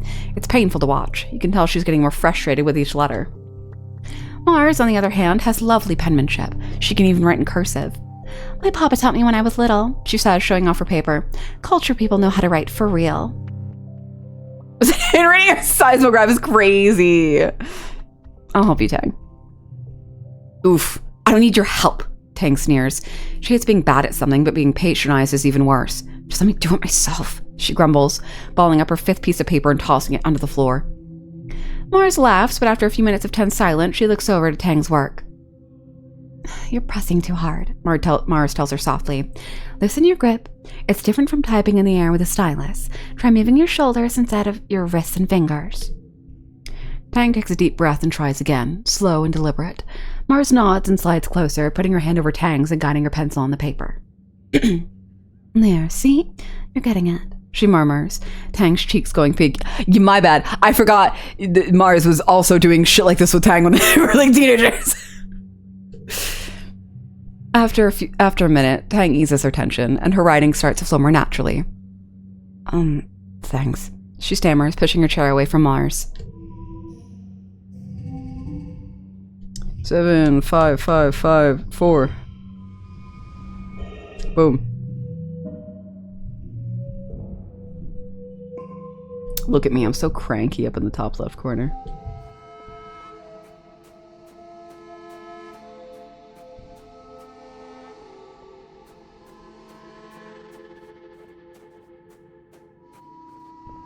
Okay. I might actually rest now.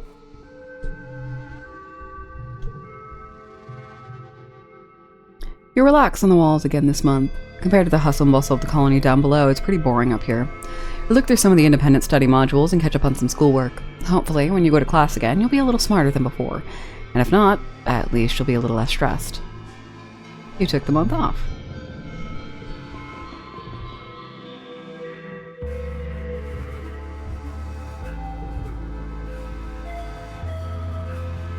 Oh, Mandrake, give to me.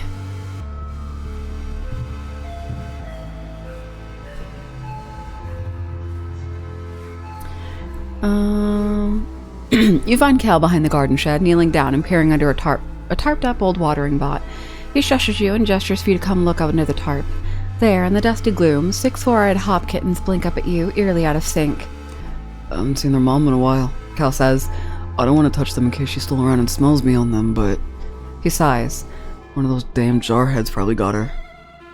Oh. I don't... Hold on, what do you like again? I don't have the stuff I know you normally like. Yeah, okay. I think I might go foraging this month. I feel like it's always pollen when I end up foraging, so I never get shit that I want. Ugh. Hey, stupid head. Just is standing barefoot, his toes digging into the ground and his face turned to the sky. I still feel like I can hear the planet sometimes. He says quietly. Is that weird? Even if it is, it gives me a sense of comfort. Like I'm part of something bigger than just me. Bigger than the colony. A slight smile plays across his face before disappearing, like he said something funny. Even bigger than humanity. What the fuck do you like again? Not that it matters. Have medicinal roots. Baller, I figured you'd like these. Just his eyes light up when he sees your gift. He says, taking them from you with an uncharacteristic delight. Are these pieces of a jelly arc root network? Or is it a dormant butterfly bush? Where did you find these? Yeah, I know my stupid little weird emo boy. Hold on, what is our friendship up to? 96. It is now higher than with my boyfriend. I'm doing so good.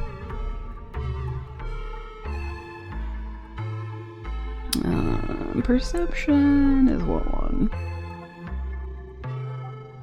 Am I blind?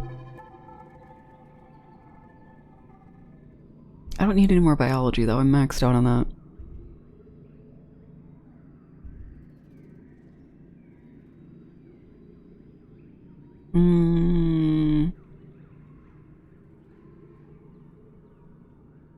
Oh, perception's down in the third one. Okay, that's why. I feel like I'm in the ridge all the time, though. It's been a minute since I've gone to the plains. Nomi's here! When you report for surveying duty, Nomi's here. It's their first day as a surveyor. They smile widely when they see you, smiling exuberantly. Oh, you two know each other already? Utopia says, looking at you and then Nomi. That'll make things easier. Celine, I'd like you to keep an eye on Naomi while you're out there, Utopia continues. I'm going to assign you to the same regions for the next little while. Just make sure they don't wander into the nest of snap bladders, okay? Yay, hooray! Nomi cheers and gives you a high five. As Utopia explains to Nomi and some other new Helio surveyors about the surveying tools, Nomi starts to get bored and wanders a little away from the group. You see it happening, but are powerless to stop them from tripping and nearly landing in a nest of hot-eye eggs. They're just about to crash into the delicate spun glass cocoon when Utopia materializes as if out of nowhere and scarfs them by the back of the collar. Nomi, pay attention. Nomi giggles like they didn't even realize the danger of being stampeded by the upset hot-eyes beginning to gather around. Utopia ushers them back to the group before they can get shrimpily. Nomi asks a million questions about the eggs. Are they edible? Do they have hard shells or soft? What are the cocoons made out of? How long do they hatch? Utopia sighs. Just get out of here, you two, she says. For the cute little vomits turn ugly. Hello, how are you? Nice to see you.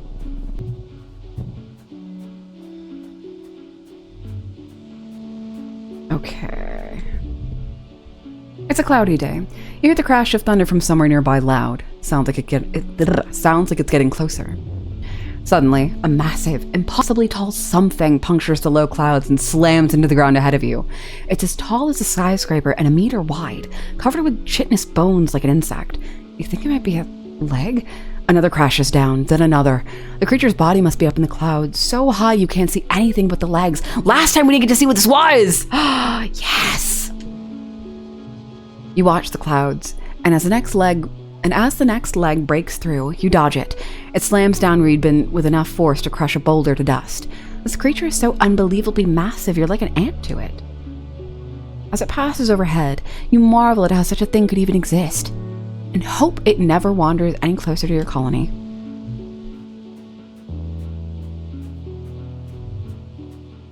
Been here since we started. Oh my gosh, thank you! I really enjoyed this game. I've been having a good time with it, and I'm kind of sad that we're gonna get to like one of the first endings for it today.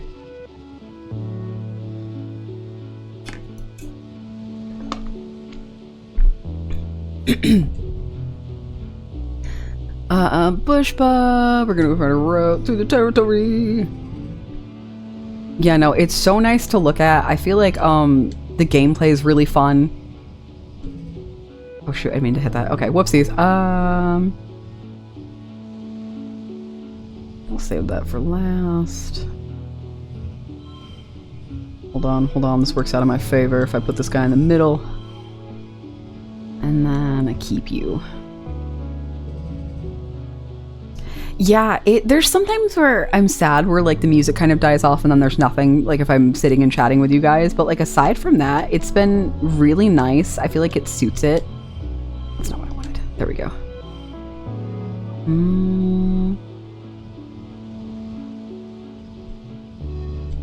There we go.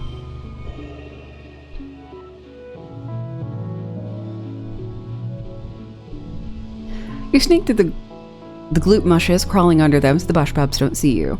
You nearly get stuck at one point and wonder, what if Dis has to come rescue you? That would be embarrassing. You find a route through and continue on your way. I love that we're out in the middle of the fucking wilderness, like, whatever emo boyfriend who's not her boyfriend finds us stuck in some mud. Oh, that would suck. We're so funny for that, honestly. You stop to admire the light glinting off the water of a shallow circular lake when you notice some strange rocks near your feet. They're pink and red, bobbing in the shallow water at the shore. The rocks are flashing golden yellow. This one, then that one, then a pause, then that one, then the first one again. You thought it was reflecting sunlight at first, but no, the rocks themselves are glowing.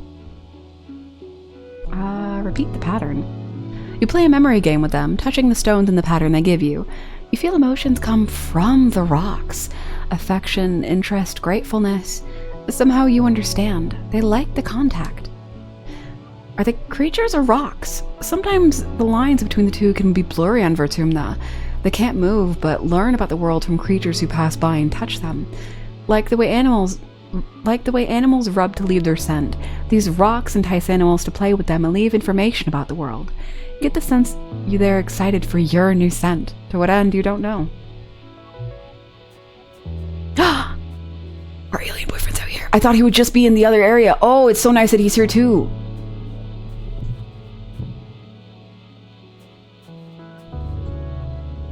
For once, you see Sim before he sees you. Oh, is he gonna do something fun?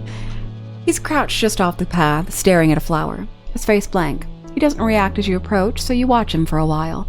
He's so perfectly motionless, you think he was a plant too. His eyes are unfocused. Is he accessing some kind of mental interface? Eventually, you clear your throat. Sim carefully stands up and turns to face you. For a moment, you're not sure if he recognizes you, then he tosses his head and a grin leaps to his face. Solene, you've caught me checking in with the boss. I'm assuming the flower acts like a... because we know the whole planet is kind of like a mycelium thing going on, so it's like a phone. You have a boss? My boss, As I told you, they aren't fond of change, he replies. They're also very much like your boss, which she named Utopia? He tilts his head to the side. Her name word is fitting, isn't it? He lays one finger against his chin. I appreciate that she always reminds you not to get yourself killed. I wish you'd listen to her. I can take care of myself. Sim replies. His eyebrow arches eloquently. I'm not quite sure you realize just how many times I've had to help you with that. Oh yeah, when I was a kid, there was like a few instances where we saw Sim, that's right. If the boss finds out I'm talking to you, I'd be in trouble. So, shh. He murmurs and puts a finger to his lips. Then why keep talking to me? Sim smiles warmly. Because you're the person of my dreams, literally, he replies. I can't seem to stay away from you. And because you humans are different, he continues. I'm so bored of everyone else on this planet. The other gardeners, my boss. They have everything on Vertumna just the way they like it and don't want the teensiest thing to change. He sighs. It's boring. See that tree? Sim points to a large tree with many long limbs dripping from it and embedded in the ground. That was a small creature for part of its life cycle. You call it the Freaky. Once it plants its roots, that's where it stays for the rest of its life. The gardeners spend time as trees too, sometimes hundreds of years. If you do that enough, you start to think like a tree, set in your ways. He spreads his hands, an earnest expression on his face. When I watch you, when I talk to you and learn about your species, I feel inspired. I feel young again. Hold on, you can shapeshift? I love how often we can be like, oh my god, hi cutie pie. To him, it's so funny to me. Don't you think my looking human is a bit of a coincidence? He replies and motions to his body with a sensual flick of his wrist. It is a rather handsome body though, don't you think? I happen to think I did quite well. Man, I want to hit on him so bad. Fuck, if you say so. You have so many more questions for this man, or gardener, or whatever he is, but as soon as you open your mouth to ask another, Sim cocks his head as if he's listening and holds up a hand.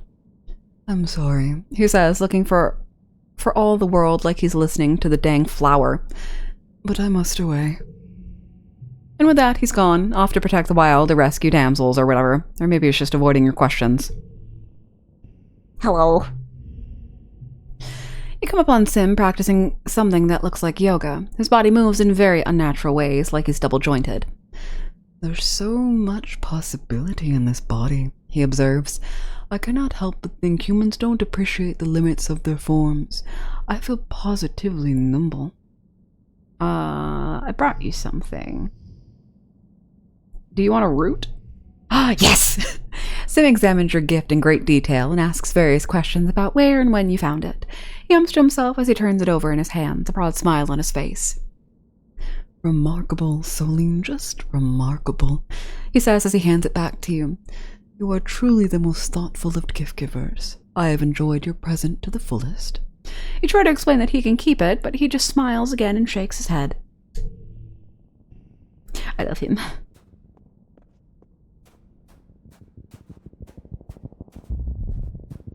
Let's go this way.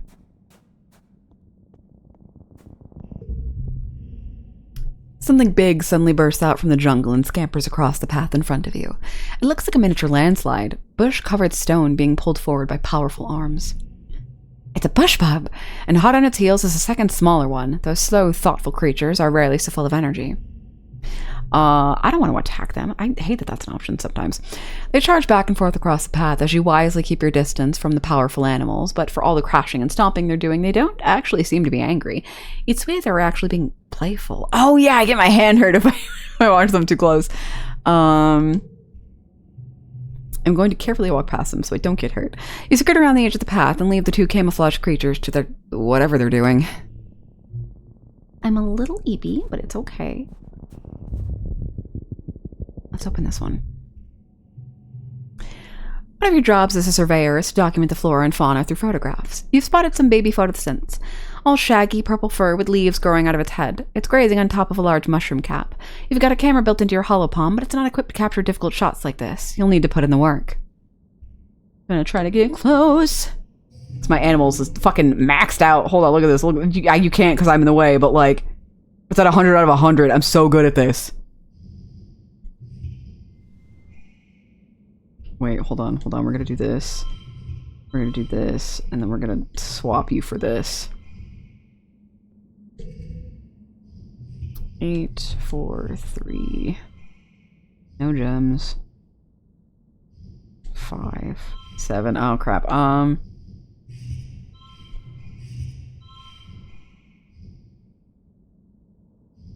wait, hold on. Okay. 31 isn't bad. 5, 10, 15, 4.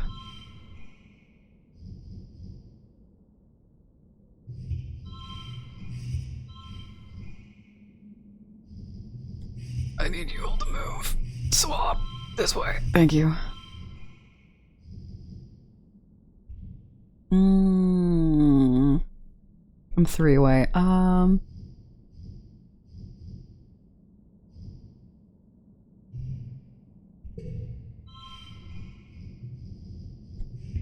There we go.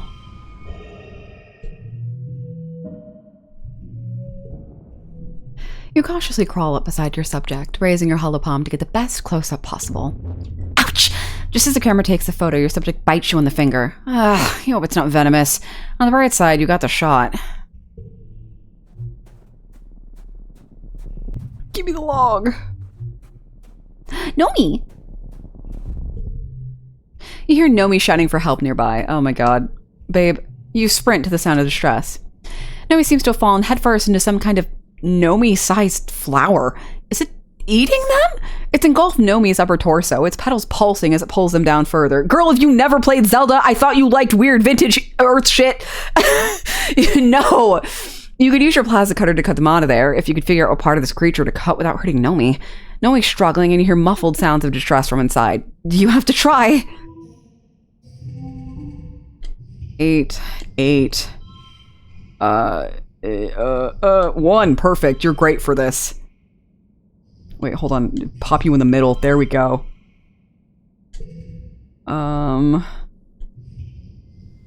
6, 5. Okay. And then...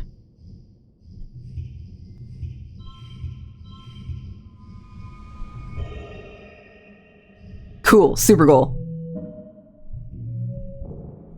You delicately slice the layer flower at the underside of the base of its flower, which you guess is the creature's neck. Up close, it actually looks more reptilian than plant-like. Just a little nick, and the creature coughs and convulses. Plus 2 bridge with Nomi. Nomi spills forth in a flood of digestive juices. Ew, yuck! Oh, my whole band is doing flower! Nomi stomps and shakes their fist at the flower, which lurches away on a flat, snake-like body. You're not too worn out. Go home. Go eat bees. We save Nomi and we're like, Jesus Christ, it's bedtime now.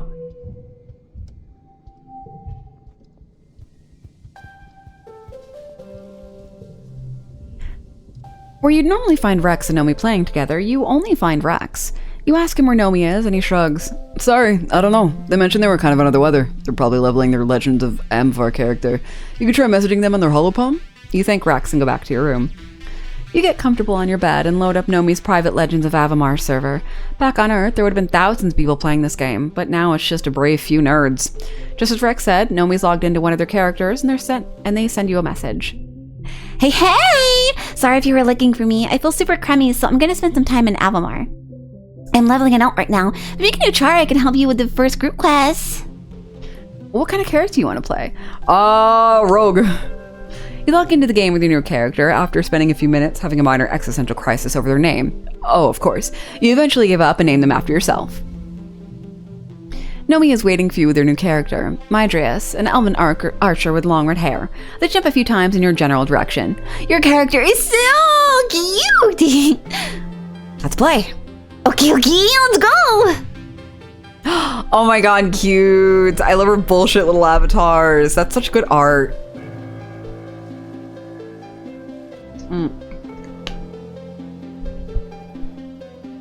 You do the first few quests with Nomi. Their character's a little more powerful than yours, so there's a lot of time to chat. Nomi keeps up a running banter about your adventures, typing as if they're speaking for their character. Oops. Fear my bow, meddlesome creatures! The forest will not miss your presence! It's hard not to notice how much more serious and well-spoken Nomi seems when they're writing it in character instead of speaking. You didn't know they had it in them. Do you play along? Forsooth I do! You type back, "Thou shalt not see thine death that approacheth from the shadows!" Nomi sends you a string of hearts. You play for a bit until you've had to stop to sell your loot at the vendor, marveling at the accessories you'll be able to buy when you have some more gold. Nomi opens a trade window with you and plunks a necklace into it. It's one of the expensive ones, and a huge increase in stats. Galactic. I thought it would look good on you. I want to flirt with Nomi. Why can't I just be a hoe? Why can't I be like Rex? Jesus. Accept it. You accept the necklace and put it on your character. Nice stats. You and Nomi battle your way through a Nolan encampment and stand face to face with a big bad Gans megapelt. Nomi readies their bow. Heroes, we are called to battle!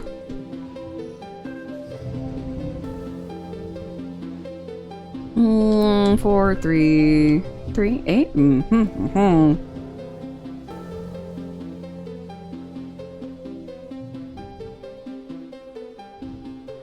Hold on.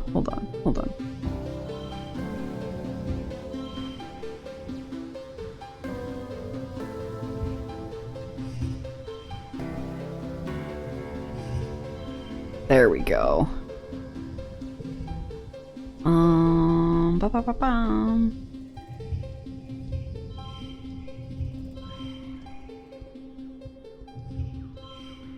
Okay, and then 37. 5, 4, 3, 2, 1. No, that's right, my bangle!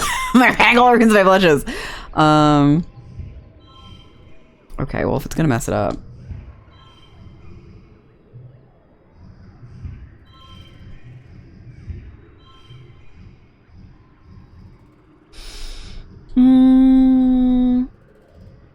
Shoot.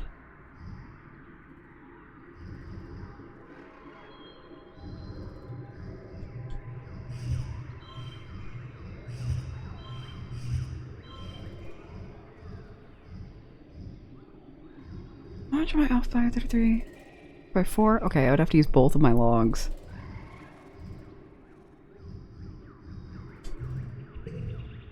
Damn it.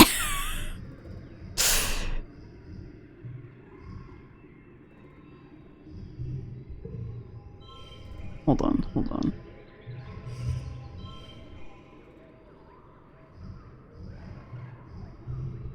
Okay, there we go.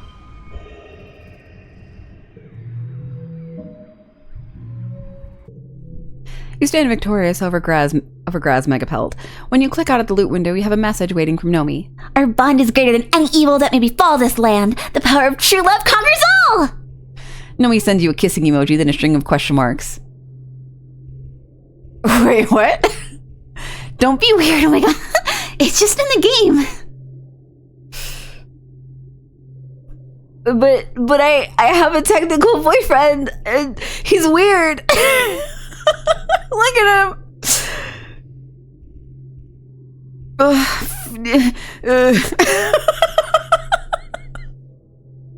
think my boyfriend would be mad if I roleplayed kissing my friend in a video game. If he gets mad, I'm gonna be so upset. Do it? Okay. Yes, it's perfect for our characters. Yeah, oh my god, I'm happy you get it, LML. You wait a few minutes till Nomi composes her message. Finally, they send you. Nigel's truest word turns and embraces Celine in their strong arms. My love, they say, by your side, I would hazard any foe. Nothing frightens me more than the prospect of a life without you. The fiery-haired archer bends to press their lips to Celine's, sealing their love with a kiss. When you log off the game and open a chat window with Nomi, what do you say? That was fun. Oh my god, thank you! It's so much fun too! LMAO. Maybe I'll use it for inspiration for my manga. I sure don't like anyone like that though. Oh my god. This is what real people do with their Rusty is correct. Also, hello, Digit.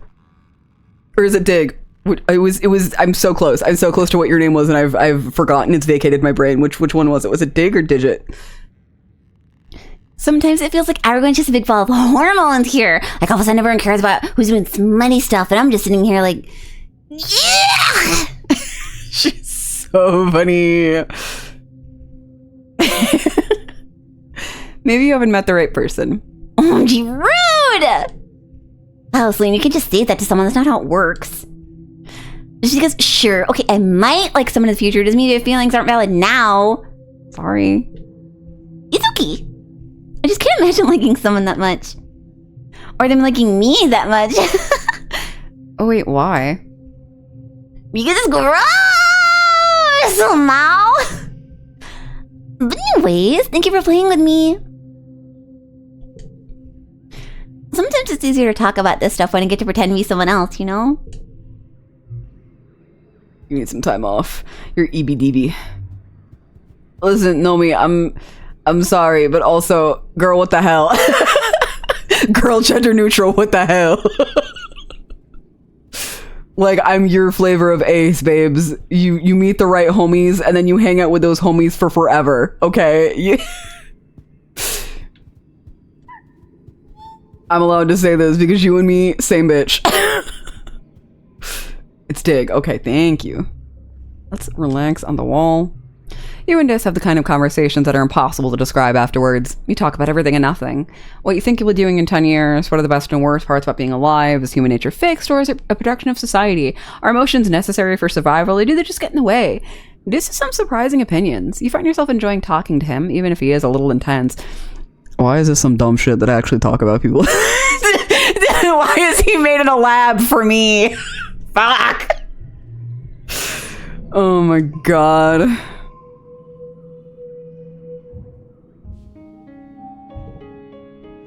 Okay. Can I give you some of the nonsense I found?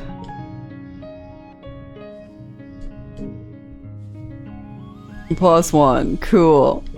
Can we be at 100 yet? We're 4 away. I'm 2 away with this. Jesus Christ.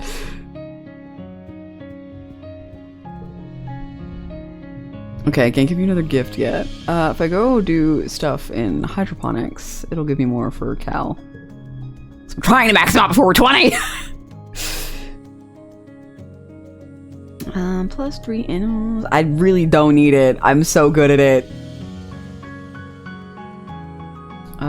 Biology. My biology's maxed. That's also biology, which is maxed. If 5 kudos is kind of pathetic, though. I get 10 for doing that. I'll just do animals. Okay, your dad's the head honcho here.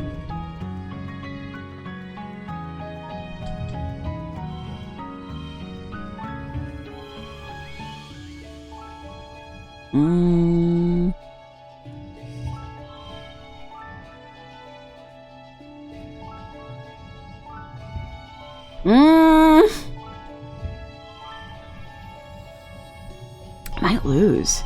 You know what? I have so much stress that I can put into this.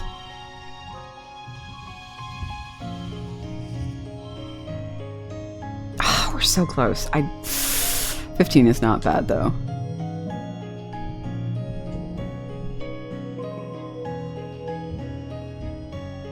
Okay, early dust.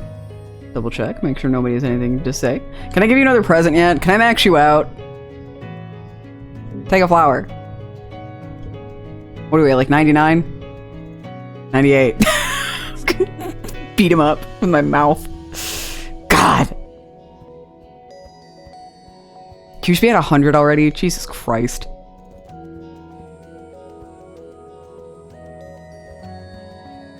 Dad, my boyfriend doesn't want to smooch. My boyfriend hates me. Oh, wait, I should probably save. It's been a minute.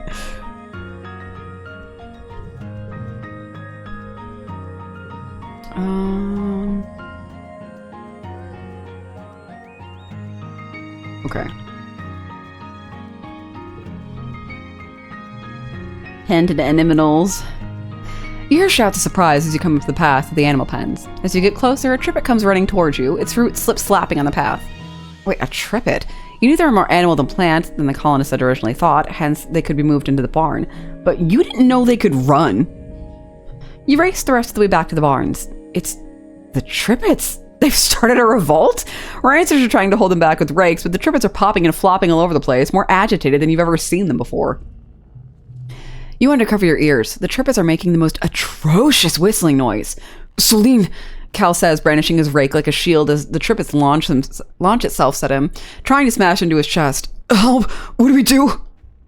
Oh, I am so good at the photophonore. Hold on. I learned this stupid fucking instrument and it's gonna save our farm. It's like Stardew Valley, but not. Oh my god. Okay, wait, actually, hold on. Swap. There. 99! Oh my god, I'm gonna put so much stress into this. It's gonna be ridiculous. 8, 6, 6, 3.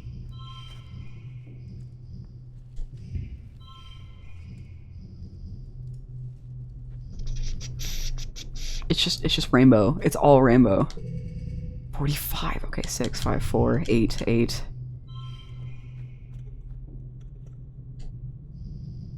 Hold on. +2, +2. Okay, doesn't matter because it's rainbow. Oh, wait, hold on. If I put you here, and then I put you here. Yes! Oh my god, that bracelet's really working miracles for these card challenges. You can almost pick out a rhythm in their whistling, like it's some sort of call or song, maybe even a primitive language. You pull out your photophonore. If they react so strongly to sound, maybe you can play something to calm them down. You play a tune you learn from listening to them, the song they sing in the evening sometimes before they sleep. It's almost like a lullaby, something to let them know it's okay, they're safe. The trippets all calm down, going dormant again. You look over at Cal, who's wiping his eyes. Oh, he's beautiful, Celine, he says in awe. Fuck yeah, my little freaks mess with my trypophobia sometimes. And +2! Now that you know how to control them, you and Cal petition to have the trippet enclosure widened to give them more natural space to work around if they want. Hopefully, that will keep them from wanting to riot again. Governor Lum, the bitchiest bitch of the colony, enters the colony square to his customary bombastic fanfare. Brass band, red carpet, banners with Heliopause logos snapping in the hot dust breeze. It's inspiring. The governor gets his usual tithe of applause from his diehard soldiers, but it's obvious how tired and fearful Evan has become in service to his war. You catch Mars' attention as she rolls her eyes and makes a gagging motion. Cal looks sudden and withdrawn, refusing, along with the rest of Geoponics, to give them any applause. The governor raises his hands for silence, though it's largely unnecessary. Pioneers of Ritsumna, he begins. We stand here today not shivering and quaking in fear, but with our hands around the neck, he makes a ringing gesture, of the planet herself. Before he can continue, Mars leaps in front of her seat and runs to the front of the stage. Mars leaps from her seat. A ripple of fear goes through the crowd. You'll remember what happened to Utopia last year. It doesn't have to be like this, she cries, speaking to the crowd. We don't have to listen to him. He's just a bully with a gun, like the ones we left behind on Earth. Watch in delight. She turns to the council. Why are you just sitting there? Come on, aren't you going to do anything? The council looks at each other. Rhett seems unmoved, and Utopia shrinks into herself, holding her hand to her chest. Aunt Anne looks concerned, but fearful of Lum. Instance is grim, and Seek just waits to see what happens.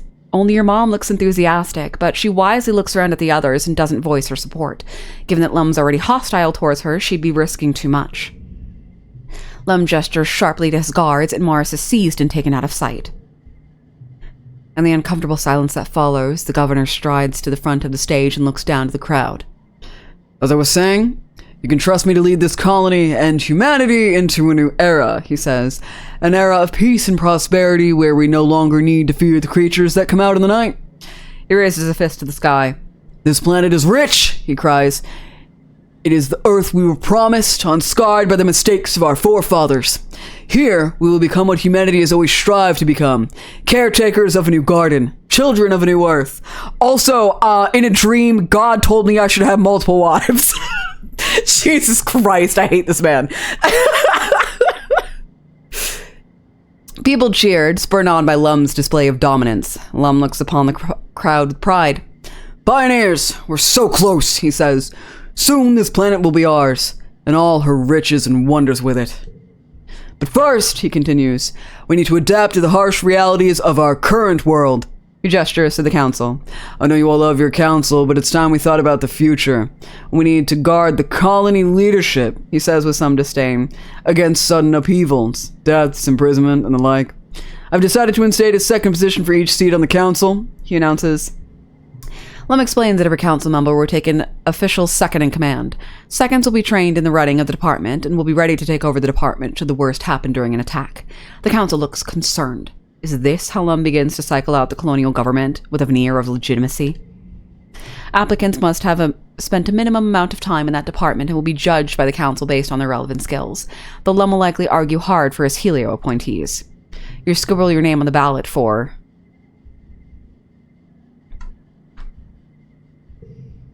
Save. No. No new save. Hold on. Jesus.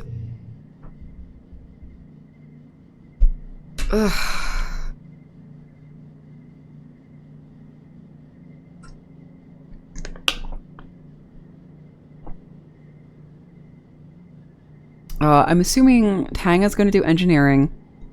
Nem might do security officer. Cal probably wants to do cultivator. I don't know what they mean by steward. Surveyor is going to be dis, though. Oh, I guess steward would have been whatever Tammy would have been if she was still alive. Shit! I think... Do I want cultivator or surveyor? I fuck around enough out there. I don't fuck around at home anymore. Granted, my biology and animals is fucking crazy, so like I probably should. I'm like, I'd rather Dis takes Utopia, but then again, he's not a very good leader out there. He's very much like, I just want to fuck off. So like, I trust Cal with taking over Cultivator. I feel like knowing I Surveyor. Utopia's a little guarded as you enter your name for consideration. Just so long as it's one of us and not one of Lum's lackeys, she says quietly. Can't trust one of them to have my back when I'm out there in the wilderness. She shoots an acidic look at Red, who's looking chummy with the Helio soldiers. You win! You're second surveyor now. Fuck yeah! Utopia breathes a sigh of relief and gives you a hug. Happy it was you, sweets, she says. If something happens to me out there, I know the colony's going to be in mighty fine hands. When the voting is concluded, Seek announces the names of the newly appointed seconds.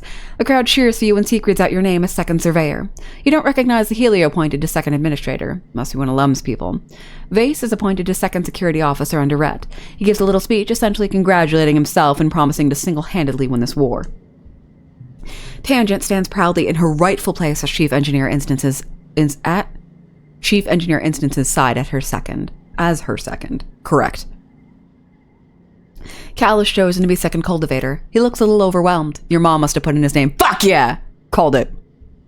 The steward of the Heliopause joins Aunt Anne as her much-needed second steward. There's a lot of babies in the colony now, and someone has to help take care of them. Yeah, that would have been Tammy. After the politicking is over, the crowd adjourns to the feast tables and eventually the dance floor. The sun sets on the long day, the heat breaks, and the party continues well into the night.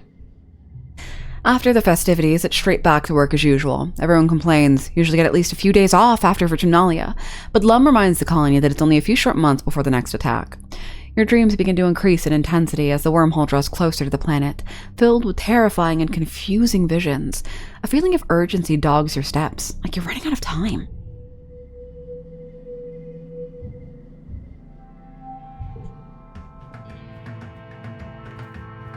Hi, Cal. Hold on. You've been invited to Cal's house. That's what I read and I got scared. Hold on, I gotta save. You're invited to Cal's house for, as he puts it, a real grown-up party. When you arrive, Auntie Tria gives you a warm hug and shows you inside, where Cal set up the living area with little twinkling lights and lots of blankets. Oh, he's so cute. You sit down at the table across from Cal, and Tria pours you both a glass of mushroom wine. She leaves the open bottle on the table. You kids can finish off this bottle if you like, she says. It's a good vintage. One of your dad's first brews, Celine. A little on the strong side, she winks. I'll be out late, Tria says, kissing the top of Cal's head. Follow me if you need anything, but don't you two wait up for me, okay? Wow, Aunt Tria is cool. Cal smiles as you tuck into dinner. I'm glad you could come, he says.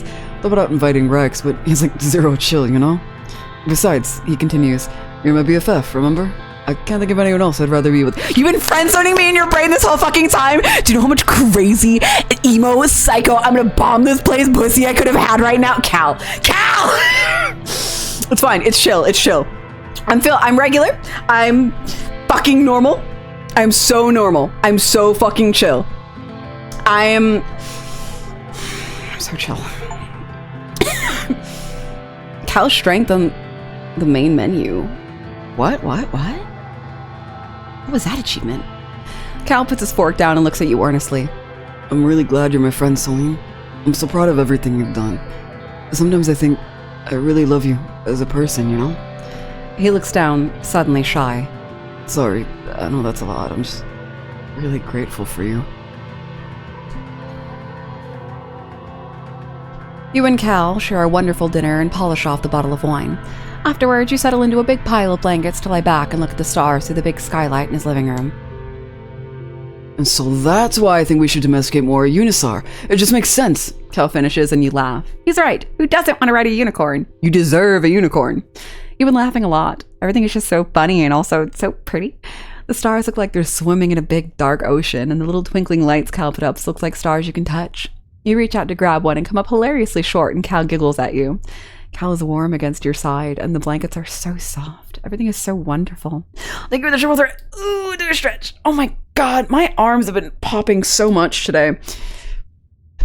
I startled Flesh Roommate because she was in here earlier, okay, what are you getting to eat for lunch? And I was I reached my arm and I was she's like, oh my god. Oh my goodness.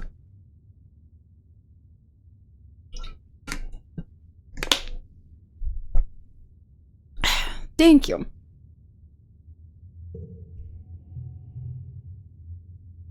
You're struck suddenly by the thought that the only thing that would make this better is if you were kissing Cal. What if you shared your first kiss under the moonlight? Just kidding. Unless, do you make your move on Cal? Yes, bitch, I have given up so much for your monogamous ass. Come here. You push yourself up so that you're propped up on one elbow, leaning over Cal. He blinks up at you, slow and trusting, not even alarmed when you place your hand gently on his muscular chest.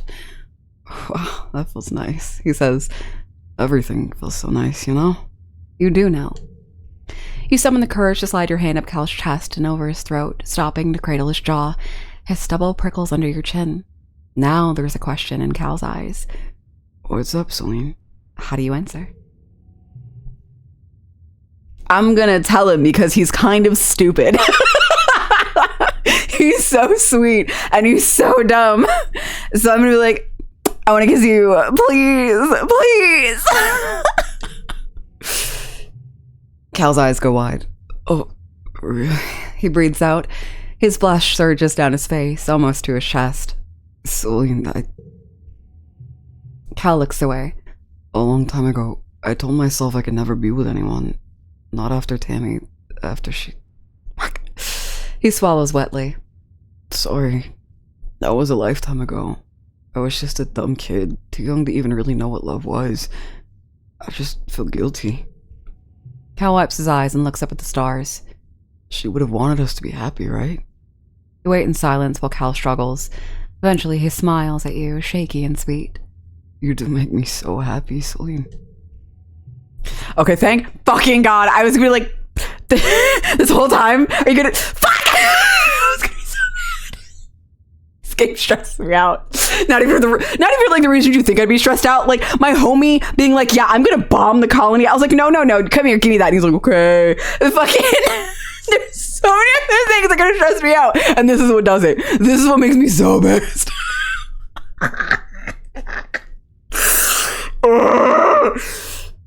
Oh my God. Okay, well, we know for next time that there is a very definitive, like, hey, this is the moment. Are you picking this person kind of interaction that this game gives you? So, you know, you lean in to kiss Cal, and he inhales in surprise before relaxing into it and letting you kiss your fill of him. You taste like smoke. Cal kisses like he does everything else, sweetly, earnestly, patiently. He runs his thumb over your cheekbone as you pull away to breathe. Wow, he murmurs. You're so pretty, Celine. I'm happy you like me too. You kiss until you feel your eyes getting heavy and you can't help but yawn into each one. You lie down next to each other and Cal wiggles his arm under your head. He pulls a blanket over the both of you, cocooning you in comfort and warmth. As you dip backwards into sleep, all you feel is love. You sleep soundly in Cal's strong arms. We didn't have weird dreams! Let's fucking go! Morning arrives unceremoniously, pouring through the skylight directly onto your face. You grumble as you turn your head away, burrowing into something that's soft and smells sleepy sweet. Oh, it's Cal, and your face is smushed into the soft skin of his armpit. He shaves. Boo! Tomato. Sorry. You're gonna look at me in the eyes. Look at this man with a stubble on his chin. You're gonna tell me he fucking shaved his armpit? Fuck out of here. Bullshit. Lies. His arm is curled around your shoulder protectively, your legs tangled together under the blankets. Cal shifts underneath you and blinks his bloodshot eyes open, squinting into the merciless sunrise.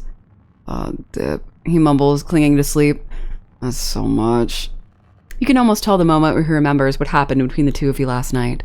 His lips curve into a shy little smile as he leans down and kisses you. Wow, he says, full of awe. I'm so glad I just get to do that now. Before long, his mom pokes her head into the living area. Hey kids, she says chipper. Ready for some breakfast? Breakfast sounds incredible. You've never been more excited at the prospect of breakfast in your life. You share a breakfast of roasted trippet and eggs with Cal, his mom, and her 3 partners. Cal takes your hand under the table and blushes through all 4 of his parents, affectionately teasing the 2 of you for finally sealing the deal. Even though the rest of the colony is in chaos, you feel somehow healed, having taken the night to let yourself bask in their love. We did it! Yes! Oisimos! We did it! Bum bum bum bum bum bum. We held Cal's hand and we kissed him a ton. Yeah, we did it! We did it! We did it! Hooray! I wonder if Tammy lived, if it would have been a polycule. I can't fucking believe this shit. That or if he would have rejected us because of Tammy. Then again, I don't know if we would have wanted it because I would have been like, no, he's with Tammy. I cannot believe Tammy dying has spun me out on the course of being like, I need to make sure Cal's okay because he lost his best friend. I guess Cal's my boyfriend now? Question mark. I can't. Tammy, and in an AU where you live, I end up with this stupid emo loner freak. Okay, Tammy, I need you to live. I need you to do this for me. Most went to all social skill increases for 3 months. Oh my god. It's maxed out though. There's. Do you want a present? You want a root? Congratulations, we're now at 100 friendship. Jesus Christ. You can't find us outside the walls, even though the duty roster is him working on the expedition vehicles today.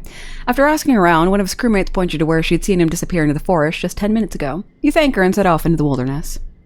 You picked up a few things about tracking after hanging out with Dis for so long, so you follow his trail into the nearby mushwood forest until you hear him speaking calm and slow. Whoops. Shh, it's gonna be okay. Just let me help you. You follow his voice to find him kneeling on the ground next to a wounded hawkeye. The scent of blood and animal fear colors the air. Just his knife glints as he pulls it from its sheath. Don't worry, he says to the creature. Got you. It won't hurt anymore. Real soon. A branch snaps under your foot and Dis's head jerks up. His eyes go wide, but he doesn't greet you. Instead, he gestures for you to get a closer look at the hawkeye. Its single leg is mangled beyond recognition from a hunter's snap trap, and it's bleeding heavily. It can only stare up at Des, defeat in its 4 eyes. It struggles once more, then goes still from the exertion, wheezing miserably. They tell everyone they're humane traps, Dis murmurs, but humans lie, don't they? They lie all the time. The hunters won't be back to check the traps until tomorrow. Dis continues, looking down at the hop eye with a grim expression. I have to put it out of its misery. Oh. Like, it's super fucked. Like, it's got one leg. That is its primary means of getting around.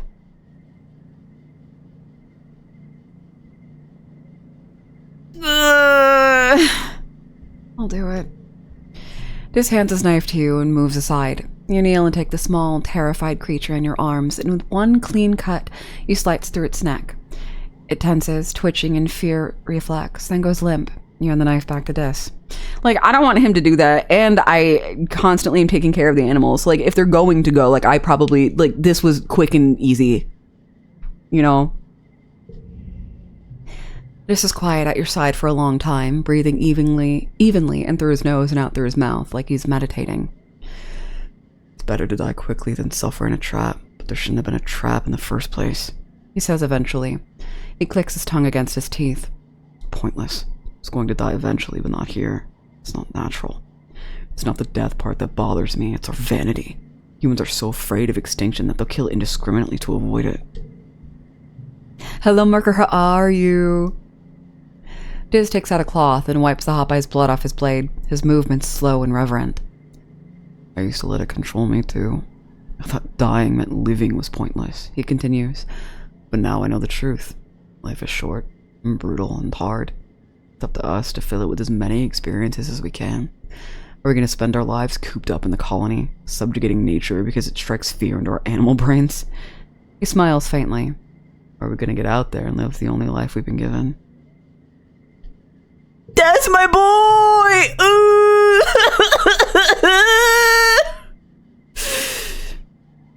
He looks down at the corpse of the hop eye and lays his hand gently on its head. We're all going to end up like this in the end. There's no use denying it, letting the fear of it control our actions. I agree completely. You're probably the only other person here who does, Dis replies. That's why we get along, I guess. Because my injury is healing as much as I have, I've been able to cook and game a bit now. I've also been meeting cute guys that find me attractive. I'm doing the best I have in a while. Oh, I'm so happy to hear that, Marker. Congratulations. What have you been eating and what games have you been playing?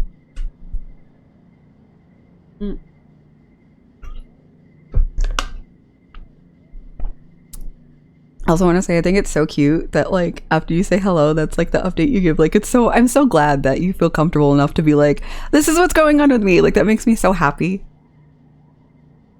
This lifts the hop eye's body into his arms and rises to his feet. The smell of death will attract animals right to the other traps, he says, and I'm not taking it back to the colony to be stuffed into a recycler. We have to take it into the woods and give it back to nature. You and Dis walk further into the forest in respectful silence, Dis cradling the dead hop eye against his chest. Eventually, he tells you to wait while he finds the tracks of a predator and lays it down nearby, an offering the forest accepts without acknowledgement. He returns to you, blood-stained and solemn. It's done, he says. You begin to walk back to the colony, though it's clear Dis is taking his time. After a few minutes of walking, he turns to you and grabs your arm, forcing you to stop and look at him. Celine, he says, his eyes burning. Promise you won't let me end up like that hop eye. At your questioning look, he squeezes your arm to the point that it almost hurts. If I'm trapped here, just let me go, okay? I promise. Dis breathes a sigh of relief. Thank you, Celine. He stares at you for a few unnerving seconds, perfectly still before jerking into motion and fishing a pendant necklace from his clothes. He unclasps it from his neck and holds it out to you. Here, he says. You should have this. I want you to have it. Oh, unlock Dis in the main menu. You turn and let him put it around your neck. The pendant is large, but surprisingly light. You recognize it as a fragment of unicorn horn, its pearlescent color shimmering in the light. Thank you, it's beautiful. Then make it. This replies, the Unisaur did. I just put it on a cord, but thank you. This regards you with a serious expression. You're the only person in this colony that I ever really cared about. He says, I don't know why you bothered trying to be my friend when I was trying to push everyone away. His mouth bends in a shy little smile. Thank you for sticking with it, he says softly. You don't know how much I appreciate having a friend here. He steps away and looks down at the ground, suddenly evasive. Listen, I don't know how much longer I have left here, he says softly. I just want you to know that I want to spend the time I do have with you. I think, okay, listen, in my heart of hearts, that is my boyfriend, and I think in his heart of hearts, I'm also his boyfriend. He knows! He knows! And I'm sorry, and in another life, we're kissing, and we're exploring ruins together, and we're kissing there too. I'm sorry. I failed you. I denied myself. It makes for good content, though. Eating so much good food, lots of soups and stuff. Oh, Terraria is so fun! Since the new update added a skyblock seed. Oh, I'll have to go check it out. Oh, it's been so long since I played Terraria.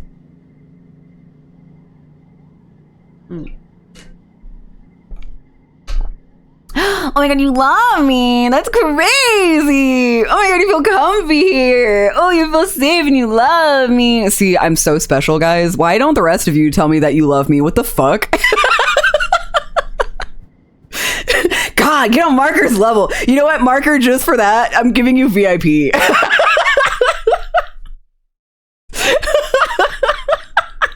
Everyone's gonna come and be like, what the fuck?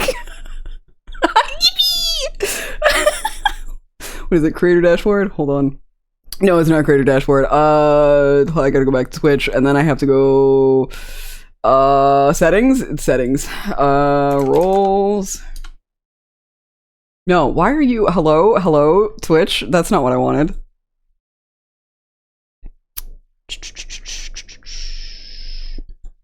It's not this. What is it under? Am I out of my mind? No, it is this. Okay, hold on. Role manager.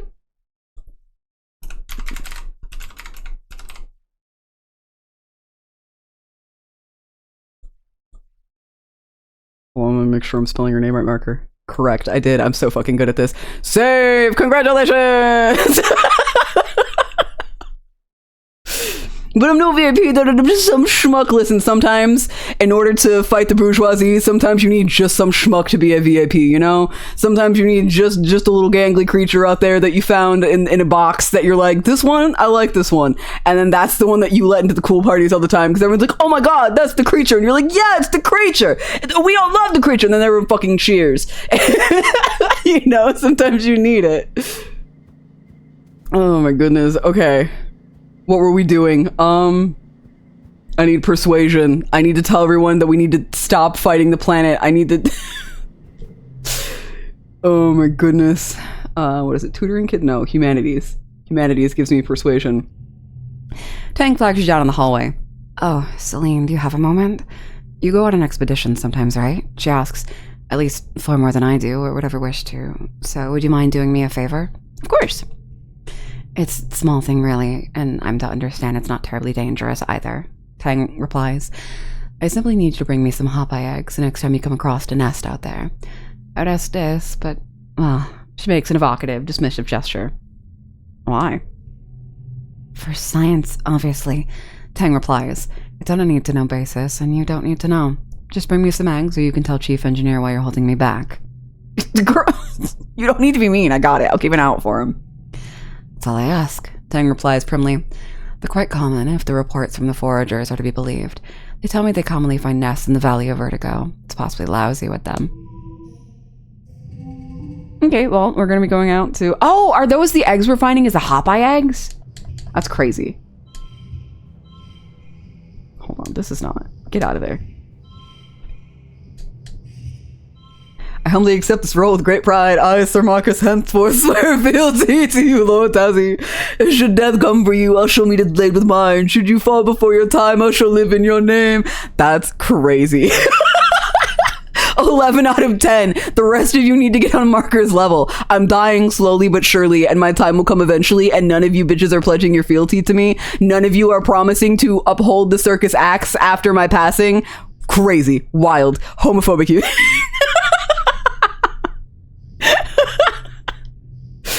Oh my goodness. Okay. Oh, this is... We're just gonna push through with some stress. There we go. I'm just a little sleepy. I'm just a little sleepy guy. I'm a little tired. It's fine. Already went through the Vertumnalia nonsense. Let's go to the Valley of Vertigo and get Tank some eggies. Do either of my boys have anything to say? No? Okay. Forage in the valley.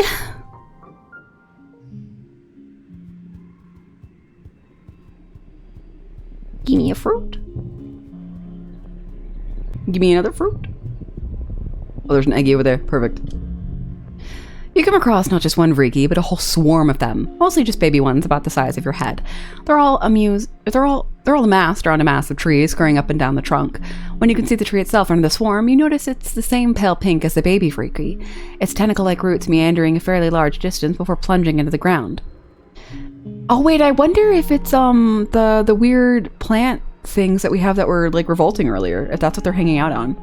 When the Vriki see you approach, they get agitated and they look hungry. Definitely hungry. Like dozens of hungry grapefruit-sized furry pink spiders. Stuff of nightmares. Your pet, Riki Tiki, doesn't seem scared at all. Maybe they aren't so bad?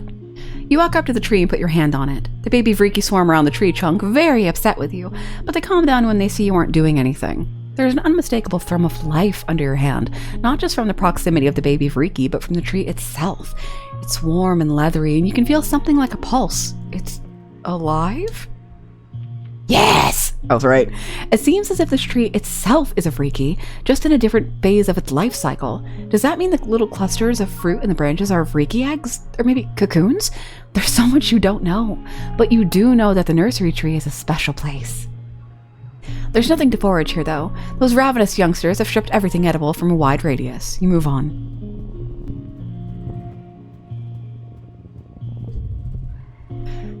An absolutely enormous tree forms the path here. Its roots cut natural stairs into the path, and the magnificent canopy of large, flat leaves completely blocks out the sky. They arc overhead almost to the ground on the other side. Walking under it's like going through a tunnel. Oh, that's such a beautiful image. And the tunnel is dark. The tunnel is dark and gloomy, unseasonably cool, and filled with the whispering of leaves. You get the sense that something is aware of your presence. I want to whisper back. What the fuck? Me out in the woods.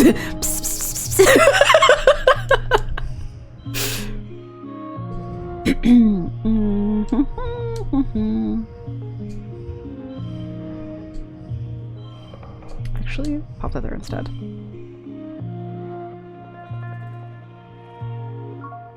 Yeah, because the little screaming guys aren't helpful. I may have just gotten a boyfriend too. Let's go! Fuck it up, Marker. I hope you're both communicative and that you are patient with each other and that you both have a good time whenever you're together, and may you never have when you could dream that, you know? I hope that it works out so well for you. That's exciting, bro.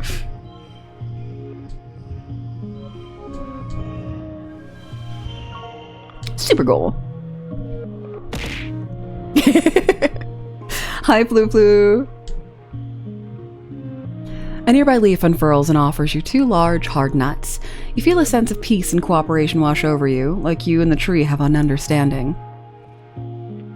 We're gonna eat one and plant the other, because you never, when you are foraging, never take all of something. It doesn't matter if it's like, you know, like all of the berries on a bush. Like, you never do that, because the bush itself needs the ones that aren't eaten to refertilize the ground.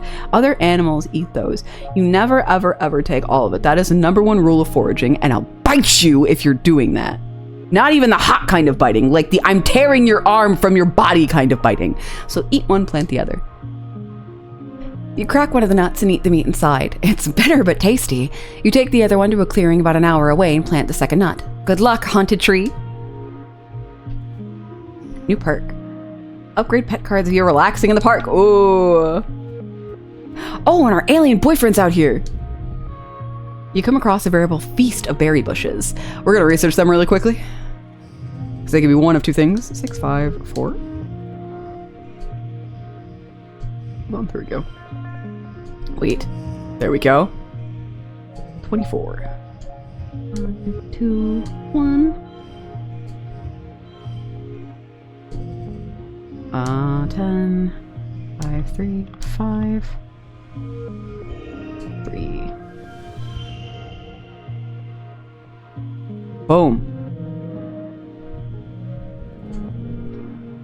Berries are edible, let's harvest them.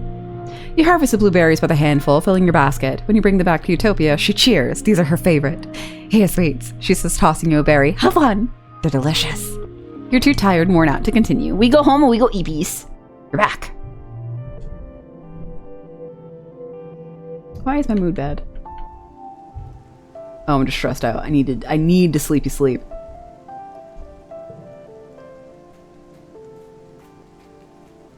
Go to my favorite place on the wall with my boyfriend who's not my boyfriend.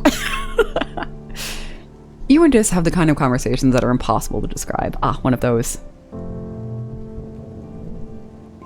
Done.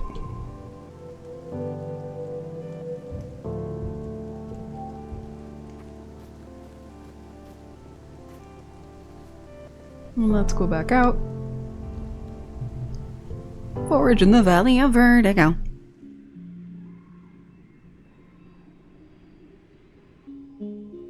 Okay, I am kind of sad that we didn't get to meet Sim before this, because the amount of times I've been out here, you know? Like, that would have been great for building up that relationship, but I also understand that Sim is for sure more of one of the end games. Wait, I'm still missing 2 people, aren't I? Yeah, there are still 2 people that I haven't even met. You decide to take a shortcut through the jungle to the path you were sure was just up ahead, and now you're lost. Everything looks the same here. The plants are too high to see any landmarks, and you swear some of them move around when you aren't looking. You try to check your positioning with your hollow palm, but the damn thing isn't working and won't connect to long-range communications either. Typical. Utopia did warn you the comms were flaky out here. You think you can tell north from the position of the 2 suns, but that's it. Welcome back from the ads, Flu Flu. You climb a tree and chart a path through the wilderness from above. With that information in your hollow palm, navigating to the nearest landmark is a breeze. Hell yeah. Hold on, I'm gonna... You find a trivet, a large, tasty plant. This one's huge, practically taller than you are. Harvest some stalks. You start breaking off the freshest and youngest looking shoots. The plant shudders. Analyze that shuddering. 6. Oh, wait, no, hold on. I didn't want you there. I wanted...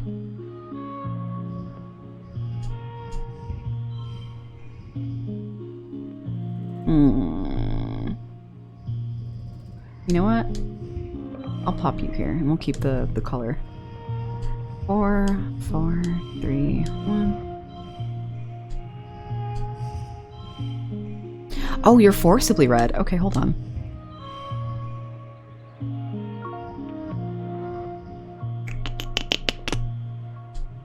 I also want that.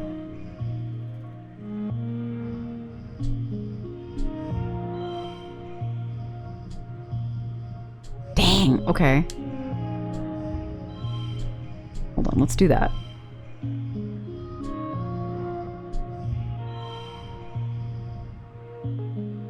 Okay, next round.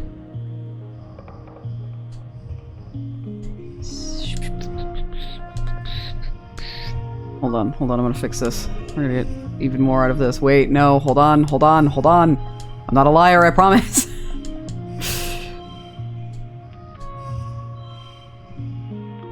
Okay. Yeah, the plant is alive and sentient, like an animal. We knew that. Is that all we got from that? It is definitely not happy that you're ripping its limbs off. It's sort of hard to tell if it's in pain, really, but you'd say discomfort, at least. All the same, stop. Yeah, no, something about what you're doing just feels wrong. You make a note on your map of where it is, but oddly, you never find it again, because we know that they move. This is not news to us. Friendliest. Get 5 relationships to 5 hearts. Ooh. You're enjoying a relatively uneventful second son of taking readings for one of Utopia's geological surveys when... Uh-oh. Your world shifts on an unnatural axis as Sim comes crashing seemingly out of thin air, grappling with the skyfish almost as big as he is. Look out, he calls to you, though it's far too late for that. The ground rushes up to meet you, and it's all you can do to close your eyes and protect your head. To make matters worse, in the ensuing tussle, they completely crush the delicate scanning equipment you just finished setting up. Utopia is going to be so upset. What the heck was that? You yell at Sim, who just shrugs helplessly while he holds the skyfish at bay. It's a whole damn mess! What's he doing bare-knuckle boxing with skyfish? Honestly. The skyfish flops around pitifully, then springs back into the sky and flies away, trilling in distress. Didn't even look dangerous, really. Soline. Sim croaks, and... Oh, hold on. Soline. Sim croaks, and you turn your attention to him. Blood is pouring from a wound on his chest where one of the skyfish's spines must have pierced his otherwise perfect skin. It's the kind of thing that would definitely leave a scar or worse. Why are you every fanfic writer's wettest dream? Why? Now you're injured and I have to patch up your wound, Sim. Holding the wound closed, Sim smiles sheepishly. I guess my future sight isn't always 2020. Holy shit, are you gonna be okay? He waves dismissively when the hand that's not holding his ding-dang chest together. It is but a flesh wound, he says, then smiles. Someone put Monty Python in the fucking hologram we gave him. That was me. I gave him that meme. Oh, I did this to myself. Oh no. He admits it too. Oh no. Did I say it right? It's from one of your Earth movies. I quite liked it. He coughs. And I really similarly difficult to kill completely. He grins. You think it's just a coincidence that I'm always there at exactly the right time to save you? At night, when I'm asleep, he corrects himself. I sometimes see visions of things that are going to happen. Or at least, that could happen. My dreams aren't always true, Sim says, wincing as he applies pressure to the wound. Paths branch and converge. Time is more like a web than a line, I think. He smiles weakly. But always in the center, there's you. I can see the future too! I have weird fucking dreams! Am I part plant? You can, Sim laughs. Well, you must not be very good at it either. You try to explain. You tell him it's kind of like remembering, but in your dreams. It's happened ever since you were a little kid, like you're remembering things that haven't happened yet. You admit that some of them are pretty rough, like visions of people dying. Sim nods in agreement as you explain. Some gardeners have this ability, he says, but it takes hundreds, even thousands of years to develop. It seems you were born with it. I can't tell you how this future sight works, Sim continues. To be honest, I don't even know how, but if you're curious... He's clearly grappling with something and not just a sluggishly bleeding wound in his chest. His voice drops. You might look for answers under the light of the wormhole and glow, he confesses. You press him for more, but he begs you simply leave him to handle his injury in peace. Alrighty then. I'm never gonna get one of these fucking eggs. It's all the way over there. Your path is blocked by a massive 8-legged xenofauna, something between a spider, a squid, and a bear. We're gonna sing to it. Whoopsies. You aren't the highest, and no, okay, shit. Hold on, you get in the middle. Oh, I can't move you to the middle, I see.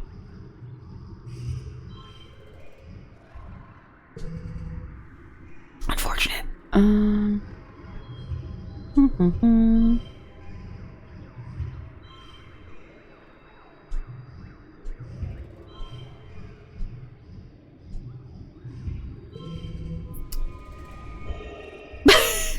Done. Did it. Won.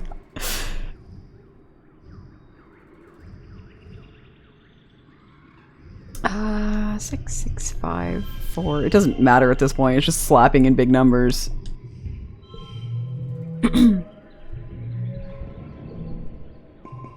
We're gonna leave it. Oh my god, it's an egg. come out of the trees into a large grassy clearing. In the middle is a, well, you can only describe it as a pedestal. Oh, this thing. We're gonna leave that. I didn't mess with that last time. That's not my business. We don't touch religious things we know nothing about, or offerings for things that we know nothing about. We're on an alien planet. That's not good for anyone involved. Let's do this one and get that egg. Oh, we're gonna harvest honey. It's one of the Angie bees. 8, 3, 4. 6, 4, 4, 3.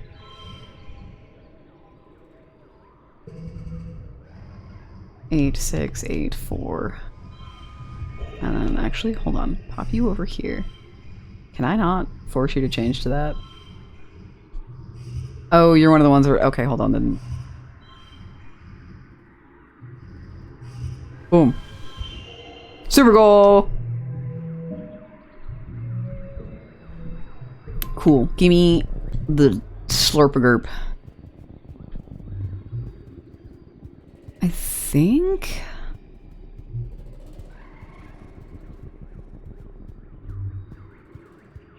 Yeah, we should probably head back. Because I probably have, like, what, 5 points left?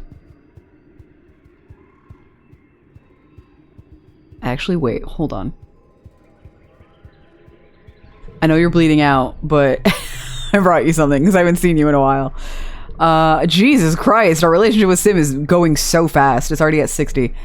Crystal clusters and medicinal roots. Do I have any of those? Yeah, I have so many rocks. Here you go, take one. He says, you might need this for later, and hands it back. Okay, thanks, I guess. Bye. He's so funny.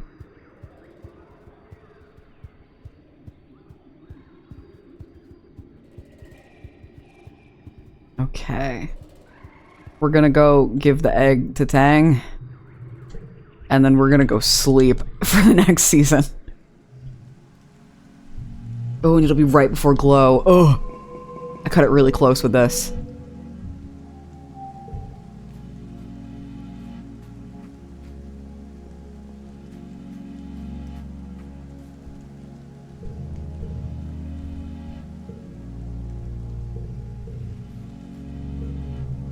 Hello. Do I have to do it in here?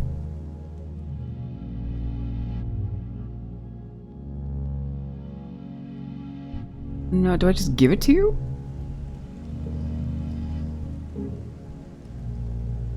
Tang is surprised that you remembered her birthday. She looks dubious at the gift for a moment, then smiles at you. You didn't have to, but thank you, Selena. Well, that wasn't what that was for, but sure, I guess. Shit. Whoops. There's no... I think I'd have to go back to studying humanities, but I'm so zonked. We did get Tang's birthday out of it, so I guess you can keep the egg. Shit. Do I know? Okay, this is late dust. I don't know Dis's birthday. Dis, as much shit as I give you, the fact that I don't know your birthday or your augment either. Crazy. Relaxing. Dis gives you a short nod as you climb up on the walls and Dis gives you a short nod as you climb up onto the walls and take your place nearby. He's good company if you're looking for the kind of company that leaves you alone. It doesn't bother you very much. He's looking for the same. You're a good match for each other that way. We're keeping the cotton candy. What was the last thing we had for Timmy? Alright, glow season.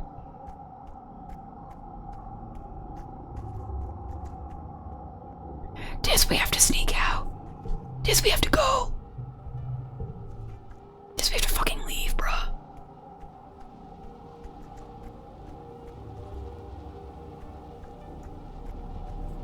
Ooh, fruit. Okay. Ooh, I'm so nervous. Because this is either it or we get one more cycle before game's over.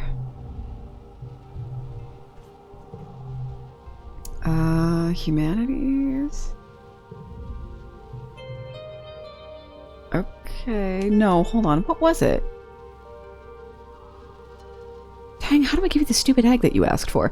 You're doing creative writing in teams, and you're paired with Mars. You wish it was Tang, but she always does so well on these. Oh, you wish it was Tang, she always does so well on these. Theme is Earth's natural environment. Mars takes the topic at face value and wants to write about how beautiful everything was on Earth, with blue skies and green plants everywhere, and huge oceans that went on forever. It always looks gorgeous in the carefully staged movies you've seen on holovids. Girl, climate problems. Mars wants to write about Earth's lush forests and deep jewel-like oceans, but you stop her. Wasn't Earth basically on fire when your parents left? You decide you should spend extra time researching how things really were. You heard the basics from congruence, but what was it actually like? You ask her for all the information she has on the ecological collapse on Earth. Well, Congruence replies, first, carbon emissions trap the heat of the sun, which raised the global average temperature. You ask her to stop so you can look up carbon emissions, then she continues. Yeah, this is meant for when we're kids. So the polar ice melted and the oceans rose and became too warm to sustain life. Mass weather disruptions caused grasslands to become desert. Then the bees died, and then so did everything they used to pollinate. Food instantly caused wars to break out. By the time your parents left Earth, everything was essentially either underwater, on fire for most of the year, or irradiated. Learning all this stressed you out. All of that just because people wanted to drive cars and their own lots of stuff made... wanted to drive in cars and own lots of stuff made in faraway places and have big families and keep their big houses the same temperature all year, and all by burning dirty mud they dug out of the ground. That happened here too? You're too bummed to present your findings, but Mars steps up. She's an excellent orator, though she does get some of the facts messed up. You don't get an amazing grade. Mars accepts this with grace, but still thinks you would have done better if you'd gone with her idea. Okay, wait, hold on. I'm gonna save Scum just a little bit. Because I want to give her the stupid egg, and I thought it was the humanities thing.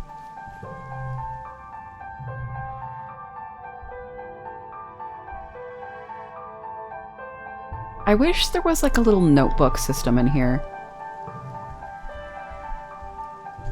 So that way it was like, oh, you need to go do such and such for so-and-so, and you go do that here, because I have completely forgotten.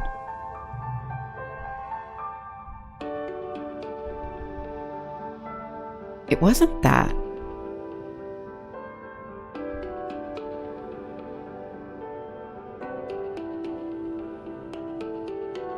What was it? I went out there to get her this egg and I don't know how to give it to her. Dang.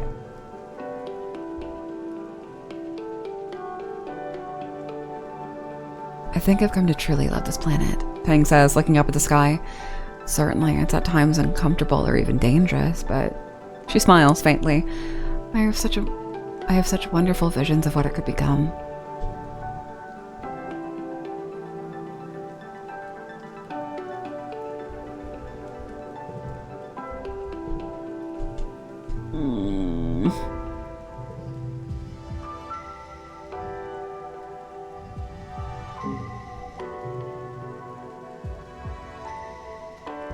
Oh, wait, hold on. I didn't give her birthday present yet, but this saved her birthday. Oh. I wonder if when you know it, you just kind of know? Oh, that's gonna be fun for a new game. What if I get to keep all my stats too? That'd be crazy.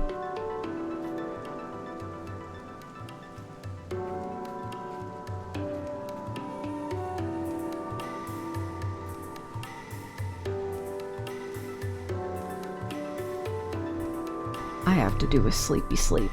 Relax.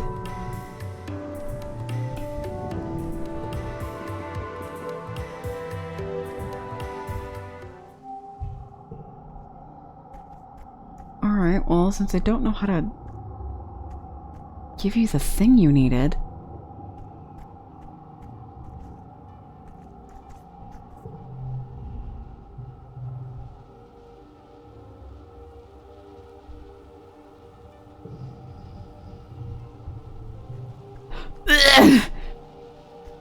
I'm so stressed out right now. I'm just a little guy and I'm scared. I have to go do things. I have to go on the out. I have to go on the out during glow. It's important. Sneak out to explore glow. Oh shit. might be it. No one is allowed outside the colony during glow, so if you stay out at the lookout site, there'll be nobody to catch you. It also means that you're alone out here. If you get into trouble, it's going to be big trouble. You hope you know what you're doing. The familiar is unfamiliar during glow. The sky is dark except for the eerie light of the wormhole, seeming so much closer than it usually is, and the gloom makes the shadows deeper and more mysterious. It's so hauntingly quiet that you can even hear the movement of animals, the beat of soft wings from something large in the distance. What's that curious sound? It's just a Dorp's moth taking flight. Its usually dull plumage is iridescent rainbow, glowing warmly in the dark of glow. It slowly glides through the mushroom trees. You've been taught to be terrified of glow season since you landed here, that there were monsters out here circling the colony and attacking anything they saw. But it's so much more serene than you were expecting. Maybe they were wrong, or lying to you?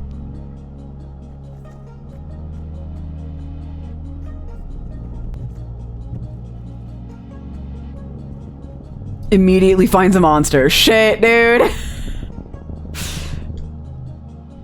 You come across a sawmill that's been shut down for the season. There's movement inside, and something in there is yipping and moaning in pain. You approach it carefully and find that some sort of dog-like creature has gotten trapped in the machinery. It growls at you and blinks its eyes, then the other eyes, then its other eyes. Boy, it has a lot of eyes. Me too! The logger won't be on for a few weeks, so this creature will surely die slowly and painfully. It looks worn out already, but it's still dangerous. Release it. Try to come near it, but it bites at you ferociously, nearly taking your hand off. You don't see a way you can safely free it. Put it out of its misery, then. As you draw your plas cutter, an unnatural weariness comes over you. You feel as though you've been trapped for days in that sawmill yourself, struggling and failing to get free. You're so thirsty and weak from hunger, feeling yourself gradually begin to accept that you'll never escape. You feel an irresistible urge to just give up. You flop to the ground in something of a trance and sit staring at the trapped animal. Then something bizarre happens. A massive shadow drifts into the lumberyard, coming between you and the creature. You have the sense of an immense presence, something massive but graceful. You're not quite sure if you're dreaming, but you feel rooted to the spot and unnaturally calm. It's as if you've been drugged. The shadow stays a while, observing you curiously. Then it drifts away again. You blink, coming out of your trance. What just happened? Did you fall asleep? You look back over to the machinery and realize the trapped eye beast is gone. You weren't sure if you should feel relieved or terrified. Was it freed or eaten? But you just have to get the heck away from this place now and ask those questions later. I wonder if we can connect to the planet like the mushrooms can? And if that's why we have all these weird can be, would be, aren't happening type dreams. You come to a dense part of the path where the gnarl woods surround you and blocks out the sky and the wormhole above. Long threads that look like hair are hanging down from the trees. Strange. You've never seen this during the rest of the year. You'll have to go through these. The strands are sticky like a spider's web. So sticky, in fact, that you would be caught if you tried to push your way through them. Better not, then. Oh no! Is that it? Am I stuck?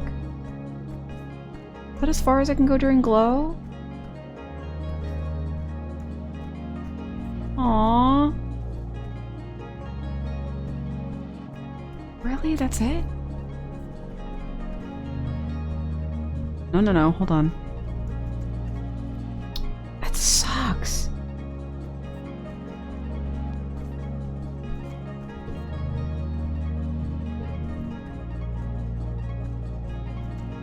All because my combat's ass? Are you kidding me?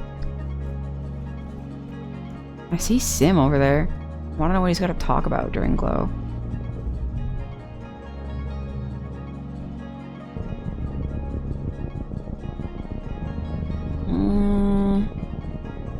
Do I have any items?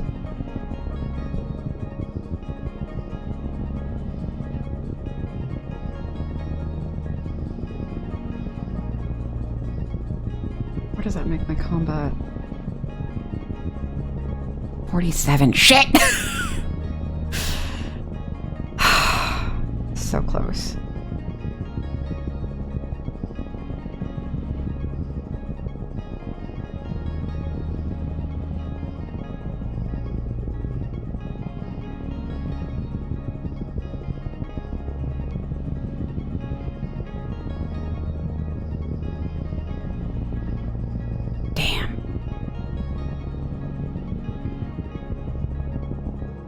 Okay.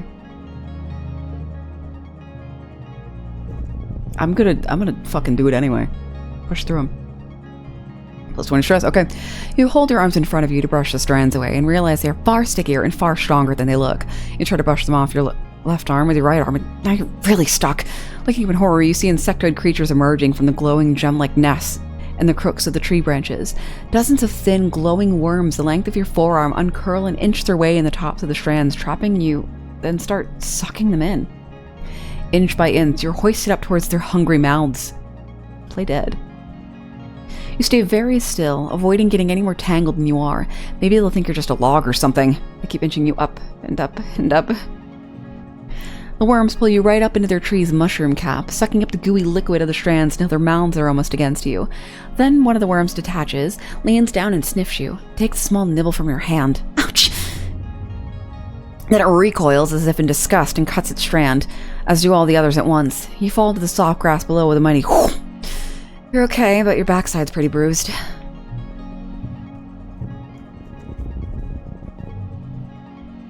You come across a strange glowing river in the sky, floating just over the mushroom-capped treetops. Reminds you of old Earth vids about the Milky Way or the Northern Lights. It's undiluted away to the left and right. A river of luminous mist. It undulates away to the left and right, a river of luminous mist.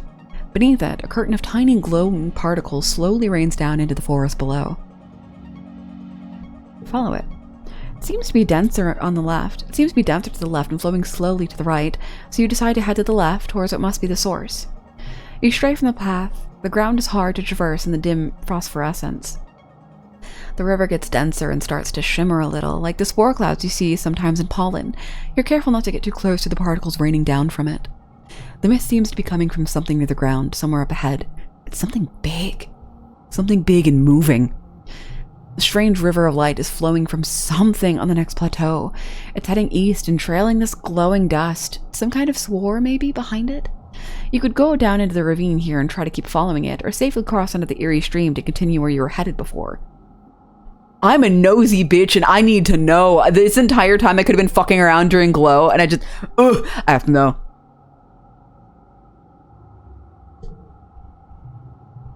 After a harrowing trip through the muddy ravine, you make it up to the next plateau, only to find the Sky River is dissipated. You can't find any sign of what made it. Oh well.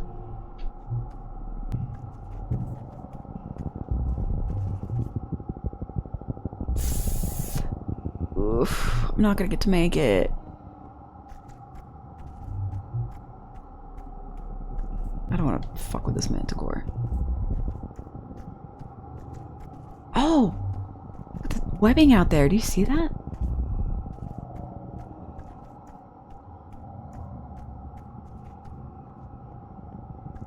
God, it's so pretty out here. You're amazed at how peaceful it is out here. It's not what you expected. You stay out of sight of the watchtower and slip between the mush trees. It's eerily silent, as if the forest is holding its breath in anticipation. It really is pretty out here, with all the plants and animals glowing, especially the wormhole filling the sky above you. Neighbor will be good. I don't necessarily need this card. Ooh, -1 stress is good though. Need perception feature graded. Done. The mush trees make their own light, a chemical reaction almost as bright as your hollow palm. All sorts of small flying insects are drawn to them, felicitating pollination. Other plants spread glowing seeds which float up and dance above you as if they're alive. Maybe they are. The gnarlwood trees have this glowing bump on them. Are those insects inside?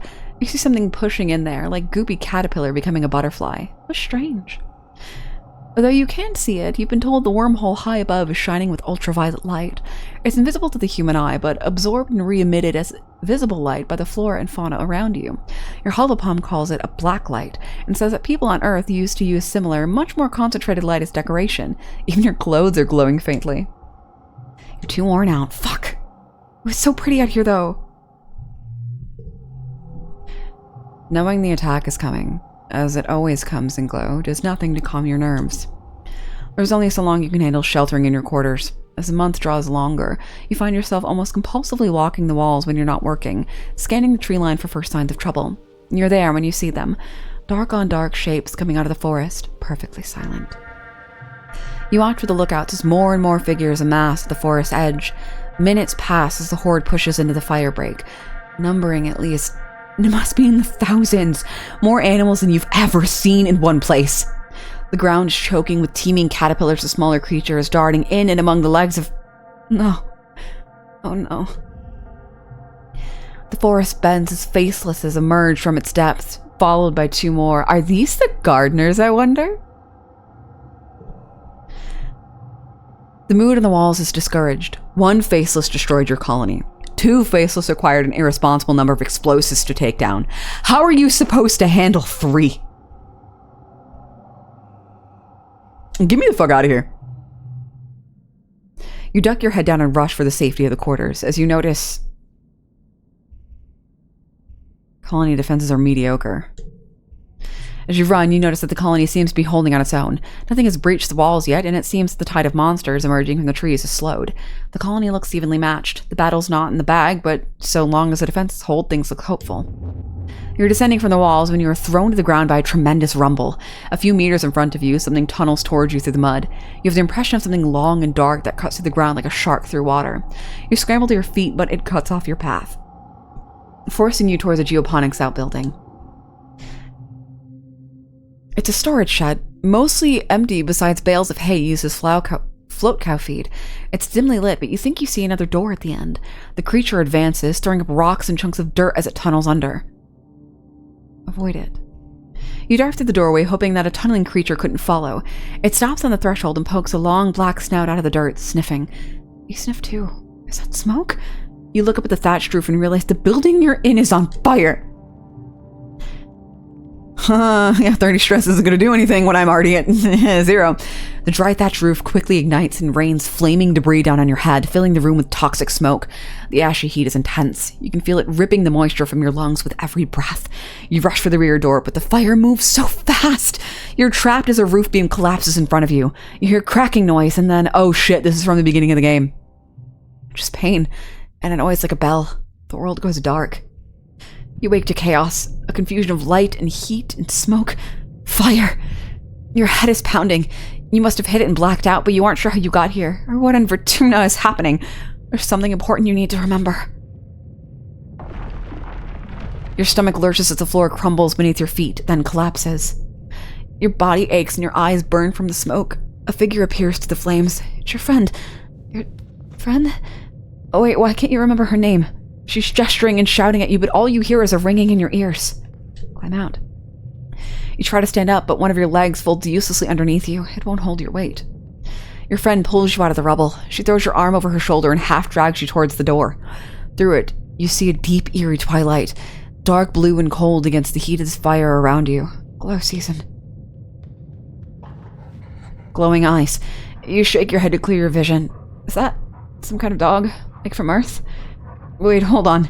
You remember this from another life. Not a dog, a monster. It's about to end your life, and probably Nem's too. She tightens her grip on you. Oh, my biology prepared me for this!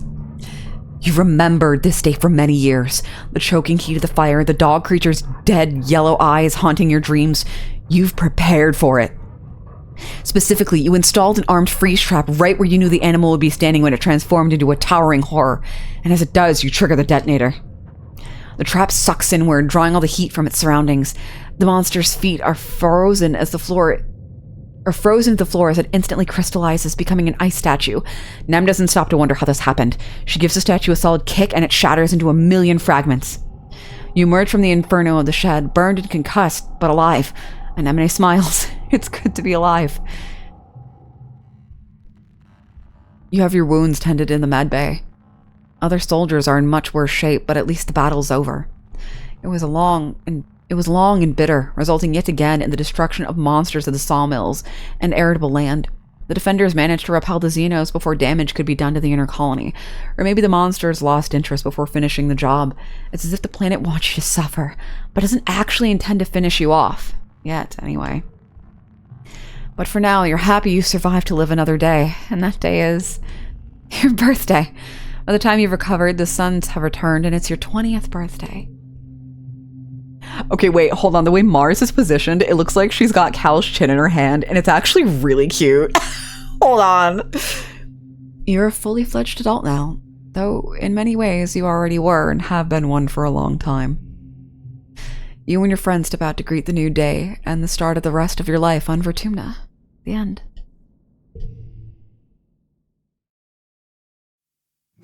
You reached your 20th birthday.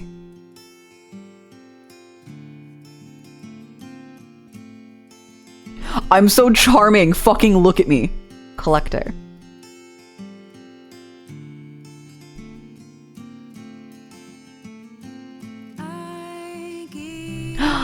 Wait, this is the song that Dish shared with us. Over the years, you amass many wonders from your expeditions. Artifacts from the Convergent Domain, animal skeletons made of pure crystal, tree nuts that play music when they're touched, and many more discoveries too incredible to describe. Your prize find is a clutch of glowing eggs that remain warm and vibrant to the touch even after being in your possession for 10 years. You collect it all. Rebellion less. You share them with others. All these things, these beautiful, precious things, you can never keep them hidden away in drawers or boxes. You need to share them, to show others the wonders of Vertumna. In your later years, you start a museum of planetarium oddities so everyone can enjoy and learn from them. There's a hands-on section where children can touch and play with things. It's a delightful space that excites the imagination and encourages children to follow in your footsteps. But what about... Your boyfriend Cal grew up, but he never lost his boyish charm. Cal soon rises to the role of chief cultivator. The responsibility of feeding the colony is enormous. Cal isn't good with confrontation or pushing people as hard as your mom famously did. On years when drought or pests threaten the food supply, you often see him looking haggard. He deals with a lot of stress and it ages him quickly, but his kind nature means he never takes it out on other people or wants them to worry about him. He's a lot like your dad that way. Fuck, we're dating our dad! Oh no! Me, a dad's kid. Me dates my dad. Shit. Not every relationship that begins in your teenage years fits to last, but with Cal, it just works. Cal is a natural father. Together you have a tidy little sum of children, and that's the only tidy thing about them. Your children grow up to dig in the dirt, eating bugs, nearly getting mauled by farm equipment, and have a great time being kids. Cal himself never gave up in trying to convince people to live in harmony with Vertumna. Though his family is his source of strength, he struggles with the violence that's necessary for the colony to survive here. In his 50s, he's killed while defending geoponics during an attack. You grieve him deeply for many years. But what about? Your friend Dis keeps on exploring. He never really finds himself on the right side of colony authority, but he's the best surveyor on expeditions. Utopia defends him the best she can. He spends more and more time outside the colony walls, even during Glow when the colony is supposed to be on lockdown. This earns him some distrust from the more militant factions in the colony. What is he doing out there? Who's he meeting? His alien boyfriend, leave him alone! Utopia's word keeps him out of trouble, but it is enough to keep Dis from frequently being hauled in for questioning. Dis grows to resent the colony more and more every year. In his late 20s, he disappeared during an unscheduled expedition past the Wrestling Ridges. Utopia leads the rescue attempt with you by her side. You're worried for him at first, but Utopia seems pretty calm. Almost as if she didn't expect or want to find anything. She reports that he's disappeared without a trace, and it's just the darndest thing. You'll always wonder if he's out there, somewhere. Your parents work hard every day to see their pioneer dreams come true. Feeding the colony is a massive job, but they tackle it together. Farming, ranching, analyzing native plants, trying to find a way for humanity to thrive on Vertumna. Every year their work is hindered by the attacks that seem to target geoponics specifically, but they never give up. The strain ages them prematurely. Your mom dies of a heart attack too young, and your dad limps forward another decade or so before it claims him too. They'll always be with you, in the ground you walk on, in the trees that give you shade, and in the cycle of life that sustains you. Your Hawkeye is a good companion, but you're no replacement for its own species. When a herd of Hawkeye roam close enough to the colony, you release it back into the wild. And a few years later, you're greeted one morning by a whole litter of Hawkeye kittens outside your door, and Optimus Prime proudly showing off their family. Your Vriki grows from the size of a small dog to the size of a bear, becoming more and more unwieldy and more terrifying to small children. Before the council can force you to do anything about your arachnid octopus friend, Riki Tiki just disappears. You look everywhere in the colony for it, but your answer comes from the outside wall. a new Riki nursery tree. Aww. Soon the colony is host to many curious Riki pups who call your Riki Tiki home. And in my later years, the days turn to months, eventually becoming years, then decades. Before you know it, you're old. Life is tough but rewarding. Rotumna continues to challenge you and your loved ones. The attacks continue every year, getting harder and harder to withstand. Not just that, but drought, earthquakes, disease, storms, pestilence, and more. Some years you worry that the colony and humanity will be wiped off the map for good, but humans are good at surviving. The adversity strengthens your resolve. You mourn your dead, celebrate your births, and keep adapting to whatever the planet throws at you. This is your home, for better or worse. You do what you can to make it a good one. Eventually, death comes to you, as it does to everyone. In the moment of your death, as your brain cells fizzle out one by one and shuts down forever, a vision swims in your mind's eye. Was that a person? They seem so familiar. You feel like you know them so well. Oh, it's you, only ancient. Their arms are covered with so many data bands, so many lifetimes of knowledge. The ancient you speaks without moving their mouth, not in words, but in something like pictures. Still, you understand. They smile. We had a good life, don't you think? But there are so many possibilities, and this was only one of them. I could have done better. There was a girl when we were young together. Tammy, with the cotton candy hair. Such a shame to see life snuffed out so young. They give you a look, as if to say you were somehow responsible for this. Wait, were you? Could you have saved her? We have a chance to take another path, to change the way our life turned out. They reach out a hand. Come with me. Or with them.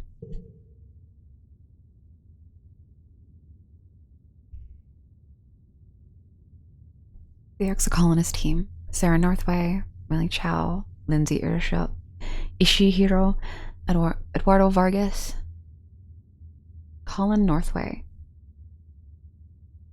Sarah Webb, Lean Road, Sarah Rowland, Diego de la Rocha, Rutro Day, Megan Ellis, A Shell in the Pit Audio, Gordon McGlattery, M. Halberstadt, Millie Wissar, Rachel Sim, Soundtrack, Gordon McGlattery, again, Shell in the Pit, okay. Daniel Rosenfield, C418, Shannon Mason, Pong Ball, Andrew Rohrman, SCNTFC, Gabriel Coing, Ghost Time Games, Syntecta, Kiyoshi, I think that's a capital I, Eo, Koku, Al Diaz, Rupert Lally, and Epson J. Jorgensen, Boris Potschube, Jogging House, Tim Rich, Crooked Walking, Jake Gauntlet, Francis Aravel. The only qualm I have with this game is that the music doesn't loop. Colin Northway. And that in order to befriend Mars, you kind of have to be a dick to other people. Those are my two qualms. Aside of that, I think this is probably now one of my favorite games. I immediately want to do a new playthrough. Oh, I had so much fun with it. I want to save Tammy. I want to see if I can figure out more of what's going on during Glow. I do think, though, that finding out that you can sneak out during Glow at the very, very end does fit more with the second life that I'm trying to live, where I keep everybody alive, and then we're ended with this instead. Like, that feels more suited to it, because, like, I was already told, like, during Glow, you have to go out and, like, inspect the wormhole, and it's gonna, you gotta, like, have high stats to get through all of those things without it absolutely tuckering you out, bro. Like, I'm gonna do it. Everyone's gonna be fine. I'm gonna figure out who the 2 people I didn't meet were. Oh, it's gonna be so good. And then for those of you that don't know, we always let credits roll.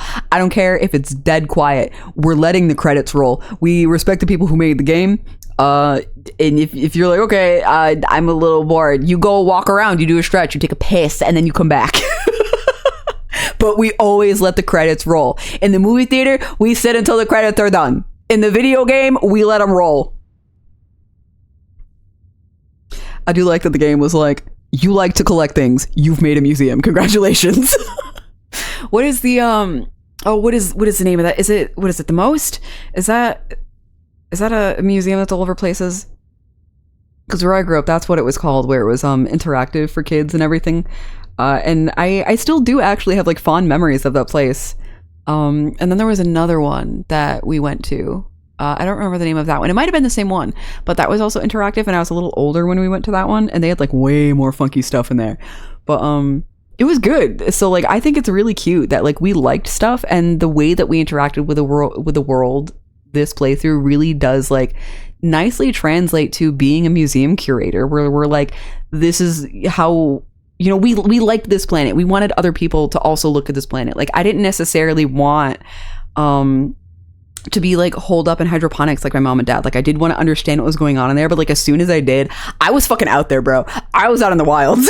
You know, like that was me. I did it.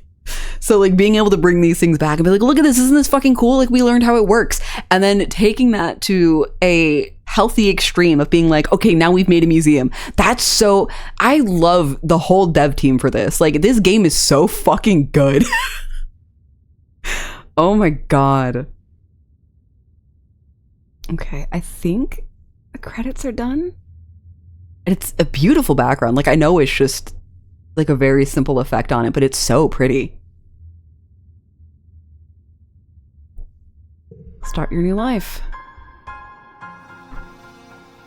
Look at our boys! Oh my God, they're the main menu. That's so cute because we maxed out their friendship. Oh, that's so fucking cute.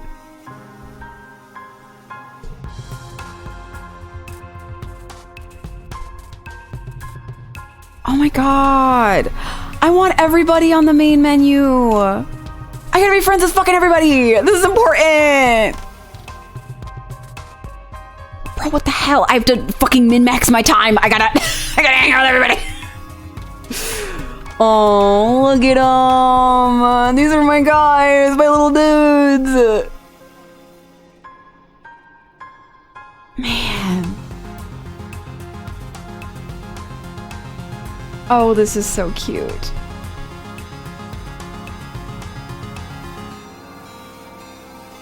Okay.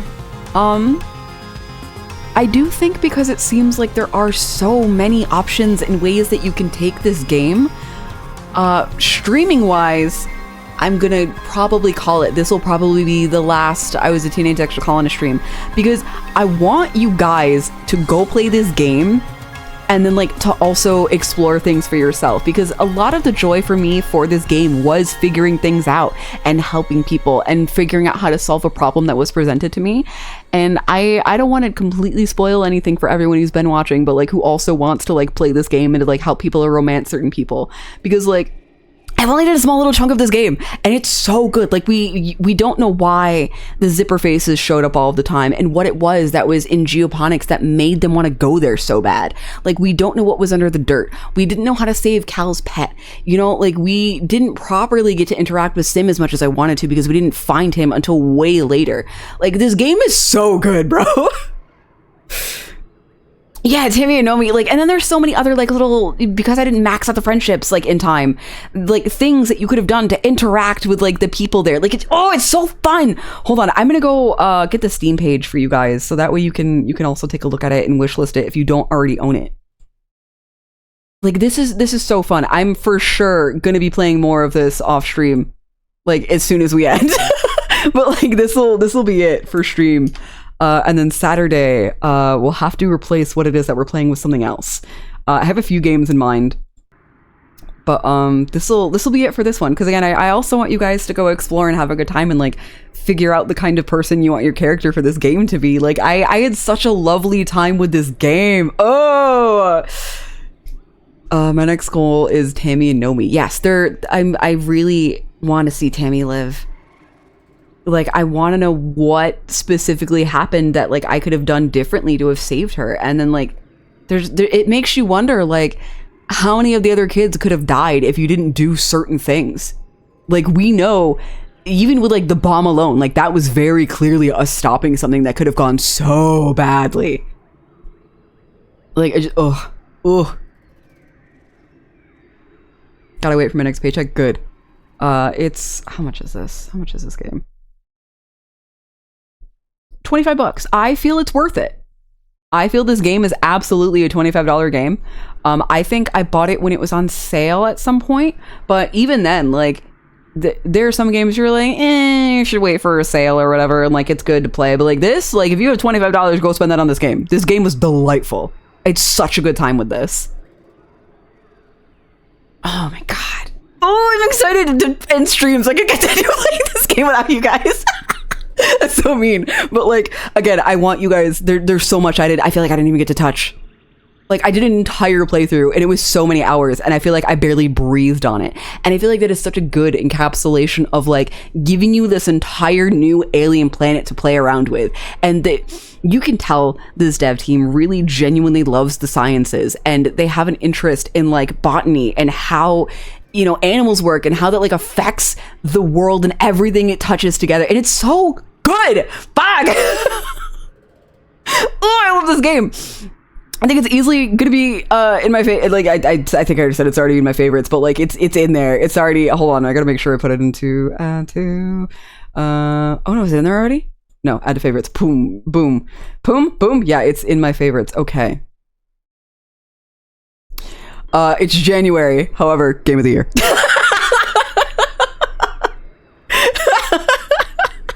I hope I get to do this every month where every game that I've decided to play, I'm just like, game of the year. Hands down, 11 out of 10 was great. Oh my goodness, this was good. This is so fun. This is so delightful. I can't wait to hold hands with his off screen where you guys can't see me being embarrassing and losing my mind. Oh my god. I love that little weirdo. I'm excited. I also think it's gonna be so good to like, he's also constantly going out and exploring and I really like to do that as well. So it feels like picking the partner where shit's gonna go fucking buck wild crazy out there and that's gonna be the one that has my back. Like everyone else is mostly in the colony, you know, where, you know, baby boyfriend that I had in this life was, you know, closer with my parents and that was really good. But like I want to be out in the wilds, bro. I want to like, I was so mad the let me run away with you was a romantic option when I wasn't dating him, because I would have been like, done, sold, get us the fuck out of here. Oh my god. I also kind of really like that he looks like a stupid penguin when he's a teenager. He's so cute. Oh my god. Okay. It's been 5 hours. Let's go find somebody to raid. And then I'll also have to look through my list of games that I have picked that I wanted to get through this year. And then I'll figure out what we're replacing this with for next Saturday. But I'll let you guys know that in the Discord later. Not now. Because right now, I also need to take a small break before I even go back to playing this more off stream. Let's see. What's Alan playing? Alan's playing Twilight Princess. We might go over there.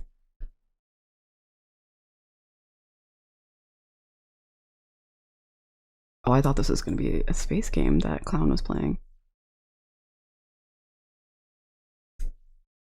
Different Clown is playing Stardew Valley. We might go that way.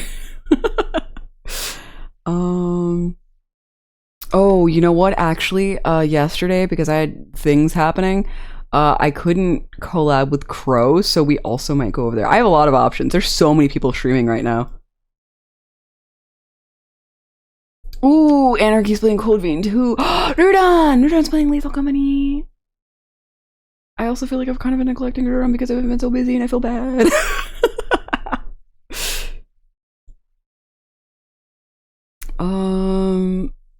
You know what? I'm gonna figure it out, but for now, I'm gonna put us in the ending screen.